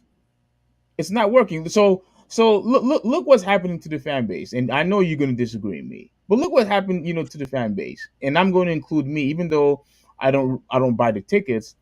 Here's what's going on here. You had fans complaining about players sitting down and resting, and now after all the time where you're talking about no playing back to backs, etc., you still end up getting hurt anyway, which means fans are still not going to be able to watch you play. You're still not going to be able to watch you play. And again, no, I'm not blaming Kevin Durant for this. I'm not saying that he's all at fault or whatever, but this is just another prime reason that all this load management nonsense that everybody's talking about is not working. Because any type of injury like this could happen to anybody. Like Zion is well, how old is he? Like what, 23, 24, maybe younger? Yeah. And he is still constantly getting hurt, and he barely played last year. He's only averaging like 20 games, like 20, I think it's 20 or 23 games. And after all of those injuries, after all the times Zion has been resting, he still gets hurt. After all those times that Kevin Durant was resting, healing from his Achilles injury, he still gets hurt. After all those times, now I'm not going to really put LeBron James and Chris Paul into this equation because those guys are getting older. I understand that your crap. What's that thing called? Man, what in the world? I'm forgetting so many things today. You know how they say when you're past 26, crap, your testosterone, your testosterone levels decreases whenever the older you get, so you're more prone to injuries. Like I get that. So I'm not really going to put LeBron James and Chris Paul into the situation. But as far as all the young guys, this is more proof that even when you rest players, they could still get hurt. Nothing happened to Kevin Durant regarding this injury. He's just doing warm-ups, and he gets hurt anyway. So where's all this load management talk? Kevin Durant is an older player. He's 34. Oh, that's right. He's 34 now. Yeah, he's 34 now. I guess you're right. Okay. And then you mentioned Zion, right? When he comes back, you think he's gonna play back to backs? No. Why? Because he's injury prone. Like, he's injury prone, and so they're going to be cautious with him because at the end of the day, they want Zion to be in the playoffs, to play in the playoffs. That's why they're being cautious with him. And players who are injury prone they're going to be more cautious with, because at the end of the day, it is an investment. They are spending lots of money on these guys. So again, I mean, we can make an argument over load management and all the other stuff. But at the end of the day, this is what the teams are going to do. And the injuries, and I think Luka's hurt right now. I don't know if he played today or not, but he's hurt. Again, this is what these guys are. This is what the teams are doing, and I get it. I get it. People want to see their players play. I get it. But these guys are going to get hurt, especially and look, all the popular players in the league right now. At least there's a large percentage of the popular players in the league are older. Like Steph Curry's older; he's 34. LeBron James 39. You look at like Kevin Durant, 34, and then you look at guys like Kawhi Leonard, who I think he's playing, but like I said, they're going to take it easy on him when it comes to like days when he's playing or whatever, because at the end of the day, they want him to be there for the finals, for the playoffs. That's when they want him there for the playoffs. So again, I know the league are trying to find ways to get you guys to play more games. I think there was an idea where the NBA and NBA PA are saying that players will not be eligible for certain awards if they don't play a certain amount of games. That's already happening now. That's why they want to bring it up as a topic. That's already happening now. Wait, no. Was it awards or was it something? No, it was awards. Like was you awards. will not be qualified for on awards if you don't play a certain amount of games. They just didn't tell us how many games you have to partake in. They didn't tell us, which is stupid because I think you need to address that immediately. But maybe they want to wait and think of a proper number for NBA player to play. Yeah, and look, I get your point. Like you have these load management, but guys still get hurt.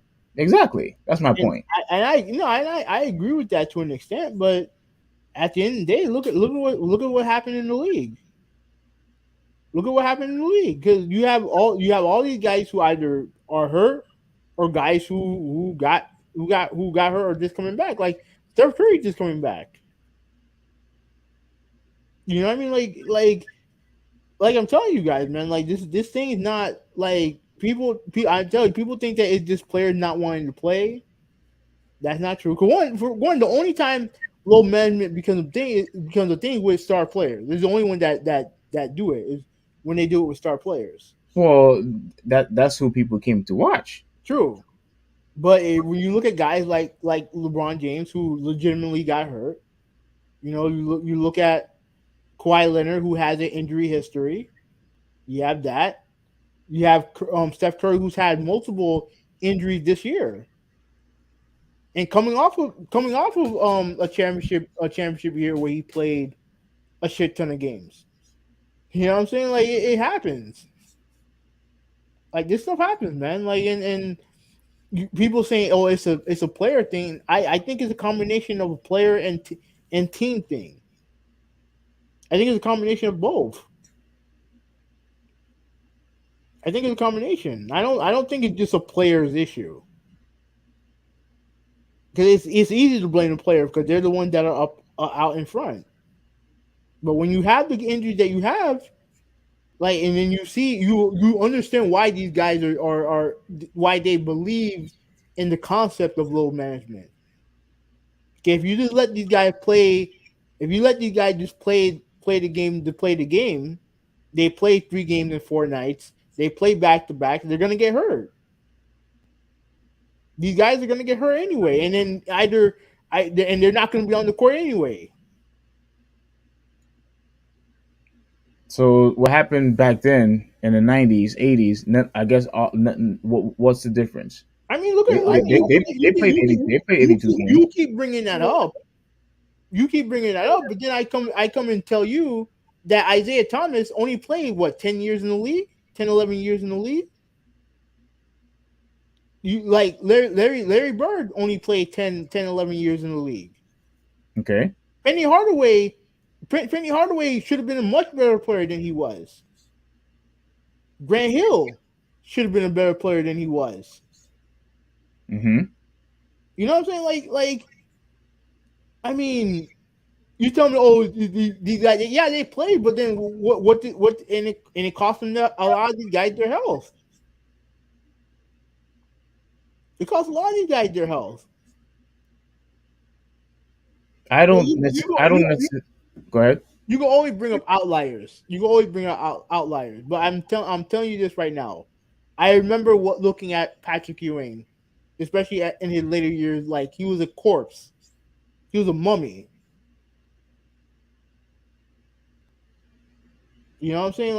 Like to me, like guys are going to get hurt, and there's a reason why. The reason why they do the low management thing so that they can avoid these catastrophic injuries. Then stop having 82 games if you're going to just constantly low manage, if that's you're going to be your solution to not have people play. I I think they should. I think they should shorten the season. I actually think they should. I think.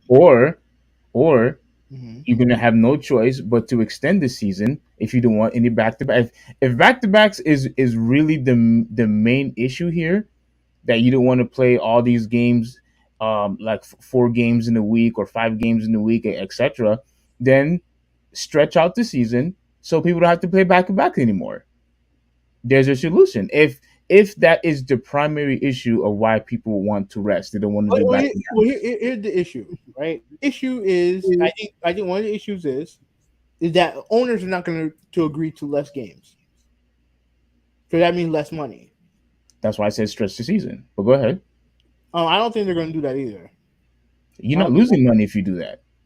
But the problem is that you have, remember, a lot of these stadiums have, they use multi-purpose stadiums. So I know there's a couple stadiums that still share with the hockey team or whatever. You have concerts that might go there. So it could happen. I'm not saying you're wrong, but I don't know if it's practical. Well, I think that is the best option, for the whole entire league if you don't want to cut games, because at the very least now you get you get everything on both worlds, or I should say everybody wins in this scenario. The fans win because now the players are going to play every game. The players win because they don't have to play back to backs anymore, and the owners win because they're not going to be losing any money. So Yeah, there's I don't see why that is far better solution than cutting games. I don't know, man. Like I don't know if it could happen, but I don't know if it's gonna happen. I just don't know if it's gonna happen. But I mean, like these guys are gonna get hurt, man. Like especially bigger, stronger, faster. These guys are gonna get hurt. Well, And well, and to me, I don't think I think shortening the season. I think will add more. I feel like it'll add more urgency to the season. I think it'll make the season better. say it again. I think it'll add more urgency to the season to play less than, let's say they play 72 games instead of 82. I think it'll add more urgency to the season. Hmm. All right. Well, the last question I have for you is: do you think that it's over for Phoenix? No, no, no. As long as they can make it to the playoffs and You think they're actually going to be able to compete in the playoffs? I mean, as long as, dude, they have Devin Booker on the team. Like Okay. he's a superstar, ain't he? Would I classify him as a superstar? He should be. He should be. Because the thing is, I associate superstar as also elite players. Like you consider him elite? Yo, Booker? Yeah. Yeah, absolutely. Okay. Okay, that's fair. That's fair. Yeah, absolutely. They have Devin Booker. Like they should be fine. I don't know what their seating is right now. I think they're in sixth seed. Let me check. Six or seventh seed. I'm not sure. I know. I don't think I it's know. off the top of my head. I know the West is very jumbled up. I know the West is very jumbled up. Let me see. Well, while you're looking, I think the season's over. You think I the season? think when I mean by over is, do I think they might make it to They're the playoffs? They're the 4th seed. Okay. What I mean is, I honestly believe that whoever that they face in the first round, Clippers. If the season ended today, they play the Clippers. yeah, they're not going to win. They're not going to win. Regardless who they're going to face, I don't think they're going to win without Kevin Durant. If Durant's there, then I think they'll be fine. It just the thing is that the Western Conference is just so jumbled up. It's just so jumbled up because like I said, after Denver, you have the Grizzlies who I think they're gonna slip because Morant's not gonna be there for a while, so I think they're gonna slip. Mm-hmm. But they're number 2 right now. Right behind them is Sacramento. And then after that there's a gap. And then you had the Suns, the Clippers, the Warriors, the Timberwolves, the Mavericks, who are number 8, and clearly, Luka and Kyrie, they don't win when those two guys play. That's interesting. And then ninth is you had the Lakers, and then you had the Pelicans at number 10. And so, everything from 4 all the way to even till like 13 when you have Utah and I can't really see what you're saying, but that's fine, I guess. yeah. But from 4 all the way down to even teams out of the play in, like it's jumbled up. It's jumbled up. So yeah, man, like it's crazy, man. But we'll see. Anyways, let me read some comments and then we could get out of here. Malta said KD gets injured sitting on the couch flipping through channels. That Malta, that is hilarious, and it once again it goes to show you, bro. No matter how many times these players are getting their rest, they still end up getting hurt anyways, which means the fans still. I mean, they're not resting. They're rehabbing. You know what I'm talking about. When they don't play back to back, I don't want you to play back to backs because you will get hurt, and you get hurt anyway. I guess. Malta said load management is load of BS. Michael Jordan played all 82 games 9 times. There you go. You're comparing the greatest of all time, arguably, to a bunch of guys. No, he is. Don't say arguably. Stop the insults. Stop being sensitive. You're comparing. You're saying this about one of the greatest players of all time. Part of being great is being able to avoid injury. Like, I mean, LeBron James for a long time rarely got hurt. And now you see even a guy as great as LeBron James gets hurt. Stockton played every game all but 2 seasons. And then well, what do you have to say about that? You have tons of guys in the league who they play every game. Props to them. That should be the standard. Why? Because you are being treated, like royalty, right? You have the best trainers, you have all the technology that you need, and you're getting paid millions upon millions of dollars. So yes, playing 82 games should be expected. It should be expected, but until they roll their ankle in pregame warmups, until they have like degenerative knee conditions, until they hit their shoulder trying to defend. So now no more warm-ups, no more practices. Should we cut those too? I mean, at the end of the day, like, guys get hurt. Cut the crap, movie. Cut the crap. Guys get hurt. That's just how it is. Guys get hurt. You know you don't believe that for a second. I just told you what I believe. Guys, you don't believe. So you don't believe that for a second. That no more practice. I never said anything of that sort. Okay, so I said guys get hurt. That's my point. That's my point, though. So just because he got hurt on the warm up, so there's no more warm ups?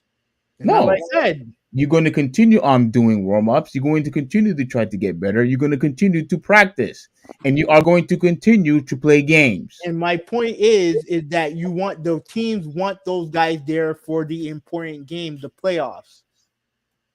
They want those guys there for the playoffs. At the end of the day, that's why they want them there. Like playing 82 games is not the badge of honor that it used to be. It just isn't. It just isn't. Like, I mean, perfect example, Kawhi Leonard. Look at his career. Like he played a bunch of games. Then he got hurt, and he started doing the load management thing. Same thing happened with Dwayne Wade. Dwayne Wade had to go through load management. I think the last year of the big three, because of his knees. It happens. And instead of like, and the one thing that I always hear, I've heard some guys say this, that rehab is rehab is hard, man. Rehabbing it's a pain. It's a pain, and some guys can. Most guys can deal with it, but some guys just can't. And when you're constantly getting hurt, let's say if you're hurting your knee, like what happened with Penny Hardaway, if you just keep hurting your ankle and they botch your ankle like they did with Grant Hill, it's hard to come back from that. It's hard to come back from that. And look, props to like someone like Steph Curry. Like Steph Curry, when he came into the league, he had an ankle injury. He had an ankle situation that it was hard to get over. Constantly getting hurt with his ankles. Mm-hmm. But then once he was able to solve that, like he was good to go and became arguably one of the great point guards that we've ever seen. So like it happened. Like look, at the end of the day, like I don't know what they're going to do. It does suck what happened to Kevin Durant, but these guys are going to get hurt. And teams are obviously teams are going to want to protect their investment. This depends on what they're willing to do to protect their investment. I mean, it may not be great for NBA fans, but at the end of the day, would you rather a guy miss 20 games but you can see him play in the finals, or if you want to play 82 games but he's not available for the finals? I'm picking option A.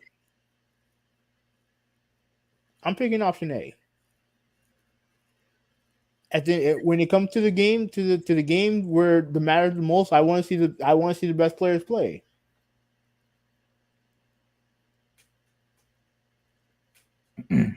You're pinpointing 82 games as the sole reason why these people are getting hurt. No. There's lots of reasons why they're getting hurt. There's lots of reasons why. Like I said, bigger, stronger, faster, and muscle tears are going to always happen. Muscle tears, bone breaks, so all that other stuff is going to happen because you're pushing your body to limits that it's not supposed to go. Well, that's why they're getting paid millions of dollars, though. And look, when you have guys who just run and then they hurt their hamstring, or if a guy hurt their ribs just because of just shooting the ball, etc., like these things happen. It's just part of the game, like how you said when it comes to football. It's a dangerous sport. You're not going to just sit there and just say, oh, well, you're just going to play less and less. Like it's just part of the game. And I also think, and I think a lot of people don't realize how physical basketball is.